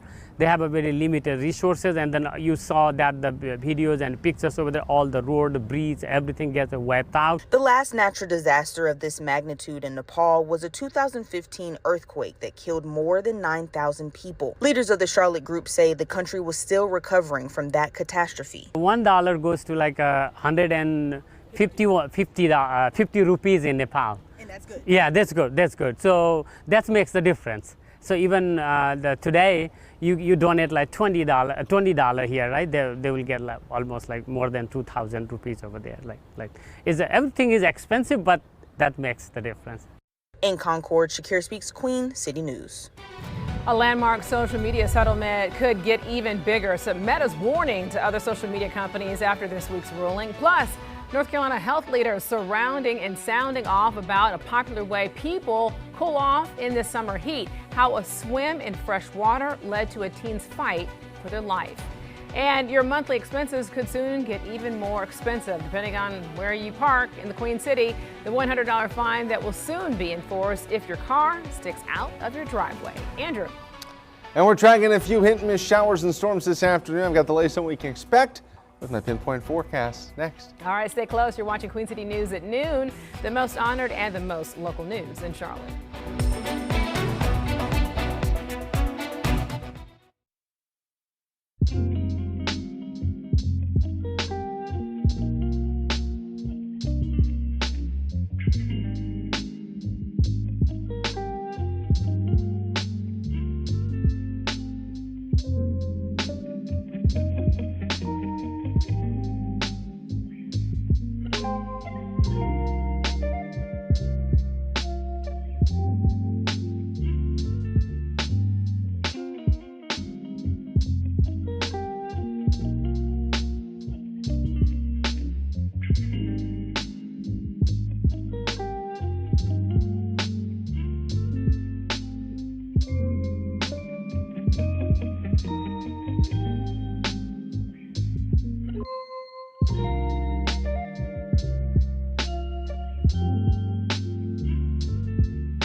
The largest tech settlement in history may get even bigger. So Meta's chief legal officer encouraged other social media apps to follow suit. And Dina Harley now reports on what it could mean for North Carolina if other companies get involved. framework we've negotiated will empower parents to easily manage their children's access to our platforms. A statement this week from CJ Mahoney, chief legal officer for social media giant Meta, after the company settled for over $17 billion in a multi-state lawsuit. Meta was specifically engineering their products to be as addictive as possible to young people. North Carolina was one of the states involved and as of now will receive at least $451 million. Meta also needs to implement new safety features like time limits for kids ages 13 to 17, a ban on so-called beauty filters that change the way someone looks, and hiding the amount of likes on posts. They're features that are common on other apps, but maybe not for long. Because teens move fluidly across dozens of apps, we need an industry-wide solution. We therefore call on our industry peers, TikTok and YouTube, to implement this new framework right away. If those other social media giants do sign on and implement the changes, North Carolina could get almost $200 million more as part of the settlement. It's money that Governor Josh Stein and Attorney General Jeff Jackson want to invest in youth mental health services all across the state. This is the most accountability that social media has ever faced. It's been a long time coming, and there's more to do. But today is truly a landmark act of accountability against social media and the effect that it has had on children. That was Dina Harley reporting for us this afternoon. Well, very concerning here, very alarming too. The American Psychological Association says that more than a third of teens spend more than 4 hours a day on their phones. Meta's new defaults for users ages 13 through 17 include a 2-hour daily limit, no feeds overnight, and silence notifications during school. And mental health advocates are really welcoming these changes. Don't think we truly know the toll that it will have, because we're really in an unprecedented time where young folks have never had the amount of nonstop content that they have. All right, parents, Meta's new changes are not live just yet, but teens can expect to be able to see the restrictions in the coming months. So if you went to bed early last night, you missed a chance to catch a glimpse of a blood red moon. Stargazers, though, in the Americas, Europe, and Africa were treated to a deep partial lunar eclipse. 96% of the moon passed through the darkest part of the Earth's shadow, causing it to turn into a reddish color. You can see here, lunar and solar eclipses take place because of a precise alignment of the sun, the moon, and the Earth. And who better to talk about this with than meteorologist Andrew Brightman. Andrew, kind of amazing. I mean, when you look at what this actually means, what it looks like, 96%, I mean, that's pretty significant. Yeah, we did have a, yeah, it's true. We can see it usually maybe once or twice a year. Alicia, we had a total lunar eclipse back in early March. Not sure if you had a chance to see that. And so, yeah, just a really cool celestial event. We got lucky. We didn't see as much cloud cover as what we thought was going to be going on during the overnight hours. So we did have some decent viewing conditions here in Charlotte, but just yeah, something really cool. Yeah, I think it's mad cool. All right. Yeah. All right, weather-wise, we have some changes coming our way. Weather-wise, we do have some potential hit and miss showers and storms you were talking about earlier. And then the big story here as we go into next week is how hot it's going to be getting across the Carolinas. Outside right now, looking towards uptown from West Charlotte, could see some hit and miss showers and storms this afternoon here. Still dealing with a little bit of that kind of persistent cloud cover out there across the region. Right now, as you get ready to step on out the door, warm and humid out there. 82 degrees currently, calm conditions, dew points in the lower 70s.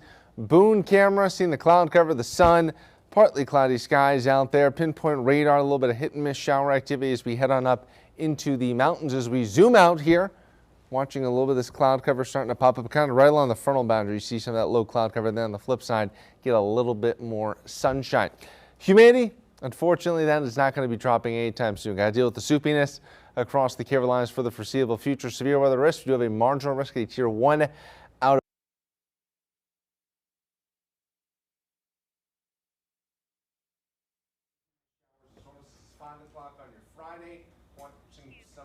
All right, looks like we're having some technical difficulties, Andrew. I'm going to take it over from here. Let's talk about the news of the day. President Trump now says that he does not want to negotiate with Iranians 6 months after the U.S. started military operations against Iran. Vinay Simlat now looks back and explains where we stand now.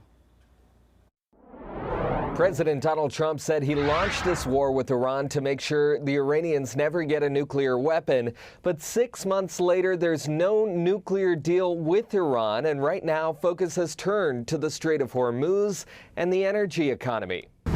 6 months after he launched military strikes on Iran, President Donald Trump says the mission is accomplished. Iran is right now, they're not paying their troops.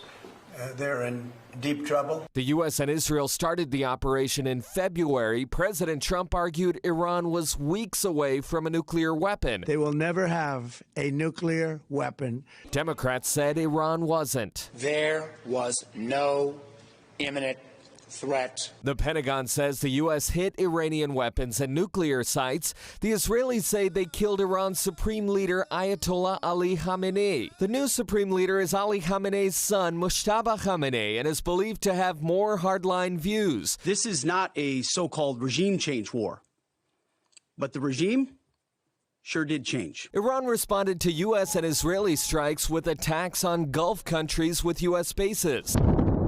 So far, 18 American service members have died in the conflict.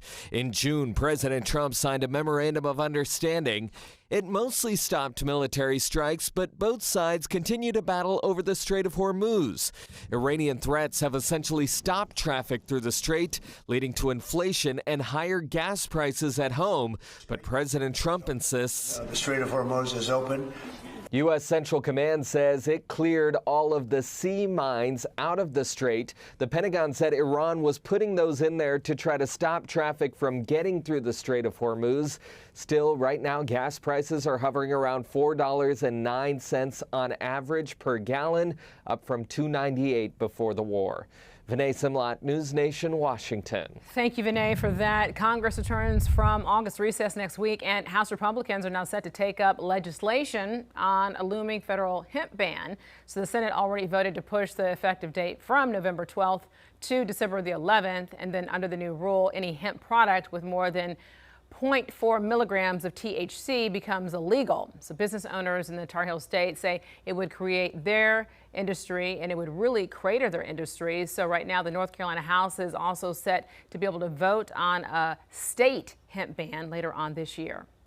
Well, a top global aerospace manufacturer now working to prepare more South Carolina employees for high-paying jobs. Boeing and the U.S. Labor Department now partnering to expand career opportunities for workers in the Lowcountry. Acting Labor Secretary Keith Sonderling and Boeing leaders now made the announcement in North Charleston. This all happening yesterday. As part of this agreement, Boeing plans to double its registered apprenticeships from 500 to 1,000 over the next 2 years. Investment that Boeing is making here, $1 billion to build a new facility to build more planes. From the Department of Labor's perspective, the most important thing is that local workers can have the skills they need to take these new high-paid, high-skilled jobs. And the program will allow workers to earn a paycheck while gaining hands-on experience and also technical skills needed for careers in manufacturing and aerospace. Federal investigators say that the White House construction contributed to radio problems that led to a close call involving President Trump's helicopter and an American Airlines jet. So since they didn't hear calls warning that President Trump's helicopter was getting ready to take off, they then cleared an airline to take off at the same time. So this all unfolded earlier this month. Since then, though, technicians discovered Marine One was having trouble talking to the tower because the helicopter shifted to a new location during the White House construction. Well, the FAA says that it took immediate action. Air traffic concerns in the Washington area are getting lots of attention after the deadly collision of an American Airlines regional jet and the Army Black Hawk helicopter that happened back in January of 2025. The crash happened over the Potomac River, killing 67 people, including members of a Charlotte-based flight crew. Well, legislation is working through Congress now to require new technology aboard aircraft to avoid collisions. A summer swim sends a North Carolina teen to the hospital, and now they're fighting for their life. The rare infection and the warning from health experts to families across the state. You're watching Queen City News at noon. Your time now is 12:18. You're watching the most honored and the most local news right here in Charlotte.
right, welcome back. Time now is 12:21. Let's get back over now to meteorologist Andrew Brightman. Andrew had some technical difficulties. Can you hear me? Worked out. I can hear you now. All right, All's good. working. All right, talk to us about, especially for people heading down to the Bank of America Stadium tonight for the big preseason game. Yeah, that's right. We could see a few hit and miss showers and storms. Already seeing a few showers starting to pop up here across portions of the foothills and mountains. We'll see more of that later on today. Seeing some cloud cover here work its way in around Charlotte, but once again, on the flip side of the front, a little bit more in the way of some clearer skies out there. The humidity, well, that's going to be moving up here across the Carolinas over the next few days. Still got to deal with that mugginess and that potential for some isolated severe weather, as Alicia was talking about. Futurecast, as we go throughout the afternoon into the evening hours, there's some of those pop-up showers and storms. I'll be talking more about that coming up in my Pinpoint Forecast in just a few minutes. Alicia? All right, thank you, Andrew, for that. So North Carolina teen is now in the hospital fighting to survive after contracting a brain infection caused by an amoeba commonly found in warm fresh water. So as Chanel Cabrera reports right now, health experts are now just trying to figure out what body of water the teen was in so they can now warn others. A Raleigh teen is being treated for a rare brain infection caused by an amoeba called Naegleria fowleri. Dr. Zach Moore from the State Department of Health says this is a very severe infection and most times can be fatal. The organism does get into the brain through the back of the nose and can cause inflammation and damage to the brain once it gets in there, and it can be very hard to treat. He says symptoms can show up fast, from a couple of days after exposure to a little more than a week. Most people start with a headache, maybe nausea, vomiting, change in the sense of smell, and then it unfortunately progresses pretty quickly from there to coma. CBS 17 previously reported a similar case when a child died from this infection back in August of 2021.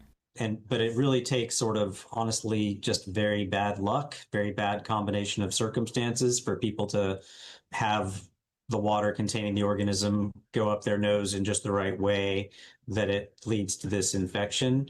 Health officials say this organism only lives in warm, fresh water and grows best in hot temperatures up to 115 degrees.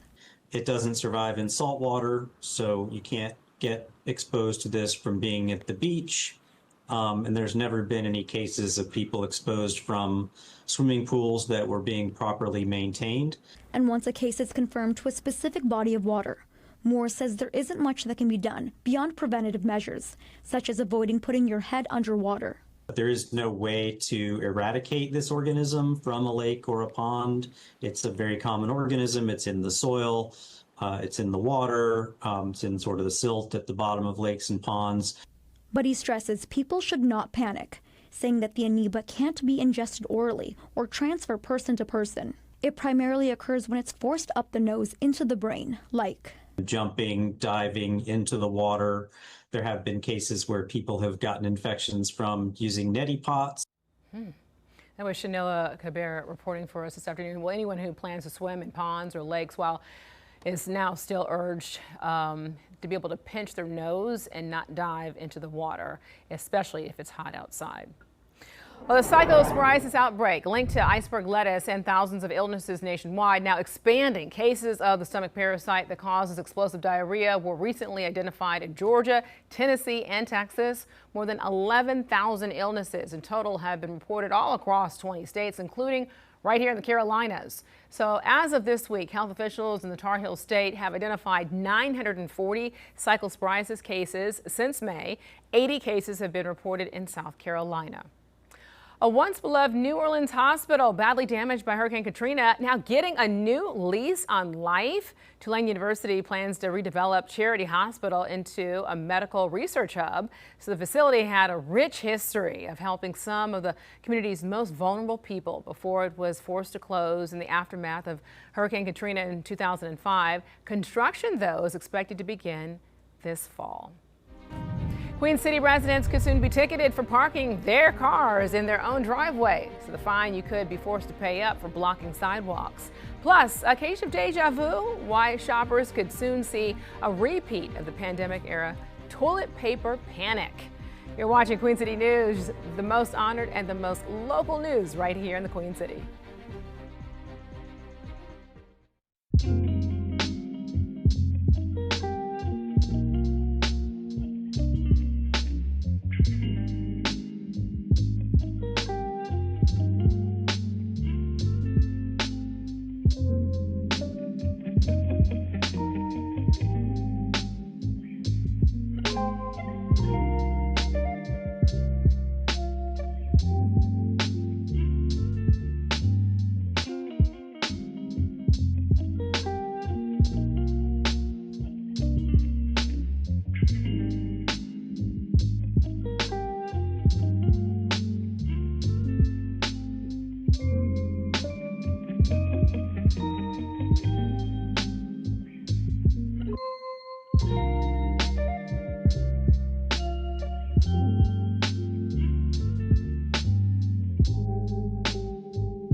Carolina Panthers will hit the field in Uptown tonight for their preseason finale. So the Black and Blue will take on the Houston Texans.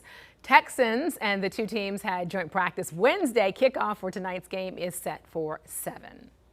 All right, so let's talk about the weather. Could the storms that we are going to be popping up interfere with the matchup tonight? Looking live here over at Bank of America Stadium from our exclusive Arlington camera.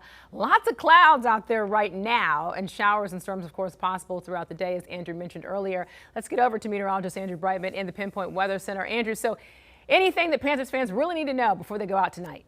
Just know that there could be, wouldn't rule out a lightning delay, and definitely, maybe just bring the poncho just in case out there, as we could see some of those hit and miss showers and storms. What do you need to know? Those isolated afternoon storms on the way. That stormy pattern continuing tomorrow as well. And then we start to dry out and we get much hotter across the Carolinas as we go into next week. Shot live cam right now, 82 degrees, dew points in the lower 70s out there. You can see kind of a little bit of a hazy sky as you look towards Uptown. Beach Mountain, though, looking good currently across the Carolinas. Pinpoint radar, not much going on here. We see a couple of scattered showers as we get up into the higher elevations right now near Boone. Otherwise, we've got quiet conditions. Zooming out here, a frontal boundary draped across portions of the Carolinas, giving us that potential for some of those hit and miss showers and storms later on today. Drought monitor. Got some of the abnormally dry conditions here in Charlotte. We've made so much progress over the past 8 to 10 weeks here across the Carolinas. Really been a good thing to see. Right now, temperatures mid-80s generally across the Carolinas. Feels maybe a couple degrees warmer than that, mid-70s as we head up into the higher elevations. Hour by hour forecast, watching those temperatures get warmer and warmer out there, and eventually going to see those feels like temperatures pushing up into the low to mid-90s. Coming up in a few minutes, my full pinpoint forecast, talking more about what we can expect as we go through your weekend, including that all-important Panthers forecast. Thank you, Andrew. An Avery County man charged in a deadly Tennessee cycling crash is accused of violating conditions of his release. Authorities say 69-year-old John Benefield crashed into members of the Milligan University cycling team, killing 2 of the students. So while out on bond, a judge prohibited Benefield from taking alcohol or drugs. Avery County deputies say a drug screen this week showed alcohol and THC in his bloodstream. He was extradited to Carter County, Tennessee, where he's now being held without bond. Charlotte residents could soon be fined for cars parked in their own driveway. So city leaders this week approved an ordinance to hold drivers responsible for blocking sidewalks, as you see right here. Queen City News reporter Matt Stell finds out the reasoning behind the fines and why some leaders say the ordinance should not be a one-size-fits-all approach. So let's say you're having a gathering at your house and a lot of cars are parked in your driveway. Well, yes, if any of those vehicles are blocking the sidewalk, the city of Charlotte says that will also be a $100 fine. Bottom line is that it's an ADA violation to block the sidewalk. Charlotte City Council members in support of the ordinance say it's all about safety, especially for people in wheelchairs or those trying to push a stroller who might have to move into the street to get around. They don't have an access to safe sidewalks, even though sidewalks are built, but they are obstructed by a vehicle. But other council members point to ongoing development happening around the city. Current city zoning only requires new driveways to be at least 10 feet long and 20 feet wide. The average full-size car is 16 to 18 feet long. But we're also allowing development happening on much more narrow streets. So there's no on-street parking. The driveway itself is a short driveway, so part of the vehicle may be blocking the sidewalks. This is a very expensive city. Sometimes more than one person or one family live in a home and they have cars. Sidewalks are one of our program services and activities that we provide.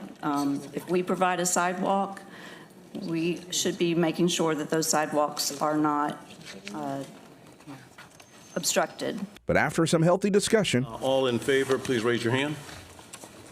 All opposed? Council overwhelmingly approved the measure. The city says it will first educate residents about the ordinance before those $100 fines begin to be enforced at a later date. In Charlotte, Matt Stell, Queen City News. Well, the South Carolina judge overseeing several cases involving the controversial Silfab solar facility in Fort Mill is upholding its previous order regarding the company's operations. So last month, the judge decided that solar panel manufacturing does not fall under what's allowed within a light industrial zone in York County. And that's what Silfab Solar's facility is currently zoned for. Attorneys for the company filed an appeal asking the judge to reconsider that decision, and arguments were then heard in court this week. Well, Silfab Solar maintains now that the order does not affect current operations in any way and that it only impacts growth in the future. The CMS Board of Education voted this week to be able to release more information about their investigation into District Superintendent Dr. Crystal Hill. The board is now expected to release that report sometime next month. So in this week's back-to-school edition of On the Record, Chief Political Correspondent Andy Weber and Chief Legal Analyst Kelly Rhodes discussed what the public should expect to learn. The board is elected at the public school district. I can see someone saying, why is a motion required? Shouldn't this be transparent from the get-go? Why is that? Well, you got a couple of things. We have an open rules policy in our state, which means open meeting policies, where if you have a meeting, it needs to be meeting notes. It needs to be in front of folks where they have an opportunity to hear what's going on and see that process. However, our statute is crystal clear when you're talking about personnel decisions, when you're getting attorney-client privilege, right? Yeah. Even the superintendent. If you're talking about attorney-client privilege, if you're doing those types of things, you can go into a closed session. So when folks talk about transparency, that is the transparent process that is allowed within our system, because if you didn't have a closed session and you were now trying to have your attorney give you advice, now that won't be attorney-client privilege. It won't be protected. So how do you ensure that your attorney gives you something that's protected? You got to have it closed. That doesn't mean those meetings disappear. The statute requires that you keep meeting notes to allow the public to understand, to get an overview of what happened in that meeting. Not specific detailed notes, but enough to say, okay, they're talking about a personnel issue, about this person. That's enough. That's transparent. What I think folks say when they say transparent, they want to know everything. Right. Sometimes our laws don't allow you to know everything to protect your privilege. You can be able to see Andy and Khalif's extended conversation in this week's edition of On the Record. That's Sunday, 8:30 in the morning, right here on Queen City News. Federal judge strikes down President Trump's order limiting mail-in voting, so how it could impact North Carolina's rollout of absentee ballots next week. And more than just a sport, the monthly meetup in Cornelius that's keeping people with Parkinson's very active and letting them know they are fighting and they're not alone in the fight. You're watching Queen City News at noon, the most honored and the most local news right here in the Queen City.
Well, the battle with Parkinson's disease is often a lonely one, but patients say the game of pickleball can help ease the sense of isolation and lead to real benefits. Queen City News storyteller John Lee has more in today's Faces of the Carolinas.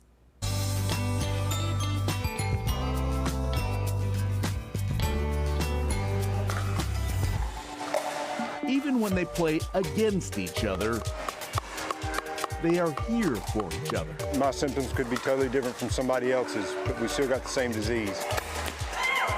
Good kill, Mac. There we go. The sounds of the game are so satisfying. Who knew Andy Yarber could sound so diabolical? The real flex is that a session at the Serve in Cornelius serves these players well. A ton of fun. Rick Moore says the game checks all the boxes. Especially if you have Parkinson's. So important for us to stay active and keep moving. Vitality PT hosts Pickleball for Parkinson's. It's a monthly meetup. Something great happens when they put their rally caps on. Oh! With Parkinson's, their world gets very small, their movements get very small, and they aren't aware of it.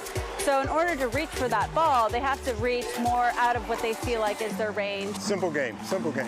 Yes, nice power. They reserve a couple of courts for adaptive pickleball.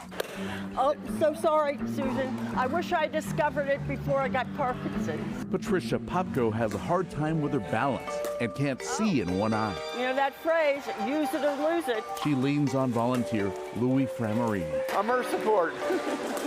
That was the best shot yet. That they were just able to participate in something they didn't think they were able to do. We love seeing that. She does whack it. Volunteer Cindy Young saw the effects of Parkinson's on her husband, Joe. He died just 2 months ago.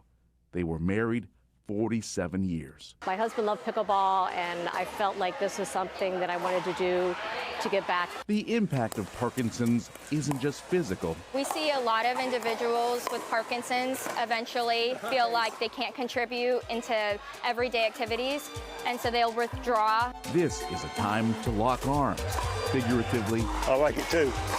and sometimes literally. Amazing. Try to find your people. I think that's huge. I'm not that good. Yeah, you are. I'm holding you back. Cheers. They all face a common opponent in Parkinson's. But through pickleball, they realize they don't have to go through it alone. Good play, buddy. In Cornelius, John Lee, Queen City News. That is so good to see. Participants must pre-register to take part in pickleball for Parkinson's. You can be able to find out all the information about the next event on our website at qcnews.com. Let's take a live look here over Monroe as I bring in meteorologist Andrew Brightman. Andrew, so you said bring a poncho if you plan on going to the game tonight at the bank. We got these showers kind of hit and miss all over the area that's coming. Yeah, that's right. We are going to be dealing with a little bit of hit and miss wet weather across portions of the Carolinas, and yeah, could see some isolated strong storms as well. 82 degrees right now. Got dew points right now in the low 70s, dealing with some of those humid conditions out there across portions of the Carolinas here, and we're going to be dealing with that humidity really for the foreseeable future here across portions of the region, even as we go through next week. Beach Mountain right now looking pretty good here. A little bit lower humidity too as we head up into the higher elevations. Pinpoint radar watching some of these showers starting to develop as we get up into the foothills and mountains, and we'll see this become more and more numerous as we go throughout the afternoon and then heading into the evening hours. Got a frontal boundary kind of draped across portions of the Carolinas, and we'll see some of those pop-up showers and storms developing later on today. Temperatures here across North and South Carolina, a lot of middle 80s out there, 84 in Greenville, 84 in Florence, middle 70s here as we head up into the higher elevations. And your temperature outlook as we get to the start of September, it is going to be very, very toasty out there related to average here. Many places more than 10 degrees above average for a prolonged period of time. Futurecast, there's some of those hit and miss showers and storms as we go into your Friday evening. Some of that locally heavy rain going to be possible. And then overnight, heading into your Saturday morning, we've got some of the hit and miss showers and storms continuing here. This is 7 o'clock on your Saturday with some of those scattered showers and storms as we keep moving forward here. We keep this isolated showers and storms as we go through the overnight hours, and then heading into your Saturday evening, see more potential hit and miss storms, and it's kind of just a rinse repeat type of forecast across the Carolinas. As we go into your Sunday, we start off dry. Similar story though, overall less potential shower chances here across the region. And then as we get to your Monday, the focus really starts to turn to the heat as you see those temperatures moving up and up here across the region. Panthers football forecast, final preseason game. Going to be dodging the showers and storms here potentially this evening. Would not rule out a lightning delay as well with some of these storms as they kind of start to fire here. Heading to the beach, temperature is going to be in the low to mid 80s out there, and also could see some hit and miss showers and storms. Well, that was fast. Dolly is no more. It is now an open tropical wave out in the central Atlantic Ocean. Some indications maybe down the road as it gets closer to the U.S. mainland might try to redevelop here, but at least for right now, Dolly is no more as a tropical cyclone. As for the rest of today, watching some of the hit and miss showers and storms later on this afternoon and this evening. Overnight lows getting down into the low 70s here, middle 60s. We get up into the foothills and the mountains. We'll see temperatures right around the 60-degree mark. High temperatures tomorrow, mid to upper 80s out there, middle 70s as we head on up into the mountains. Speaking of the mountains here, watching some of those hit and miss showers and storms for your Saturday and Sunday, and then also those middle 80s as we get towards the middle part of the week. And your pinpoint 7-day forecast, mid to upper 80s through Sunday, and then as we go into the middle part of next week, Alicia, boy, is it going to be getting toasty.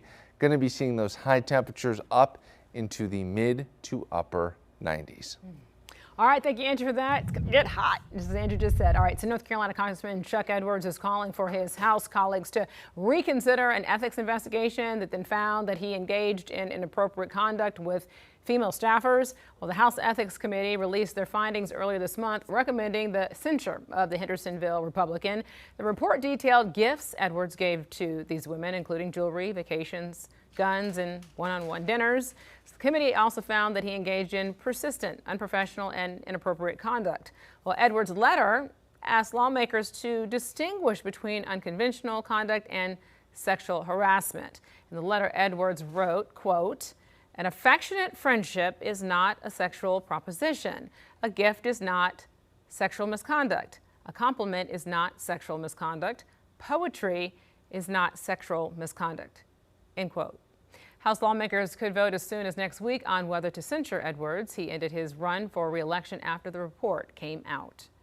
The clock is ticking on a new set of rules for this fall's election. So North Carolina's Rules Review Commission now approved 15 election rules Thursday, but then some must be reviewed by state lawmakers before they actually take effect. The commission says that it received enough objection letters for some rules to trigger a review by the General Assembly. The rules now make changes to everything from recounts and absentee ballots to voter ID and also what's allowed outside polling places. All the changes, in effect, give control over significant control over the outcome of elections to one party. So objection letters will be accepted until 5 tonight. Then we will know which rules will be delayed and which ones won't.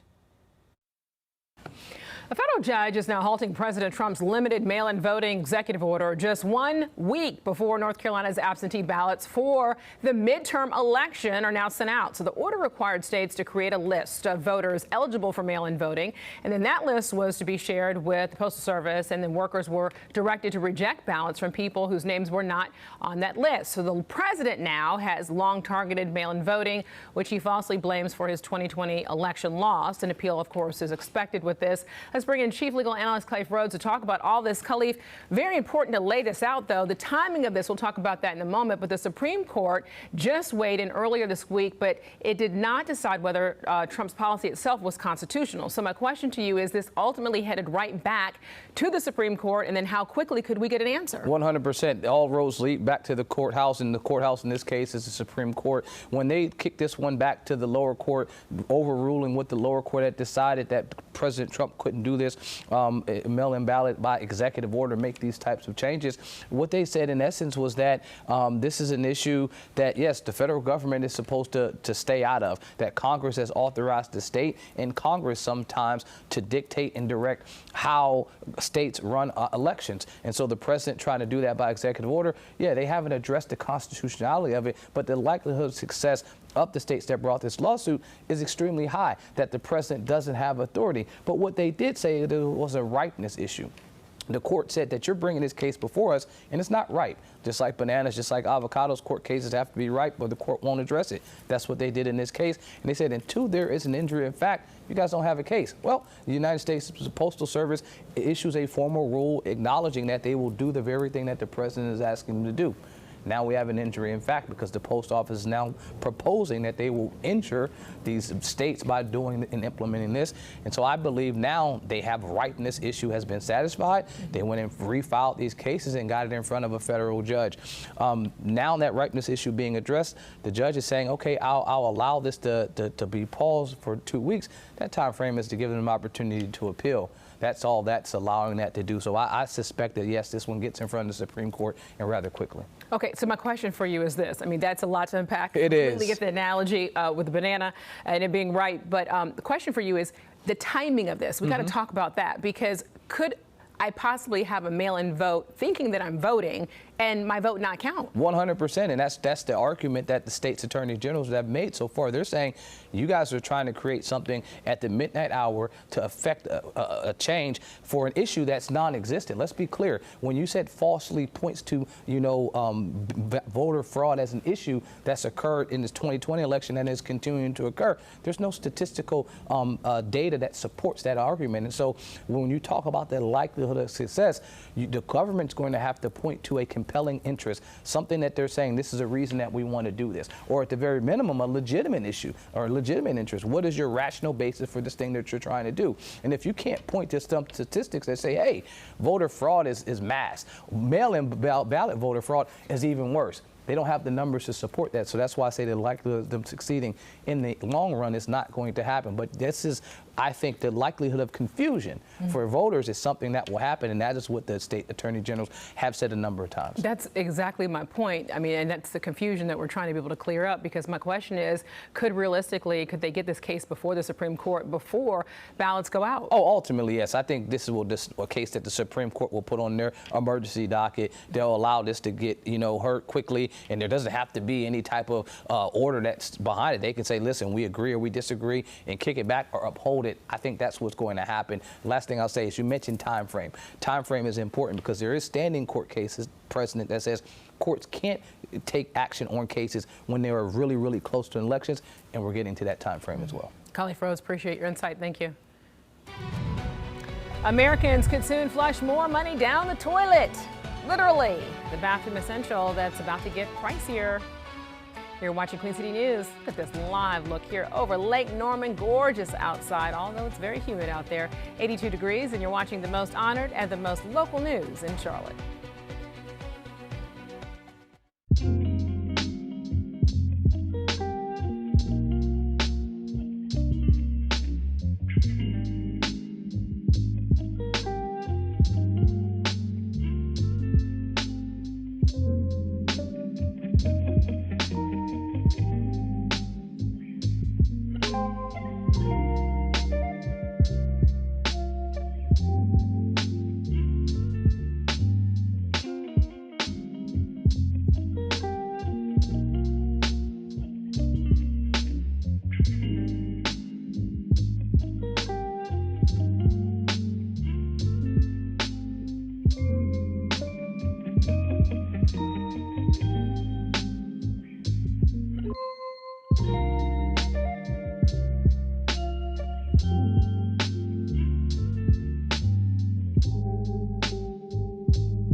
Tariff war between the United States and Canada is now expected to raise the cost of toilet paper. So the U.S. imported $330 million worth of toilet paper from Canada in 2024. So that's where retailers, including Costco, get much of their paper products.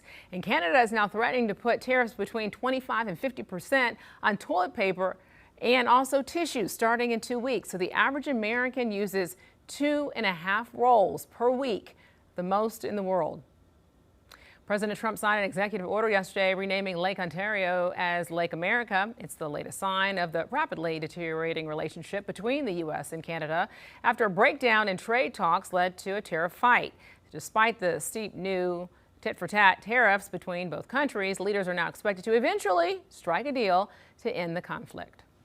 Queen City News brings you 11 hours of news every weekday. So here's what we're working on starting on Queen City News at 4 today.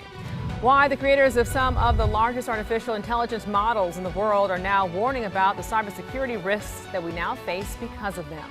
And an inside look at the work underway in Uptown on the new Charlotte Hornets practice facility. It's pretty incredible. You're watching Queen City News at noon, the most honored and the most local news right here in the Queen City.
So Queen City News has a whole new way to stay connected to you when we are not live on the air. You can download the Queen City News Plus app on your smart TV using either a Roku, Apple TV, or Amazon Fire device. Here's a look at today's lineup on the app. First at 1, Pinpoint Weather University. Andrew Brightman over here can talk about that. Then at 1:30, Across America, followed by Mystery Wire at 2. Watch it all on our new Queen City News Plus app. Andrew. Alrighty, one final check-in on your Pinpoint 7-day forecast. We keep talking about the potential for the showers and storms this evening. Alicia, and as we get to your Saturday, might see some more hit and miss shower and storm activity. Going into next week, though, temperatures start moving up into the middle 90s here as we get to your Tuesday. Going to be getting toasty, and then upper 90s possible as we get towards near records possible as we get towards later on in the week. It's kind of incredible at this time of year to be so incredible hot. in a bad way, but yeah. Yeah. All right, if you're heading to the Bank of America Stadium for the big game, pack a poncho. All right, thanks for joining us. See you next at 4.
Right now on Queen City News at 4, it's another stormy afternoon for so many. We've got several severe thunderstorm warnings in effect. I'll track those. And if it will rain possibly for the Panthers game tonight. And what about the storm chances for the weekend? We'll check it out in my pinpoint weather forecast. And the weather may not be great for now, but Union County officials are now planning to reopen Lake Lee. Why they're now making the move despite part of the area still being in a drought. And the Charlotte-Mecklenburg School Board is hit with a big bill for its investigation into Superintendent Dr. Crystal Hill. How much it costs for board members to eventually reinstate her from suspension. Good afternoon. I'm Alicia Barnes. Queen City News at 4 starts right now.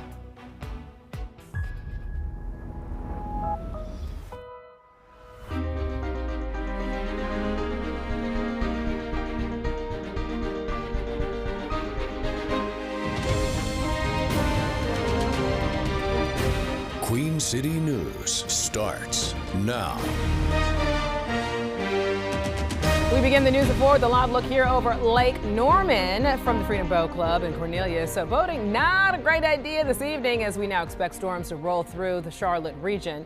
And also let's bring in Chief Meteorologist Tara Lane right now. So Tara, we've already seen thunderstorm warnings go into effect today for these storms. That's right. And just to the south and east of where we were looking there live over Lake Norman area, we do have a pretty strong storm that's drifting kind of over Huntersville area right now and a little bit away from Cornelius at the moment. But yes, heads up over the northern part of Lake Norman. We have some strong and even severe thunderstorms moving in. A newly issued severe thunderstorm warning that's going to run until 5 for friends in Cleveland County. I was watching this line as it developed just to the southwest of Morganton, Marion area and dropped to the south and east. These are moving to the southeast about 10 to 15 miles per hour, so not at a real fast speed here. So this heavy rain may last a while, and that threat of damaging wind gusts and maybe some small hail. You can see that heavy rain stretching into Cherryville as well. So more of that expected to move over maybe out toward the closer to the Shelby area, parts of West Gaston County. Also had that severe thunderstorm warning for Iredell County and the northern edge of Rowan County. That's going to go until 4:30. Powerful storms moving over Statesville once again and dropping down into the Lake Norman area. And again, you can see the activity off to the south. And there's that heavy storm over Huntersville and spreading east into parts of West Cabarrus County and down into sections of South Carolina too. So yes, I would say take the poncho if you're about to leave and get ready for the game here later on this evening. It is possible that there could be a lightning disruption at some point over Bank of America Stadium and that chance of a little bit of rain. Storm chances will linger up until about 9 to 10 o'clock here for the most part. Maybe some spotty showers could hang around even into the overnight, but I'll check those storm chances as we head into the weekend. Big heat wave coming up for next week. We'll look at that in just a few minutes. All right, thank you, Tara. Speaking of heat, a battery-powered leaf blower now being blamed for this morning's house fire in northeast Charlotte. This all happened on Haywayne Court near Old Concord Road. So video that you're looking at right here shows the fire crews just battling these intense flames that came with this fire and also the charred aftermath that you see there of the fire. Officials say it started on the front porch and the fire caused about $110,000 in damage. The Red Cross is helping 4 people who now lived at the home and are now displaced. Gastonia police say they've now caught 5 drivers passing school buses since the new school year began just over 2 weeks ago. So the department released video of one of the incidents which shows a vehicle just passing by the bus with its lights flashing. Authorities have also issued 60 speeding tickets with the fastest driver clocked at 62 miles per hour in a 25 mile per hour school zone. Wow. They're asking drivers to follow the rules of the road, please, warning the people right now that they just are going to continue the enforcement that they have out there in the school zones and also around the buses. Well, we now know how much was spent by the Charlotte-Mecklenburg School Board on its investigation into Superintendent Dr. Crystal Hill. All right, show me the money. According to multiple invoices right now sent to the school board by the legal firm who hired and was hired for this investigation, nearly $380,000 was spent on just the investigation alone. Another $100,000 was then spent to retain that firm for the school year.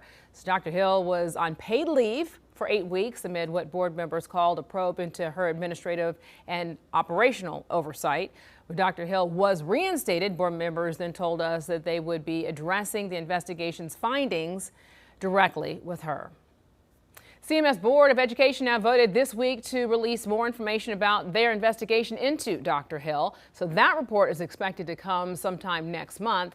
But in this week's back to school edition of On the Record, Chief Political Correspondent Andy Weber and also Chief Legal Analyst Khalif Rhodes discussed what the public should expect to learn. The board is elected at the public school district. I can see someone saying, why is a motion required? Shouldn't this be transparent from the get-go? Why is that? Well, you got a couple of things. We have an open rules policy in our state, which means open meeting policies, where if you have a meeting, it needs to be meeting notes. It needs to be in front of folks where they have an opportunity to hear what's going on and see that process. However, our statute is crystal clear when you're talking about personnel decisions, when you're getting attorney-client privilege, right? Yeah. Even the superintendent. If you're talking about attorney-client privilege, if you're doing those types of things, you can go into a closed session. So when folks talk about transparency, that is the transparent process that is allowed within our system, because if you didn't have a closed session and you were now trying to have your attorney give you advice, now that won't be attorney-client privilege. It won't be protected. So how do you ensure that your attorney gives you something that's protected? You got to have it closed. That doesn't mean those meetings disappear. The statute requires that you keep meeting notes to allow the public to understand, to get an overview of what happened in that meeting. Not specific detailed notes, but enough to say, okay, they're talking about a personnel issue about this person. That's enough. That's transparent. What I think folks say when they say transparent, they want to know everything. Right. Sometimes our laws don't allow you to know everything to protect your privilege. You can be able to see Andy and Khalif's extended conversation in this week's edition of On the Record. That is Sunday at 8:30 in the morning right here on Queen City News. CMS leaders now celebrating the end of the first week of the new school year while acknowledging some challenges with transportation. The district is still searching for nearly 100 bus drivers, with about 750 buses currently operating. So viewers have reached out to Queen City News about delays with pickups and also problems getting their children home. While the first week is rarely perfect, district leaders tell us what could be behind some of those problems. We have 100 vacancies. Our current way that we're filling those is we have more part-time drivers in the morning. So where families are seeing that, double routes are coming in the afternoons where we don't have as many part-time to fill in those vacancies, causing us to have to essentially run a double route to be able to provide services for everybody. Well, officials say around 20 bus drivers will start routes in the coming weeks to help ease the shortage. Tara. And some of those drivers and the school kids getting off the bus, maybe in some stormy weather, unfortunately, out there today. I'm tracking some strong and severe thunderstorms, slow movers again today. So some flooding could develop out of some of these, too. They're moving out of the foothills and affecting parts of the Piedmont. Now check those storm chances for the weekend and just how much hotter it's going to get just as meteorological fall begins next week. That's next. You say that word so beautifully. Thank you, Tara. All right, so the Panthers preseason finale is tonight. So what we're expecting from the team as the final roster decisions are right around the corner. Plus, a sneak peek inside the Charlotte Hornets' new practice facility, what we're learning about the new training center and when the team could start using it. They were just able to participate in something they didn't think they were able to do. We love seeing that. The story is going to pull at your heartstrings in our next half hour, helping Parkinson's patients rediscover their capabilities. The Cornelius Club working with them through all the fun in Faces of the Carolinas. You're watching Queen City News, the most honored and the most local news in Charlotte.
Carolina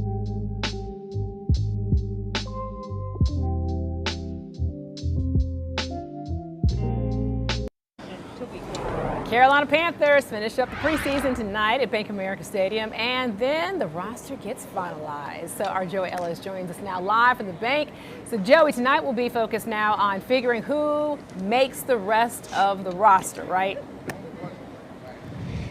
Yeah, Alicia, that's certainly what we're looking for here, because it was a very rough and long joint practice Wednesday with the Houston Texans for a Panthers team, the ones especially offensively that had a very tough day against that very salty Houston Texans defense. But as you said, yeah, we're watching for some guys now very much firmly on the bubble here in the preseason finale against the Texans. And as I said, the ones, it was a long day. They had 7 sacks to Danielle Hunter and a very salty Texans defense. It's an elite defense, though. There's no question about it, but still for Carolina, it's not the way you'd like to close this preseason, which has been a very lengthy one. Heading into another season now in which really many are wondering how this Dave Canales-led team can start a little bit quicker in the month of September. 1-3 in September, each of his first 2 seasons. This team certainly knows they got to start quicker, but is also hoping tonight still just to find more competing depth behind those starting ones. Yeah, we will not play the starters. D'Amico and I talked about that last night, decided the amount of work we were going to get them. This practice really got the starters a ton of reps. They took about 75% of the snaps, with the 2s and 3s kind of getting a little bit of work just to make sure their body's moving and they're in the rhythm of it. But those guys will finish it out for us, and a great opportunity for them to compete and show us what they got. We're going to do every little bit of weather dance and everything to hope that can not be the case here. Of course, I'm sure I probably just jinxed it, but still kickoff here at the bank, 7:30. Texans and Panthers in the preseason finale. We'll have a lot more tonight, a little bit later tonight after college football on Carolina Sports Live.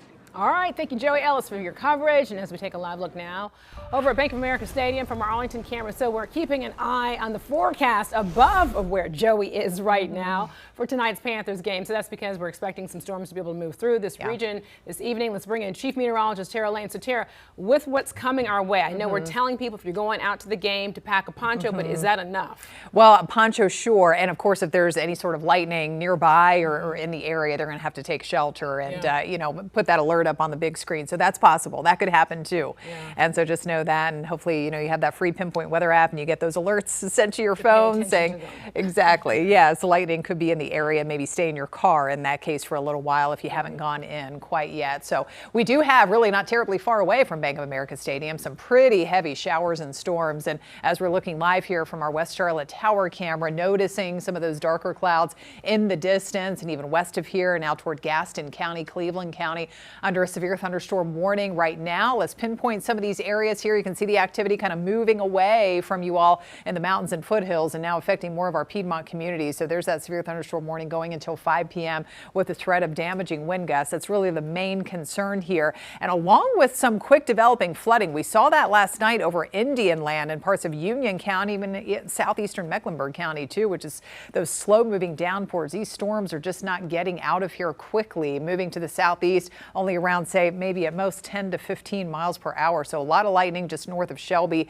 and that's moving into the Cherryville area too. We have another powerful storm, tons of lightning, maybe some small hail, along with a damaging wind gust threat in between Statesville and kind of around Troutman right now and closing in on part of Mooresville. So we still have that lingering severe storm warning for Iredell County and far northern Rowan County until 4:30. Again, there's a strong storm that is just sitting there and putting out all this rain over Huntersville, especially on the east side and traveling there along Highway 73 and out toward Concord and part of Harrisburg, getting in on some of that heavy rain as well. And then we zoom on to the south and you can see more scattered strong storms over the southern part of Lancaster County. So the rain and storm chances do continue for several more hours, and even overnight tonight, the severe storm threat will be coming to an end, but we could still have some leftover showers around as this front that's now moved into the area is kind of stalling out. And so that's providing that extra forcing and lift in the atmosphere to get some of these storms going. Of course, working with the heating of the day, plenty of it today. We're up to 90, and the humidity with the dew points in the low 70s.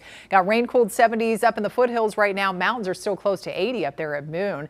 Heat wave coming up next week. Yeah, temperatures, if you think it's hot and humid right now, it's about to get even hotter once again, just like what we've experienced a couple of weeks ago. Ridge of high pressure building in across really a good part of the nation here. It's really going to be boosting our temperatures into the dangerous heat zone here because it's going to stay humid all the while, especially by mid to late week where we see those 96s and 97s feeling more like 100 plus throughout the afternoon. Now this weekend we're not that hot just yet. Mid to upper 80s, lows start in the low 70s, watching for more scattered storms, especially tomorrow afternoon and evening. Here's the activity that could still be lingering in spots even around 11 o'clock midnight tonight. A little bit of spotty light rain possible in parts of the area, along with some patchy fog again early tomorrow morning. Then by 3 p.m. and beyond, we get some spotty hit or miss showers, thunderstorms, likely not as stormy as today. And then for Sunday morning, back to some dry time. Best chance of any rain or stormy weather on Sunday will be for you all up there in the mountains. And in case you missed it earlier, quick check of the tropics. Dolly is now a remnant tropical low, so a weekend just kind of fell apart, losing those tropical characteristics. It's still meandering over the central tropical Atlantic, and they're still expecting some periods of some heavy tropical downpours over some of the islands, Leeward Islands, and heading west into Puerto Rico. But National Hurricane Center no longer issuing advisories on Dolly. All right, so the 7-day forecast shows after this weekend, the storm chances settle down for next week, but the heat is not. Those temperatures rising well into the 90s mid to late week. All right, thank you, Tara, for that. The Charlotte Hornets giving us a look at the progress on their new Uptown practice facility. So team leaders say the Novant Health Performance Center could be ready by the time the playoffs roll around in April. Queen City News anchor Savannah Rudisell takes us inside.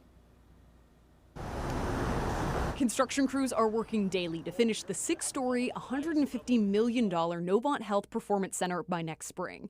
Since breaking ground in March last year, team leaders have promised it'll give them a competitive edge. There's clearly an arms race in terms of the practice facility. Over the past 10 years, there's been over 10 new facilities online throughout teams and more that are online and coming. I feel great and confident that we are going to be one of the best state-of-the-art facilities of that. So the designers have very different rooms. Some there's going to be a barber shop, others going to be a podcast studio for player appearances. But of course, they didn't forget the most important part, the on-the-court work. They're now going to have twice the amount of court space to do exactly what they're here to do.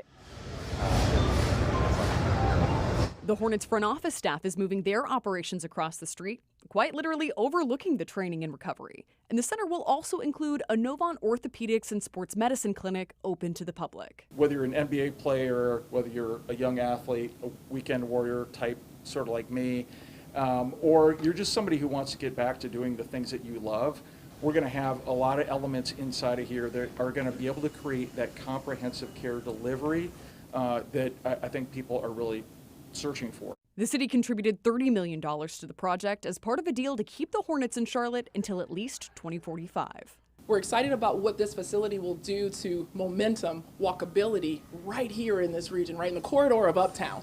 Reporting in Uptown, Savannah Rudisell, Queen City News. All right, thank you, Savannah, for that. So it's a little bit of a rivalry weekend for Charlotte FC as the team now heads south on I-85 to take on Atlanta United. So Charlotte is coming off of a decisive win over DC United last weekend and is now riding some good momentum, scoring 9 goals in their last 3 matches. Charlotte FC commentator Willie P joined us this morning to tell us how the fans can help the club keep it going. Has this great program through the season ticket holders where you get free tickets to any road game you want, up to I think 3. So it's a very, very cool thing that they do, and Atlanta is the one that usually people take the most advantage of. We know that the supporter groups also charter some buses down as well, so it's always a great time. We always hear them on our broadcast. It's incredible. Oh, very cool. All right, so tomorrow's match begins at 7:30. The president's push to restrict mail-in voting temporarily blocked. We asked Chief Legal Analyst Clive Rose if he thinks the matter will be resolved before North Carolina sends out its ballots next week. You're watching Queen City News at 4. Time now is 4:20, and you're watching the most honored and the most local news right here in Charlotte.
Thousands of people gathered on the National Mall today to mark the 63rd anniversary of the March on Washington. The rally focused on voting rights and racial justice. Margaret Chadbourne shares their message. Organizers of today's rally say it was a call to protect voting rights ahead of the midterm elections.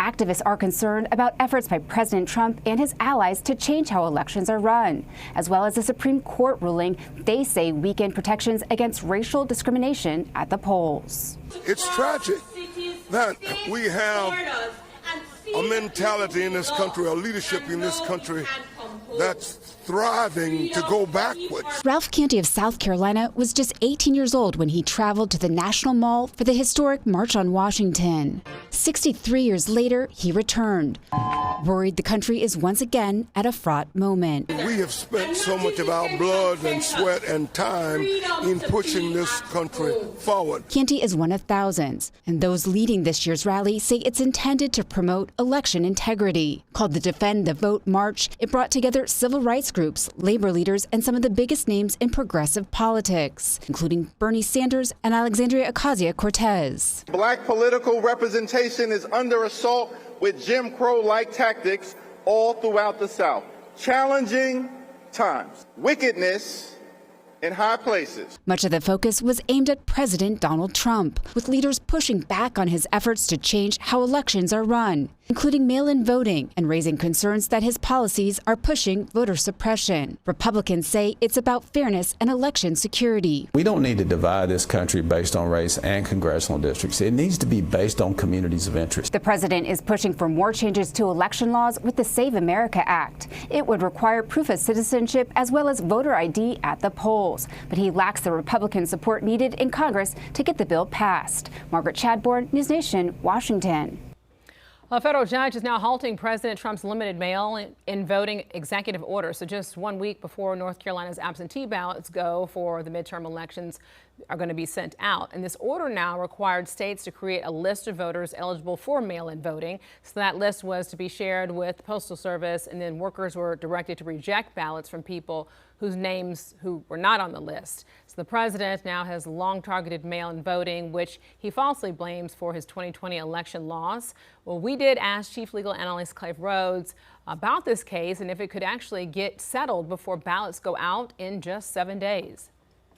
Doesn't have to be any type of order that's behind it. They can say, listen, we agree or we disagree and kick it back or uphold it. I think that's what's going to happen. Last thing I'll say is you mentioned time frame. Time frame is important because there is standing court cases precedent that says courts can't take action on cases when they are really, really close to elections, and we're getting to that time frame. And if you'd like to be able to see more on what Khalif said in that interview, you can go to our website at qcnews.com. An appeal of the federal judge's ruling is expected. That full chat, just as I said, is on our website. So what fire investigators say sparked those intense flames at a northeast Charlotte home early this morning. We'll talk about that next. And a warning from Gastonia police as the school year gets underway after a driver was caught passing a school bus with its red lights flashing and a stop sign out. You're watching Queen City News at 4, the most honored and the most local news in Charlotte.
All right, now to a live look here over Gaston County. Take a look, a major thunderstorm right there, as you can be able to see. The storm is moving through that part of our region as well as in other parts of the Charlotte metro area. It almost seems like you're inside of the storm. Let's bring in Chief Meteorologist Tara Lane. Tara, we've already seen thunderstorm warnings go into effect today for these storms. That's right. Cleveland County, Gaston County, we have a new severe thunderstorm warning here that was just issued moments ago. Zooming in here as we look live on radar, you can see the core of the strongest activity located kind of just exactly where that camera is located there on the tower, just to the northwest of Dallas proper there, where we could be having maybe some small sized hail coming out of that. There has been some wind damage reported around Polkville and the Shelby area with the storms that were moving through that part of Cleveland County, and this is all spreading to the south and east. And so severe thunderstorm warning with that threat of not only hail but damaging wind gusts. That's really the main threat, and maybe some flooding as well. That's going to be headed right into Dallas, part of Gastonia, Lowell, Stanley, eventually Mount Holly and near Belmont, McAdenville area too. As that moves in from the north and west, we still have that severe thunderstorm warning for Cleveland County that goes until 5, but certainly the heaviest of the activity is now pushed into Gaston County. And then more severe weather, northern Mecklenburg County here, and due to this storm that's over Mooresville and Troutman right now, so that's going to head right down toward kind of on the east side of Cornelius. We could see some of that heavy weather, some strong wind gusts, maybe some hail there, and lots of lightning. China Grove, it's going to be there just after 5 o'clock. Kannapolis around 5:10 or so. And then just to the south of there, we have more clusters of storms and heading down into South Carolina too. More scattered strong storms over parts of Lancaster and heading east into Chesterfield County. So if you are headed out to the Panthers game coming up here over the next couple of hours, just take the poncho just in case. You may have a lightning delay as well. And we'll check those storm chances heading into the weekend. That's ahead in a few minutes. All right. Thank you, Tara, for that. Monroe Lake is now reopening this weekend after months of drought concerns and also emergency efforts to protect the city's drinking water supply. Queen City News reporter Jen Cardona shows us how Lake Lee has bounced back. Officials say Lake Lee has now reached capacity after city leaders scrambled to protect Monroe's drinking water supply at the height of this historic drought. We're back in a really good position. Jay Voiles is the deputy general manager who oversees the city's energy services and water resources. He says the lake will reopen Saturday for the first time this season. The most important thing, I think, for residents, for those people that live on the lakes, is bringing their boat here and being able to use this as a recreational source. Voiles says Monroe is in a unique position. It gets its drinking water from Lakes Twitty, Lee, and Monroe. We rely on local rainfall to feed our lakes and replenish our water supply.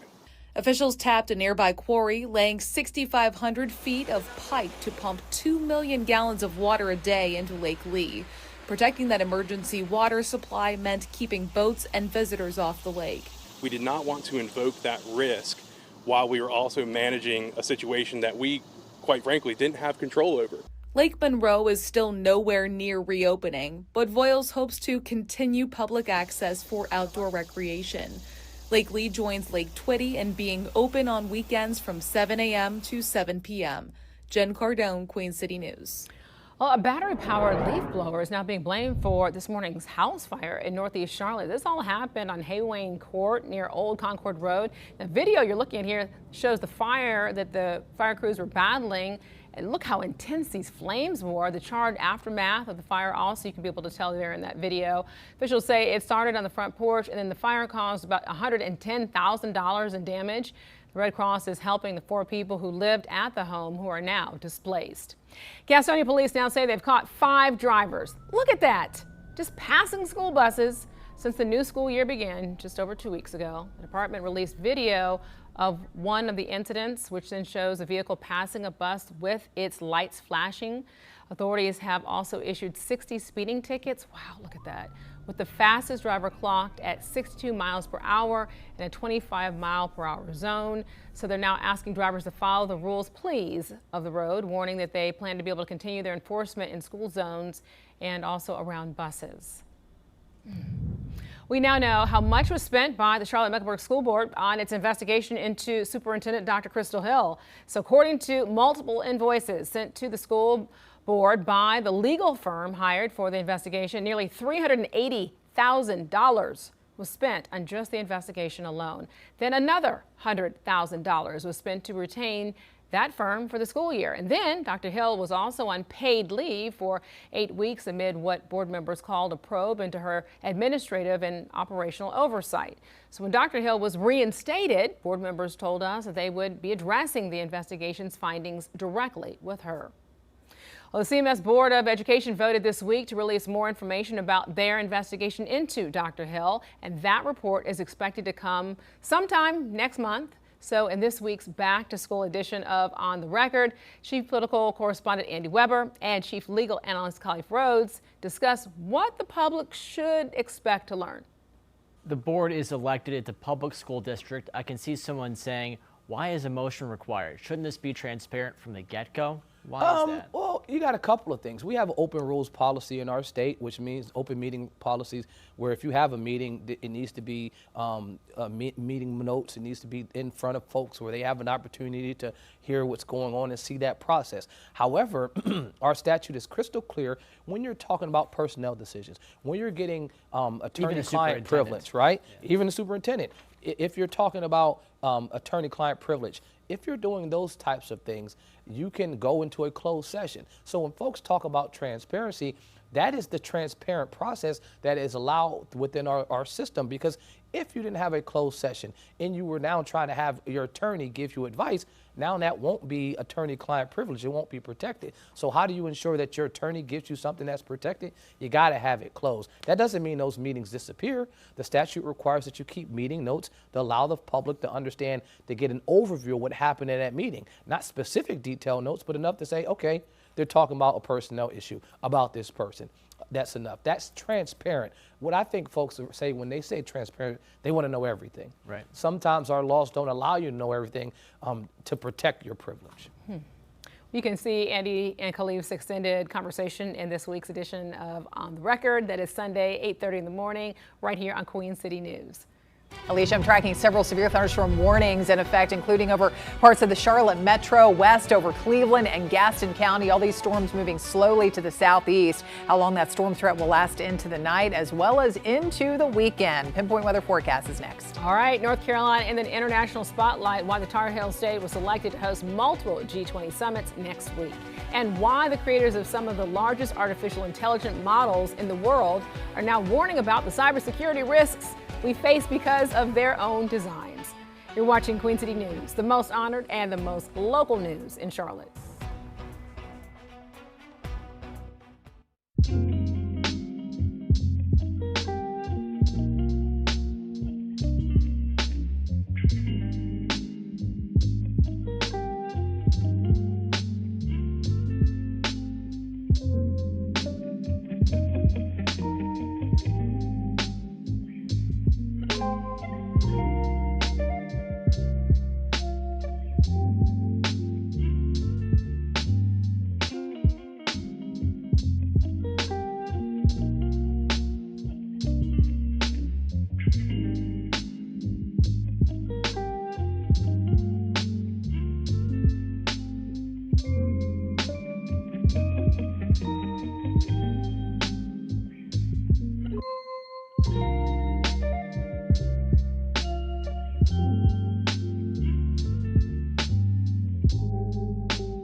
Welcome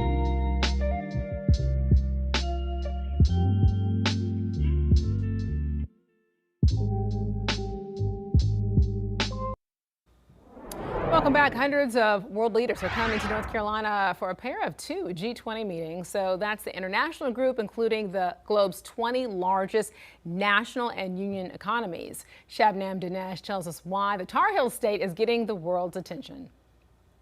From the Blue Ridge Mountains to the Research Triangle, North Carolina will spend the next week on the global stage. North Carolina has a lot to offer in terms of a real microcosm for what the rest of the world can benefit from. North Carolina is hosting hundreds of leaders from the world's largest economies for back-to-back G20 meetings. First, world finance leaders and CEOs will be in Asheville for the G20 finance meeting at Omni Grove Park Inn. It will bring in more than 500 people from around the world and between $1.5 and $2 million in direct spending. The focus, economic growth, global trade, and the future of finance. Trump administration officials say they chose Asheville to showcase the town's resilience and recovery from Hurricane Helene. I think it's important to really spotlight how Asheville has rebuilt from the recovery of the hurricane, from the immense amount of destruction and devastation that was brought upon Asheville. After that, another G20 meeting, this time in the Research Triangle. High-profile technology leaders from around the world are gathering at Carolina Inn in Chapel Hill. They will be discussing how AI is shaping economic growth and global innovation. Chapel Hill officials say there will be an increased police presence to meet the moment. That was Shabnam Dinesh reporting for us this afternoon. So Governor Josh Stein will not be in Asheville this weekend, but he did say that the G20 meetings are now putting North Carolina on the world stage. Leaders of the South Carolina State Treasurer's Office now reporting a record-breaking year in unclaimed property returns totaling $52 million. One of the most common things people leave behind is inheritance. But there are some more sources of money that may have gone forgotten. It's forgotten commission sales checks or paychecks that never get cashed. It's insurance deposits that, or your bank. People say, hey, we'll deposit this in your account, and then they don't do it and you don't notice it. A lot of people buy stocks and bonds, they forget about them, or they think they become worthless, and then 20 years later, they're not. And they get reported as unclaimed property. Wow, that is just absolutely incredible. So we have a link on how to be able to check for unclaimed funds in South Carolina. It's in the story on our website at qcnews.com. Just check it out. See if you have some money out there, right? All right, as we take a live look now over Bank of America Stadium from our Arlington camera, so we're not keeping an eye, of course, on the forecast for tonight's Panthers game. That's because we are expecting some strong storms to move through the region this evening. Let's bring in Chief Meteorologist Tara Lane. Tara, we've been talking about this hour. Specifically, what do people need to know if you are going to the game tonight? So not only take the poncho, but just know that it's possible you may have to take shelter. You may get that alert on the big screen or even before you go, and especially here too, because we do have those storms that are getting closer and closer to that part of Mecklenburg County and around the uptown area that, you have to, take shelter or stay in your car until you go inside. And hopefully all the rain moves out by the time the game actually gets underway. We're still a few hours away from that, but it is not definitely moving out right now. It's doing the opposite. It's been moving closer and closer, like I said, to uptown and more of the Charlotte metro, including here, right over the heart of Charlotte Motor Speedway. We've got some of those low and dark clouds and towering clouds that continue to build, and just those powerful storms moving through the area. The rain's coming down pretty good there in that part of Cabarrus County. Charlotte Motor Speedway and beyond, we have several severe thunderstorm warnings here going for, again, the Charlotte Metro, Cleveland County, Gaston County, and up to the north around Iredell County as well. We've got this severe thunderstorm warning due to this storm right over the heart of Dallas right now. High shoals up and down that 321 corridor. Some of that torrential rain closing in as I speak into Gastonia, and it's going to hold together, head toward Lowell, right along that I-85 corridor. So that is not going to be a fun drive, obviously, for drivers out there in McAdenville, Belmont.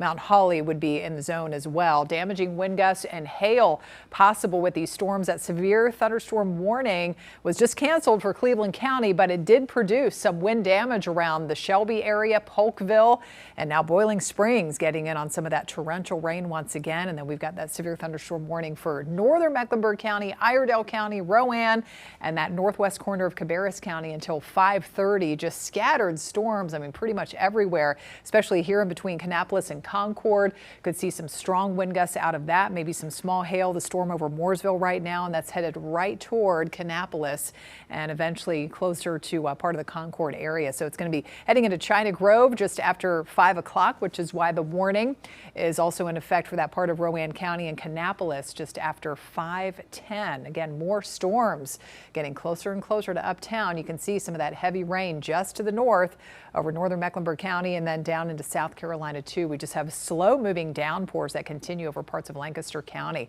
So needless to say, well, backyard grilling forecast isn't the greatest, at least for the next few hours, and up until 6 to 7 o'clock. We'll hold on to that rain and strong storm chance with temperatures hovering in the 80s, if not cooler, of course, once you get the rain. And even after the severe threat winds down after 10 o'clock or so tonight, and likely before then, even 1, 2, 3, 4 o'clock in the morning, a couple of isolated showers will still be possible because this front is just going to be hanging out over the area right on into the first half of the weekend. So that's why the storm chance will redevelop tomorrow afternoon as well. Back on the hot side today, 90 degrees above the average of 87. You can see where it's rained across the foothills earlier. Those temperatures have cooled into the 70s. We're still close to 80 up in the mountains and dry for the most part there right now, and still out ahead of any stormy weather. Temperatures sitting in the 80s off to the south and east. We're at 86 tomorrow, 89 on Sunday. Best chance of showers and storms will be first half of the weekend tomorrow. Sunday is looking drier overall. However, especially up in the mountains, we could still see a few storms developing later Sunday as well. Muggy meter, no change here, remains solidly in the humid zone until further notice. So let's check out Futurecast through midnight. Again, we could still have some lingering areas of rain, but the severe threat is not going to continue while you're sleeping tonight. So no worries about that. 7 o'clock tomorrow morning, plenty of dry time for a few hours in the morning, but watch for more spotty storms mid to late afternoon, early Sunday, back to some dry time. And then you can see how that best chance of rain for Sunday afternoon and evening will be up there in the higher elevations, maybe down through the foothills a little bit. And then going into next week, well, the storm chances decrease, but the temperatures do not. They will be doing the opposite, increasing close to 100 by the latter part of next week. All right, Tara, thanks for that. Some of the companies building the world's most powerful artificial intelligence are also now sounding the alarm about what could happen next. The leaders of more than 100 other companies say that we have a limited window to prepare for a wave of cyber attacks. Well, Mills Hayes reports. Chicago is home to one of the largest water treatment plants in the entire world, drawing and cleaning water from Lake Michigan behind me. And it's exactly the kind of critical infrastructure that more than 100 tech and security companies say needs greater protection as AI makes cyber attacks more powerful and easier to carry out. The warning comes just weeks after major cyber attacks targeted more than 100 water systems across 12 states. The group, including OpenAI, specifically point to hospitals, water treatment plants, and internet infrastructure as systems at risk. AI and cybersecurity expert Marva Baylor says AI is changing how quickly hackers can find a way in and how widely an attack can spread. With AI models, the bad actors can now accelerate and infiltrate these systems at scale. And that's the call to action. Some of these tech companies are saying, hello, CEO, I know you're making money, but if you don't address these concerns in your business, it's now going to affect the ecosystem, the community, and potentially the world. That sense of urgency is also coming from Bill Gates, who says AI has reached a new level of risk faster than even he expected. The organizations want to put AI to work defending systems before criminals can use it to attack and give hospitals, water utilities, and other critical infrastructure better access to the most powerful defensive AI tools. They also want governments to impose cost on attackers, but it's unclear exactly how that would look. But there are also concerns about the government's ability to respond after the federal cybersecurity agency, CISA, lost about a third of its staff last year amid deep cuts by the Trump administration. We've asked the White House whether it plans to strengthen protections for critical infrastructure and how it intends to hold cyber attackers accountable. And that was Mill Hayes reporting for us. So we're now still waiting to be able to hear back from the White House. So at this point, in Politico now reports the Trump administration is expected to launch a program providing free cybersecurity assistance. are helping Parkinson's patients rediscover their capabilities. This story is going to pull at your heartstrings. The Cornelius Club working with them through all the fun and faces of the Carolinas. It's next, and you're watching Queen City News, the most honored and the most local news in Charlotte.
Well, the battle with Parkinson's disease is often a lonely one, but patients say the game of pickleball can help ease the sense of isolation and lead to real benefits. Queen City News storyteller John Lee has more in today's Faces of the Carolinas.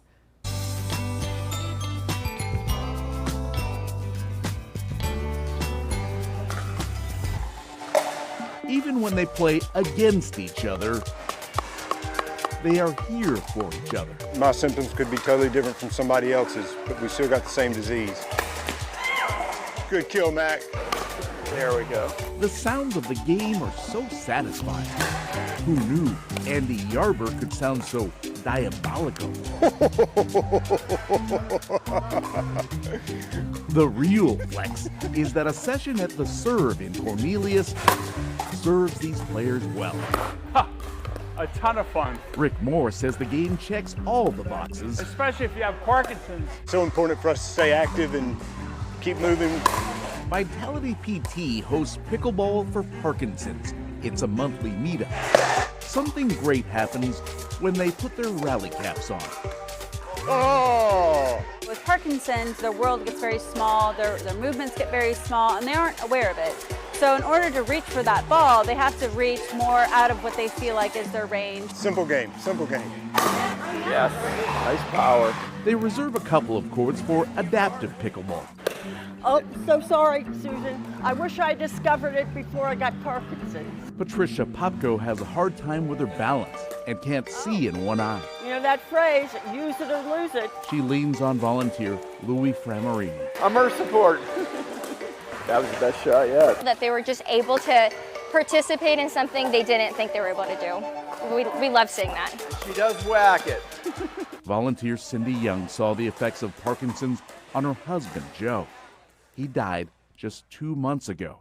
They were married 47 years. My husband loved pickleball, and I felt like this was something that I wanted to do to give back. The impact of Parkinson's isn't just physical. We see a lot of individuals with Parkinson's eventually feel like they can't contribute into everyday activities, and so they'll withdraw. This is a time to lock arms, figuratively. I like it too.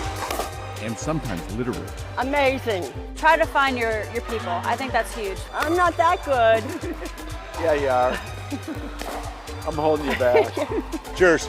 They all face a common opponent in Parkinson's. But through pickleball, they realize they don't have to go through it alone. Good play, buddy.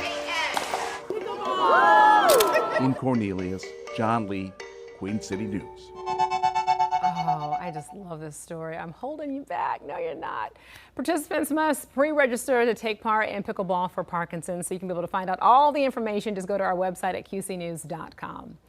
It's another busy summer weekend in the Queen City, so you can scan this QR code. We made it really easy for you with your phone. It'll take you to a list of events happening all over the area in the next couple of days. It's also on our website at qcnews.com. Right now on Queen City News Plus, our oceans have never been warmer, and meteorologist Braden Lawson talked with a colleague at Climate Central about these record high temperatures that we're now seeing worldwide.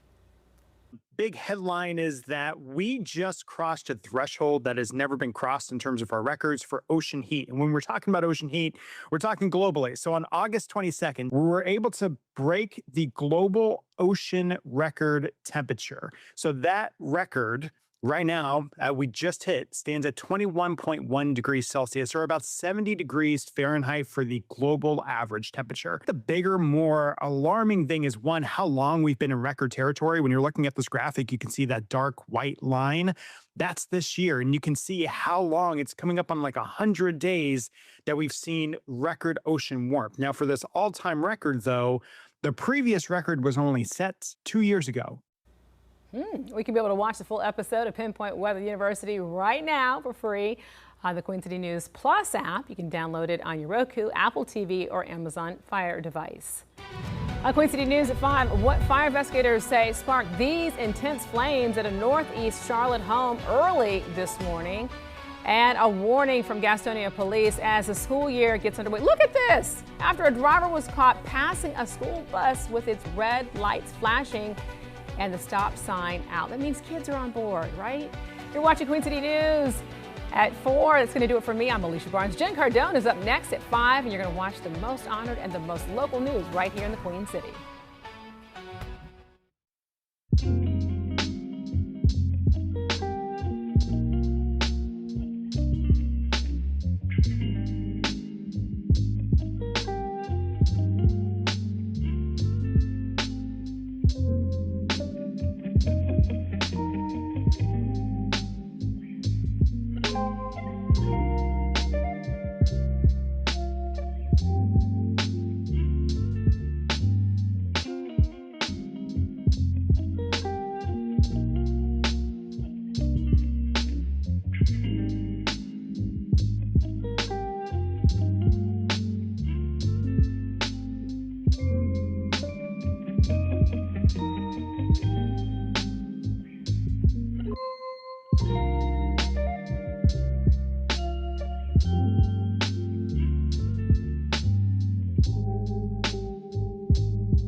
Right now on Queen City News at 5, it's another stormy evening out there here to wrap up the week, tracking several severe thunderstorm warnings with the threat of damaging wind gusts and hail moving through parts of the Charlotte metro. Just how long the storm threat will last into the night. And of course, I'll check those storm chances as we head into the weekend coming up. The weather may not be great for it now, but Union County officials are planning to reopen Lake Lee. Why they are making the move despite the part of the area still being in a drought. And the Charlotte-Mecklenburg School Board is hit with a big bill for its investigation into Superintendent Dr. Crystal Hill, how much it cost for board members to eventually reinstate her from suspension. Good evening, I'm Jen Cardone. Queen City News at 5 starts right now.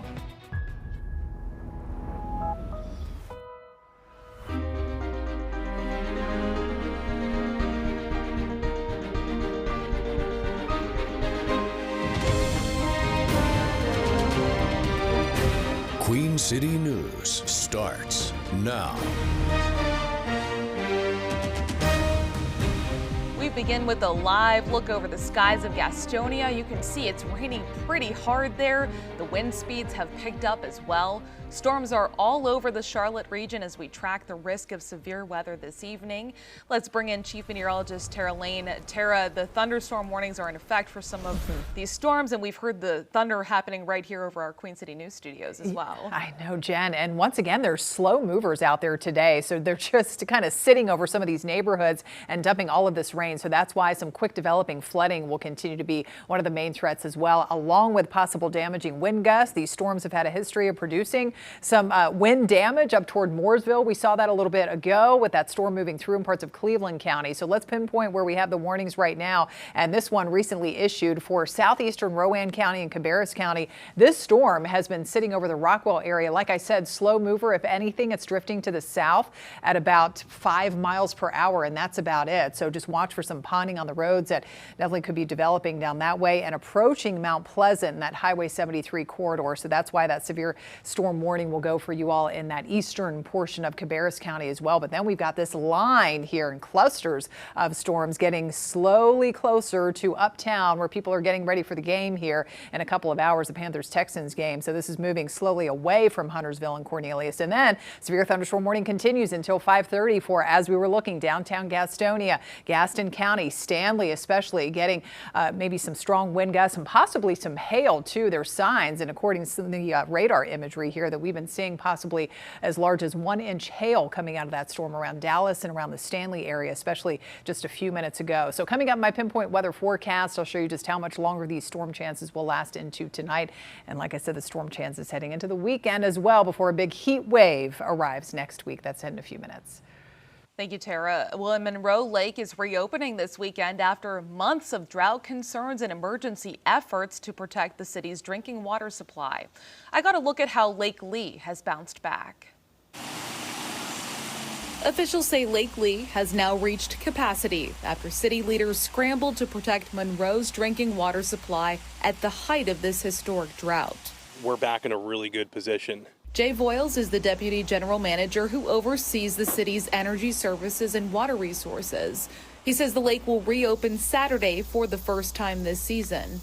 The most important thing, I think, for residents, for those people that live on the lakes, is bringing their boat here and being able to use this as a recreational source. Voiles says Monroe is in a unique position. It gets its drinking water from Lakes Twitty, Lee, and Monroe. We rely on local rainfall to feed our lakes and replenish our water supply. Officials tapped a nearby quarry, laying 6,500 feet of pipe to pump 2 million gallons of water a day into Lake Lee. Protecting that emergency water supply meant keeping boats and visitors off the lake. We did not want to invoke that risk while we were also managing a situation that we, quite frankly, didn't have control over. Lake Monroe is still nowhere near reopening, but Voiles hopes to continue public access for outdoor recreation. Lake Lee joins Lake Twitty in being open on weekends from 7 a.m. to 7 p.m. A battery-powered leaf blower is being blamed for this morning's fire in northeast Charlotte. It happened on Caywin Court near Old Concord Road. The video shows fire crews battling intense flames and the charred aftermath of the fire. Officials say it started on the front porch, and this fire caused about $110,000 in damage. The Red Cross is helping 4 people who lived at that home and are now displaced.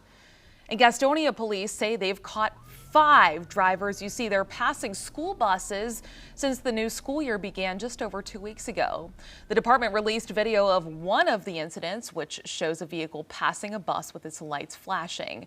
Authorities have also issued 60 speeding tickets, with the fastest driver clocked at 62 miles per hour in a 25-mile-per-hour school zone. They're asking drivers to follow the rules of the road, warning if they plan to continue enforcement in school zones and around buses. Well, we now know how much was spent by the Charlotte-Mecklenburg School Board on its investigation into Superintendent Dr. Crystal Hill. Multiple invoices sent to the school board by a legal firm hired for the investigation show nearly $380,000 was spent on just the investigation alone. Another $110,000 was spent to retain that firm for the school year. Dr. Hill was on paid leave for 8 weeks amid what board members called a probe into her administrative and operational oversight. When Dr. Hill was reinstated, board members told us they would be addressing the investigation's findings directly with her. The CMS Board of Education voted this week to release more information about their investigation into Dr. Hill. That report is expected to come sometime next month. In this week's Back to School edition of On the Record, Chief Political Correspondent Andy Weber and Chief Legal Analyst Kali Frodes discussed what the public should expect to learn. The board is elected at the public school district. I can see someone saying, why is a motion required? Shouldn't this be transparent from the get-go? Why is that? Well, you got a couple of things. We have an open rules policy in our state, which means open meeting policies, where if you have a meeting, it needs to be meeting notes. It needs to be in front of folks where they have an opportunity to hear what's going on and see that process. However, our statute is crystal clear when you're talking about personnel decisions, when you're getting attorney-client privilege, right? Yeah. Even the superintendent. If you're talking about attorney-client privilege, if you're doing those types of things, you can go into a closed session. So when folks talk about transparency, that is the transparent process that is allowed within our system. Because if you didn't have a closed session and you were now trying to have your attorney give you advice, now that won't be attorney-client privilege. It won't be protected. So how do you ensure that your attorney gives you something that's protected? You got to have it closed. That doesn't mean those meetings disappear. The statute requires that you keep meeting notes to allow the public to understand, to get an overview of what happened in that meeting. Not specific detailed notes, but enough to say, okay, they're talking about a personnel issue about this person. That's enough. That's transparent. What I think folks say when they say transparent, they want to know everything. Right. Sometimes our laws don't allow you to know everything to protect your privilege. You can see Andy and Khalif's extended conversation in this week's edition of On the Record, Sunday at 8:30 a.m. right here on Queen City News. CMS leaders are celebrating the end of the first week of the new school year while acknowledging some challenges with transportation. The district is still searching for nearly 100 bus drivers, with about 750 buses currently operating. Viewers have reached out to Queen City News about delays with pickups and problems getting their children home. And while the first week is rarely perfect, district leaders tell us what could be behind some of those problems. We have 100 vacancies. Our current way that we're filling those is we have more part-time drivers in the morning. So where families are seeing that, double routes are coming in the afternoons where we don't have as many part-time to fill in those vacancies, causing us to have to essentially run a double route to be able to provide services for everybody.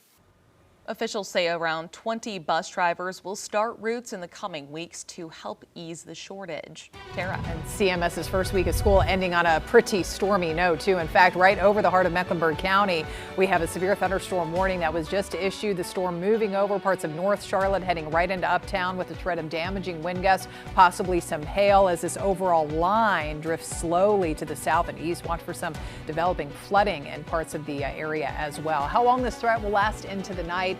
And of course, I'll check those storm chances for the weekend. That's next. The Panthers preseason finale is tonight. What we're expecting from the team is the final roster decisions are right around the corner. Plus, a sneak peek inside the Charlotte Hornets' new practice facility, what we're learning about the new training center, and when the team could start using it. They were just able to participate in something they didn't think they were able to do. We love seeing that. And in our next half hour, helping Parkinson's patients rediscover their capabilities. The Cornelius Club working with them through fun in Faces of the Carolinas. You're watching Queen City News on a very stormy Friday night. The most honored and most local news in Charlotte. Will be right back.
Carolina Panthers are set to hit the field in Uptown tonight for their preseason finale.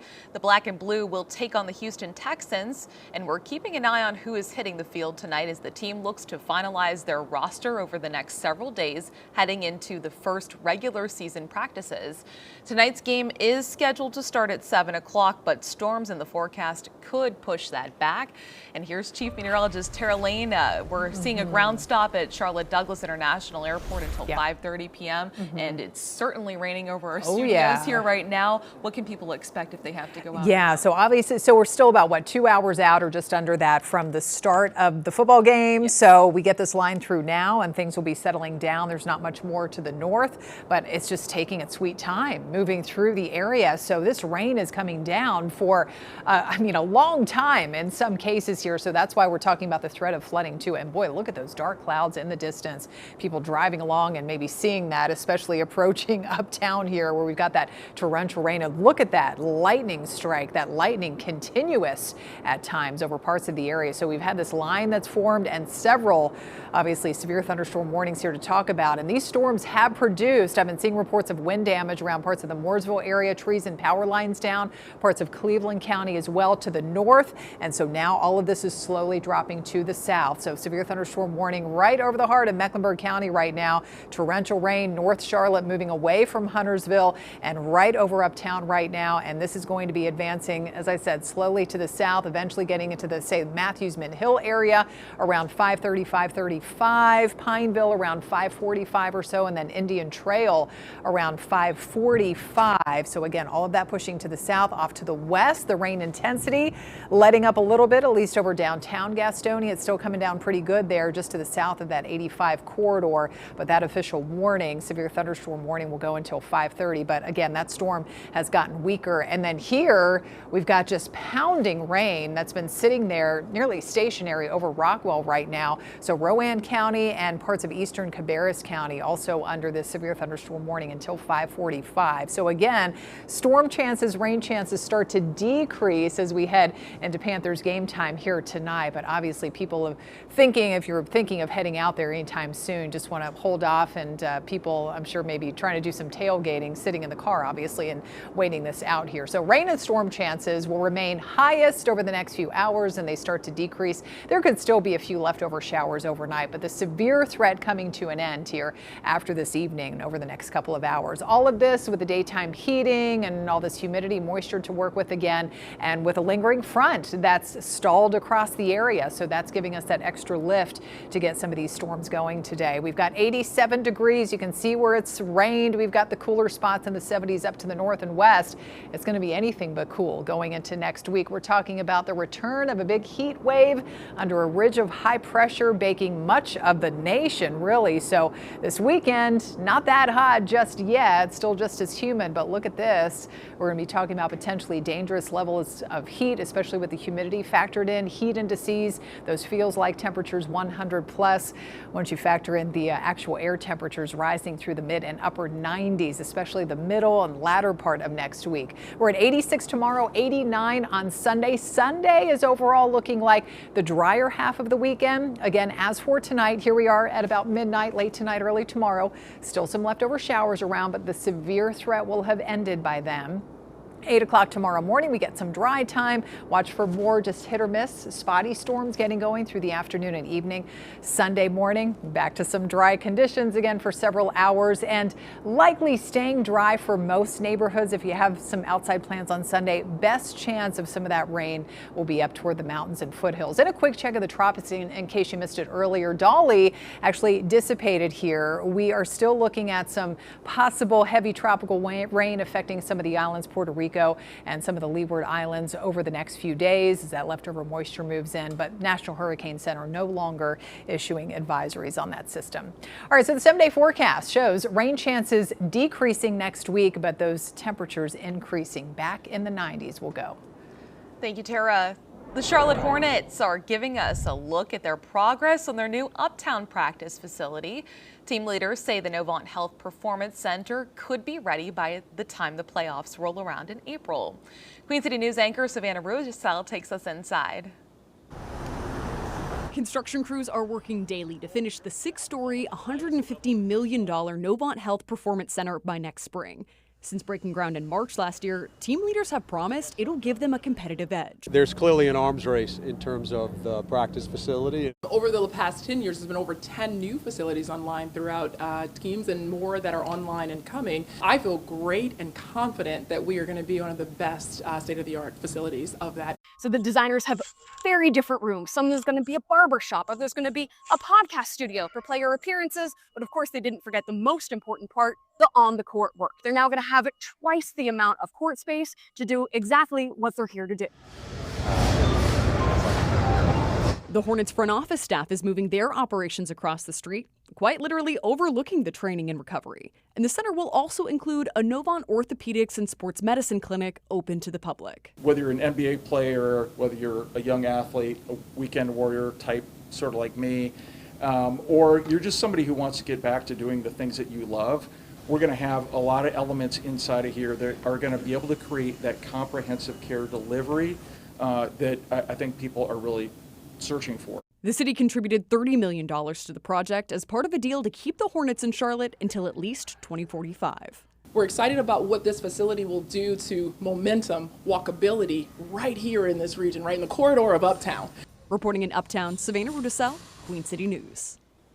Well, it's a little bit of a rivalry weekend for the Charlotte FC as the team heads south on I-85 to take on the Atlanta United. Charlotte is coming off of a decisive win over DC United last weekend and is riding some good momentum, scoring 9 goals in their last 3 matches. Charlotte FC commentator Willie P joined us this morning to tell us how fans can help the club keep it going.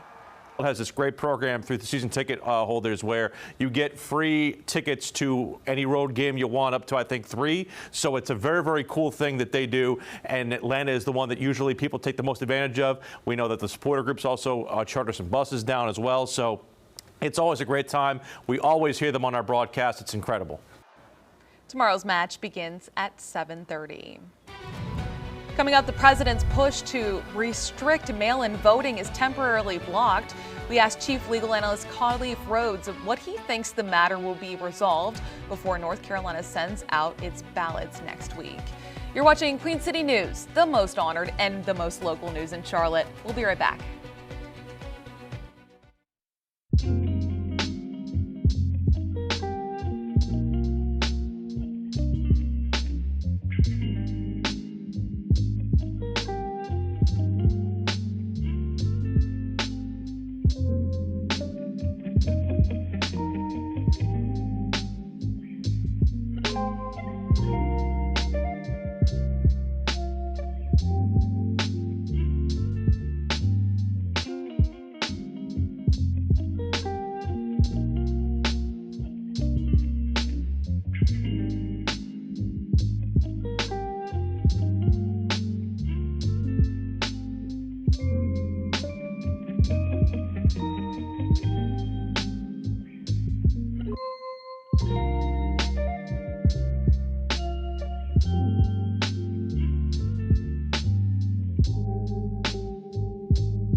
Chair of the Federal Reserve, Kevin Warsh, says the interest rate increase is on the table as the rate of inflation remains elevated. Speaking today, Warsh says he and his colleagues wanted to wait and see how global markets evolved. Now he says they're ready to act if necessary. The comparable measures from the CPI index are also elevated, as are core measures both of PCE and CPI inflation.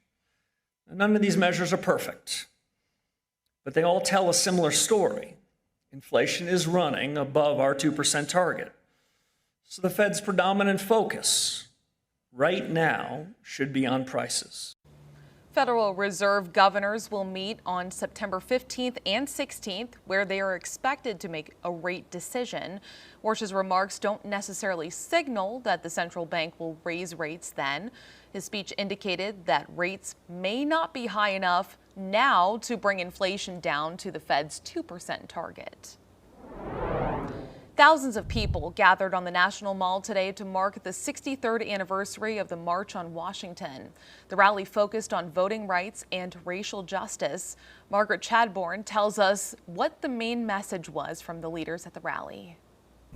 Organizers of today's rally say it was a call to protect voting rights ahead of the midterm elections.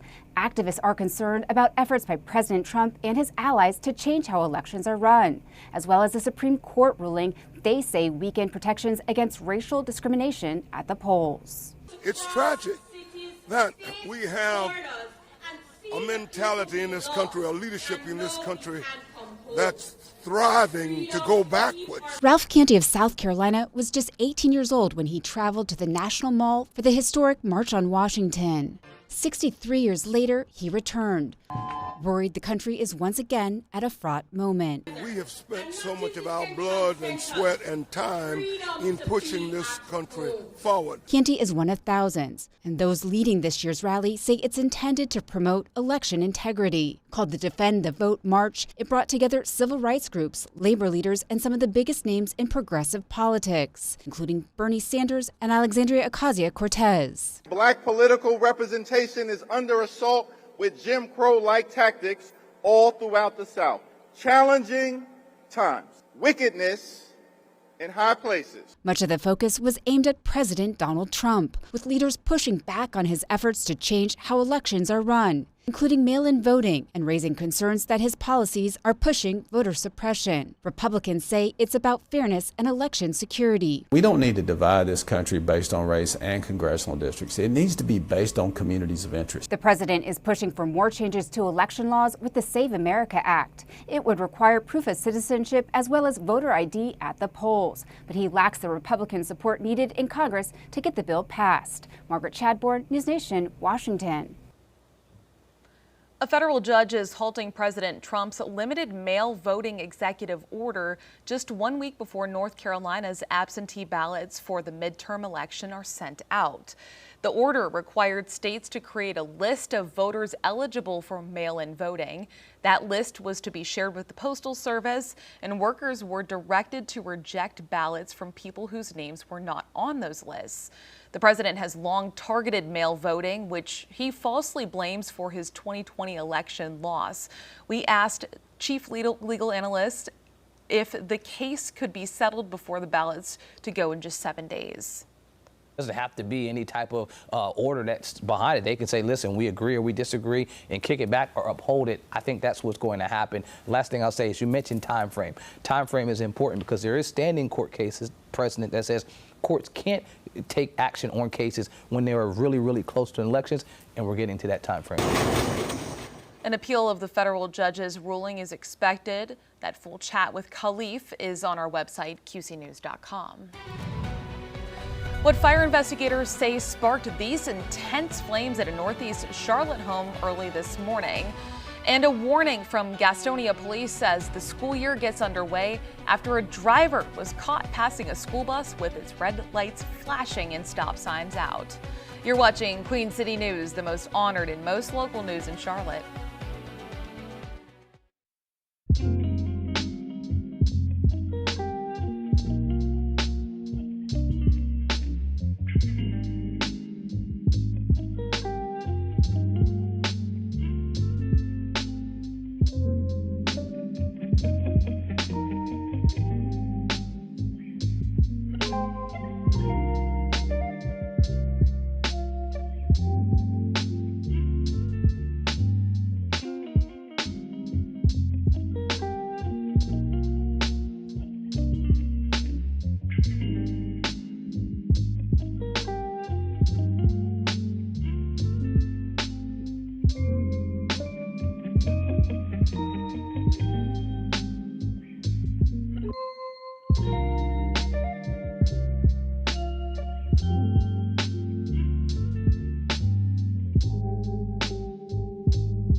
We're back with a live look of what would be normally Bank of America Stadium in Uptown, and you really can't see it from our camera out there.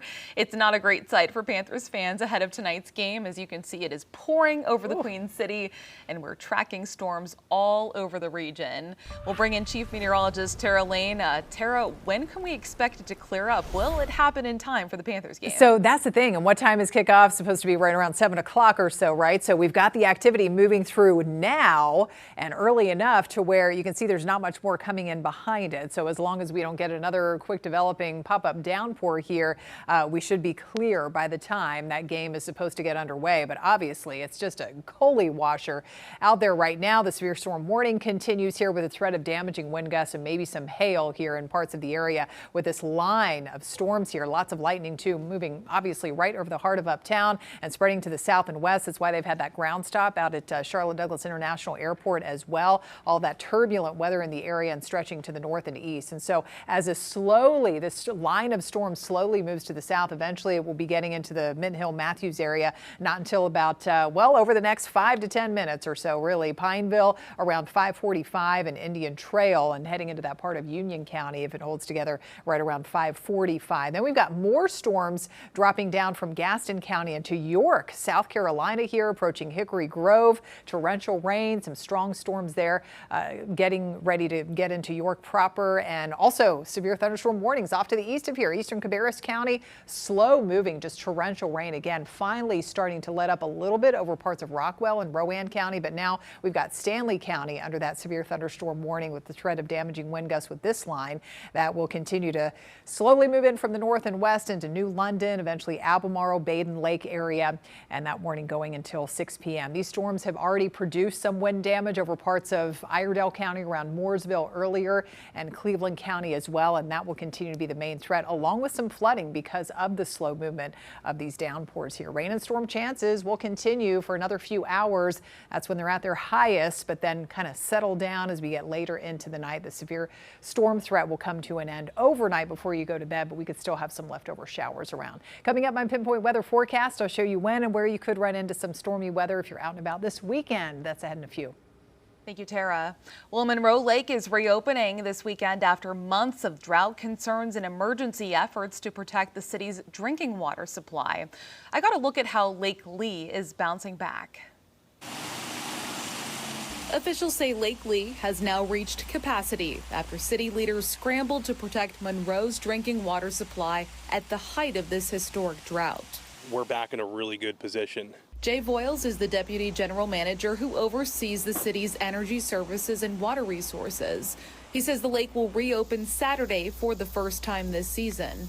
The most important thing, I think, for residents, for those people that live on the lakes, is bringing their boat here and being able to use this as a recreational source. Voiles says Monroe is in a unique position. It gets its drinking water from Lakes Twitty, Lee, and Monroe. We rely on local rainfall to feed our lakes and replenish our water supply. Officials tapped a nearby quarry, laying 6,500 feet of pipe to pump 2 million gallons of water a day into Lake Lee. Protecting that emergency water supply meant keeping boats and visitors off the lake. We did not want to invoke that risk while we were also managing a situation that we, quite frankly, didn't have control over. Lake Monroe is still nowhere near reopening, but Voiles hopes to continue public access for outdoor recreation.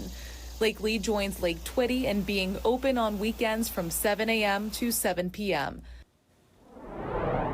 A battery-powered leaf blower is being blamed for this morning's house fire in Northeast Charlotte. It happened on Haywayne Court near Old Concord Road. The video here shows fire crews battling intense flames and the charred aftermath of the fire. Officials say it started on the front porch and the fire caused about $110,000 in damage. The Red Cross is now helping 4 people who lived at the home and are displaced.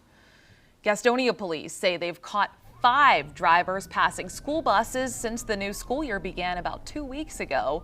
The department released this video of one of the incidents, which shows a vehicle passing a bus with its lights flashing. Authorities have issued 60 speeding tickets, with the fastest driver clocked in at 62 miles per hour in a 25-mile-per-hour school zone. They're asking drivers to follow the rules of the road, warning if they plan to continue their enforcement in school zones and around buses. Well, we now know just how much was spent by the Charlotte-Mecklenburg School Board on its investigation into Superintendent Dr. Crystal Hill. Multiple invoices sent to the school board by the legal firm that was hired for the investigation show nearly $380,000 was spent on just the investigation alone. Another $110,000 was spent to retain that firm for the school year. Dr. Hill was on paid leave for 8 weeks amid what board members called a probe into her administrative and operational oversight. When Dr. Hill was reinstated, board members told us they would be addressing the investigation's findings directly with her. We've got a line of severe storms moving right over the heart of the Charlotte metro and dropping slowly to the south with the threat of damaging wind gusts, maybe some hail along the way as well. How long that storm threat will last into the night tonight, and I'll show you when and where you could run into some stormy weather if you're going to be out this weekend. That's next. North Carolina in the international spotlight, why the Tar Heel State was selected to host multiple G20 summits next week, and why the creators of some of the largest artificial intelligence models in the world are now warning about the cybersecurity risks we face because of their own designs. You're watching Queen City News, the most honored and the most local news on this rainy Friday night in Charlotte. We'll be right back.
Hundreds of world leaders are coming to North Carolina for a pair of 2 G20 meetings. That's the international group, including the globe's 20 largest national and union economies. Shabnam Dinesh tells us why the Tar Heel State is getting the world's attention. From the Blue Ridge Mountains to the Research Triangle, North Carolina will spend the next week on the global stage. North Carolina has a lot to offer in terms of a real microcosm for what the rest of the world can benefit from. North Carolina is hosting hundreds of leaders from the world's largest economies for back-to-back G20 meetings. First, world finance leaders and CEOs will be in Asheville for the G20 finance meeting at Omni Grove Park Inn. It will bring in more than 500 people from around the world and between $1.5 and $2 million in direct spending. The focus, economic growth, global trade, and the future of finance. Trump administration officials say they chose Asheville to showcase the town's resilience and recovery from Hurricane Helene. I think it's important to really spotlight how Asheville has rebuilt from the recovery of the hurricane, from the immense amount of destruction and devastation that was brought upon Asheville. After that, another G20 meeting, this time in the Research Triangle. High-profile technology leaders from around the world are gathering at Carolina Inn in Chapel Hill. They will be discussing how AI is shaping economic growth and global innovation. Chapel Hill officials say there will be an increased police presence to meet the moment. Shabnam Dinesh reporting Governor Josh Stein will not be in Asheville this weekend, but he says the G20 meetings are putting North Carolina on the world stage.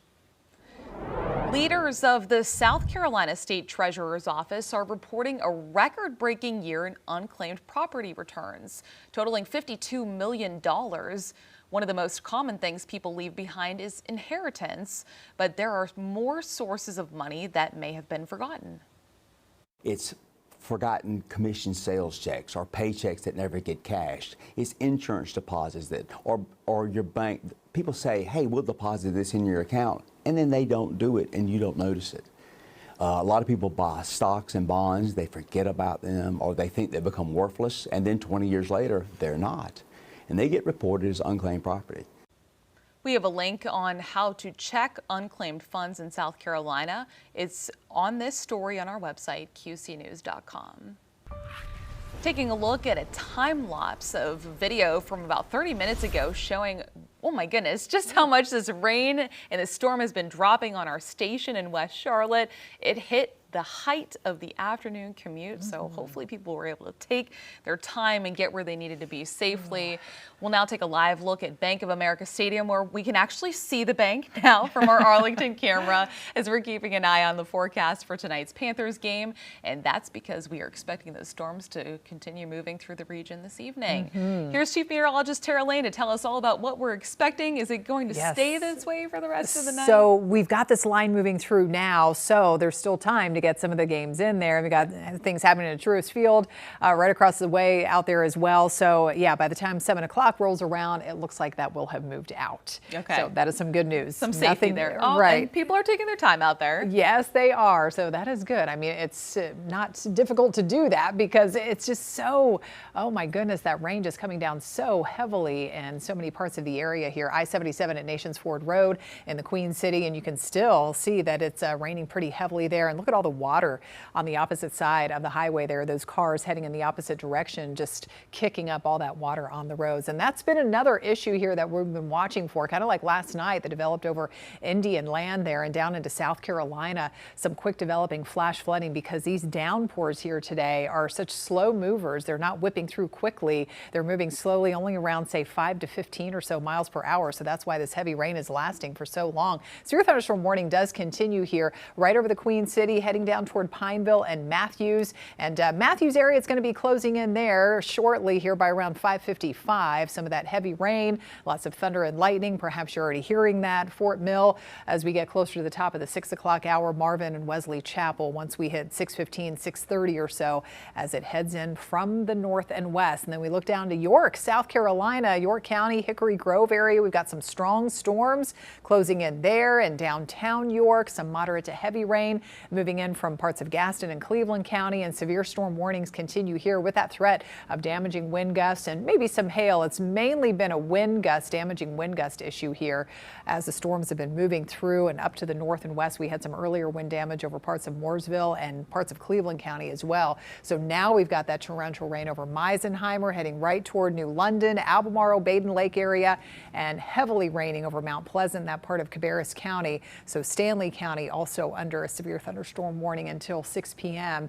as that activity moves in from the north and west. And so highest rain chances will be over the next couple of hours or so. By the time we hit 10 o'clock and just past then, certainly the severe threat will be over and done with by then. But we could still have some leftover showers in the area as this front continues to hang out nearby. And of course, working with all this heat and humidity we've been feeling for another day today to get these storms going. We officially hit 90 earlier before the rain moved in. Now we're down to 73 degrees. degrees.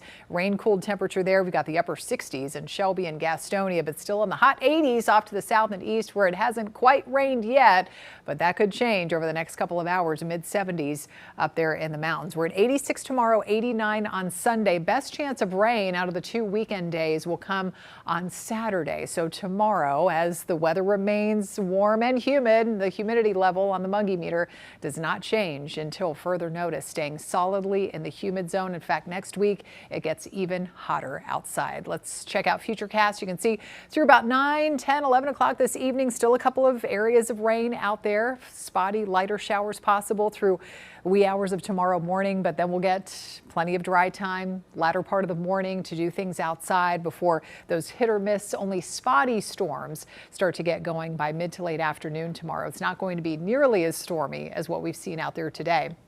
Sunday morning, back to dry conditions, heading out to brunch, maybe church services, and then by the afternoon and evening, the best chance of rain will be up in the mountains and foothills, but we could still see a spotty isolated shower thunderstorm over parts of the Charlotte metro. Now, the rain chances decrease overall going into next week, but the heat will be on. Check out the mountain forecast. Some scattered storms still possible as we've been looking at throughout the weekend, but Monday, Tuesday, Wednesday, a little bit drier, much lower chances of rain. Those temperatures for you all in the high country, warming up into the lower 80s once again. So low 70s to upper 60s tonight. Will be a little bit cooler up in the mountains early tomorrow morning. Low temps around 60, and the heat will be on next week. Mid to upper 90s with those feels like temperatures above 100 as we kick off September.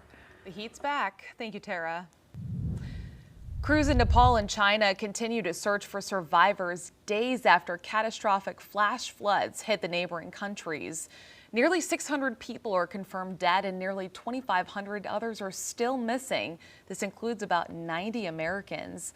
Today, rescuers have been pulling out survivors caked in dark brown mud, with helicopters lifting them to safety. Some of the companies building the world's most powerful artificial intelligence are now sounding the alarm about what could happen next. Leaders of more than 100 companies say we have a limited window to prepare for a wave of cyber attacks. Mills Hayes reports. Chicago is home to one of the largest water treatment plants in the entire world, drawing and cleaning water from Lake Michigan behind me. And it's exactly the kind of critical infrastructure that more than 100 tech and security companies say needs greater protection as AI makes cyber attacks more powerful and easier to carry out. The warning comes just weeks after major cyber attacks targeted more than 100 water systems across 12 states. The group, including OpenAI, specifically point to hospitals, water treatment plants, and internet infrastructure as systems at risk. AI and cybersecurity expert Marva Baylor says AI is changing how quickly hackers can find a way in and how widely an attack can spread. With AI models, the bad actors can now accelerate and infiltrate these systems at scale. And that's the call to action. Some of these tech companies are saying, hello, CEO, I know you're making money, but if you don't address these concerns in your business, it's now going to affect the ecosystem, the community, and potentially the world. That sense of urgency is also coming from Bill Gates, who says AI has reached a new level of risk faster than even he expected. The organizations want to put AI to work defending systems before criminals can use it to attack and give hospitals, water utilities, and other critical infrastructure better access to the most powerful defensive AI tools.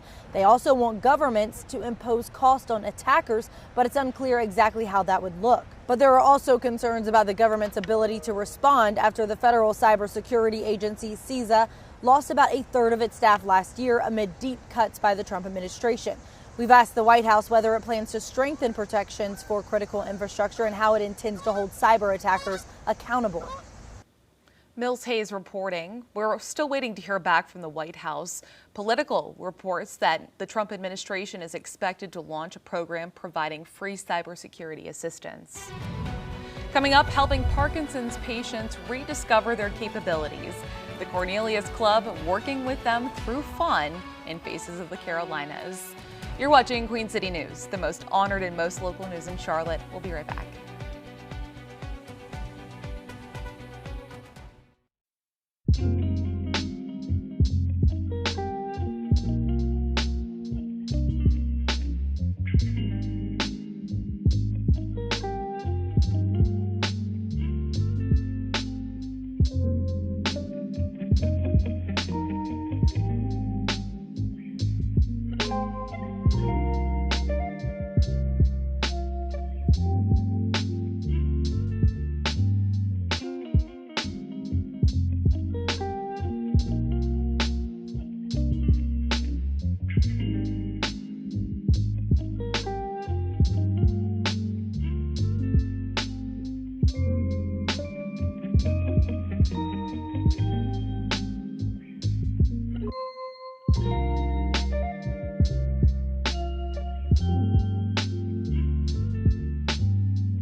Welcome back. You're taking a live look at I-485 at Pineville Road in southern Mecklenburg County.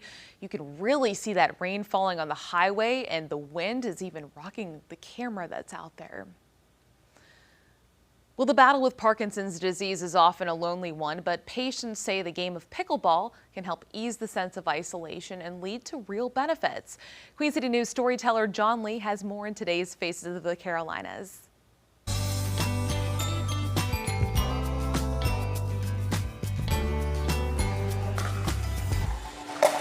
Even when they play against each other, they are here for each other. My symptoms could be totally different from somebody else's, but we still got the same disease. Good kill, Mac. There we go. The sounds of the game are so satisfying. Who knew Andy Yarber could sound so diabolical? The real flex is that a session at the Serve in Cornelius serves these players well. Ha! A ton of fun. Rick Moore says the game checks all the boxes. Especially if you have Parkinson's. So important for us to stay active and keep moving. Vitality PT hosts Pickleball for Parkinson's. It's a monthly meetup. Something great happens when they put their rally caps on. Oh! With Parkinson's, their world gets very small, their movements get very small, and they aren't aware of it. So in order to reach for that ball, they have to reach more out of what they feel like is their range. Simple game, simple game. Yes, nice power. They reserve a couple of courts for adaptive pickleball. Oh, so sorry, Susan. I wish I discovered it before I got Parkinson's. Patricia Popko has a hard time with her balance and can't see in one eye. You know that phrase, use it or lose it. She leans on volunteer Louis Framarini. I'm her support.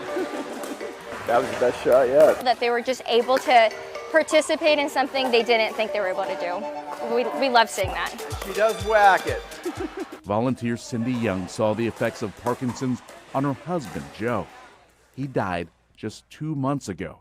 They were married 47 years. My husband loved pickleball, and I felt like this was something that I wanted to do to give back. The impact of Parkinson's isn't just physical. We see a lot of individuals with Parkinson's eventually feel like they can't contribute into everyday activities, and so they'll withdraw. This is a time to lock arms, figuratively. I like it too. And sometimes literally. Amazing. Try to find your people. I think that's huge. I'm not that good. Yeah, you are. I'm holding you back. Cheers. They all face a common opponent in Parkinson's. But through pickleball, they realize they don't have to go through it alone. Good play, buddy. In Cornelius, John Lee, Queen City News. You gotta love it. Participants must pre-register to take part in pickleball for Parkinson's. You can find out about next week's event at qcnews.com. Well, it's another busy summer weekend in the Queen City, and you can scan this QR code right now with your phone. It'll take you to a list of events happening over the next few days. It's also on our website, qcnews.com. Coming up on Queen City News at 6, what fire investigators say sparked these intense flames at a northeast Charlotte home early this morning. And a warning from Gastonia police as the school year gets underway after a driver was caught passing a school bus with its red lights flashing and stop sign out. You're watching Queen City News. The most honored and most local news in Charlotte will continue next with Brian Blakely.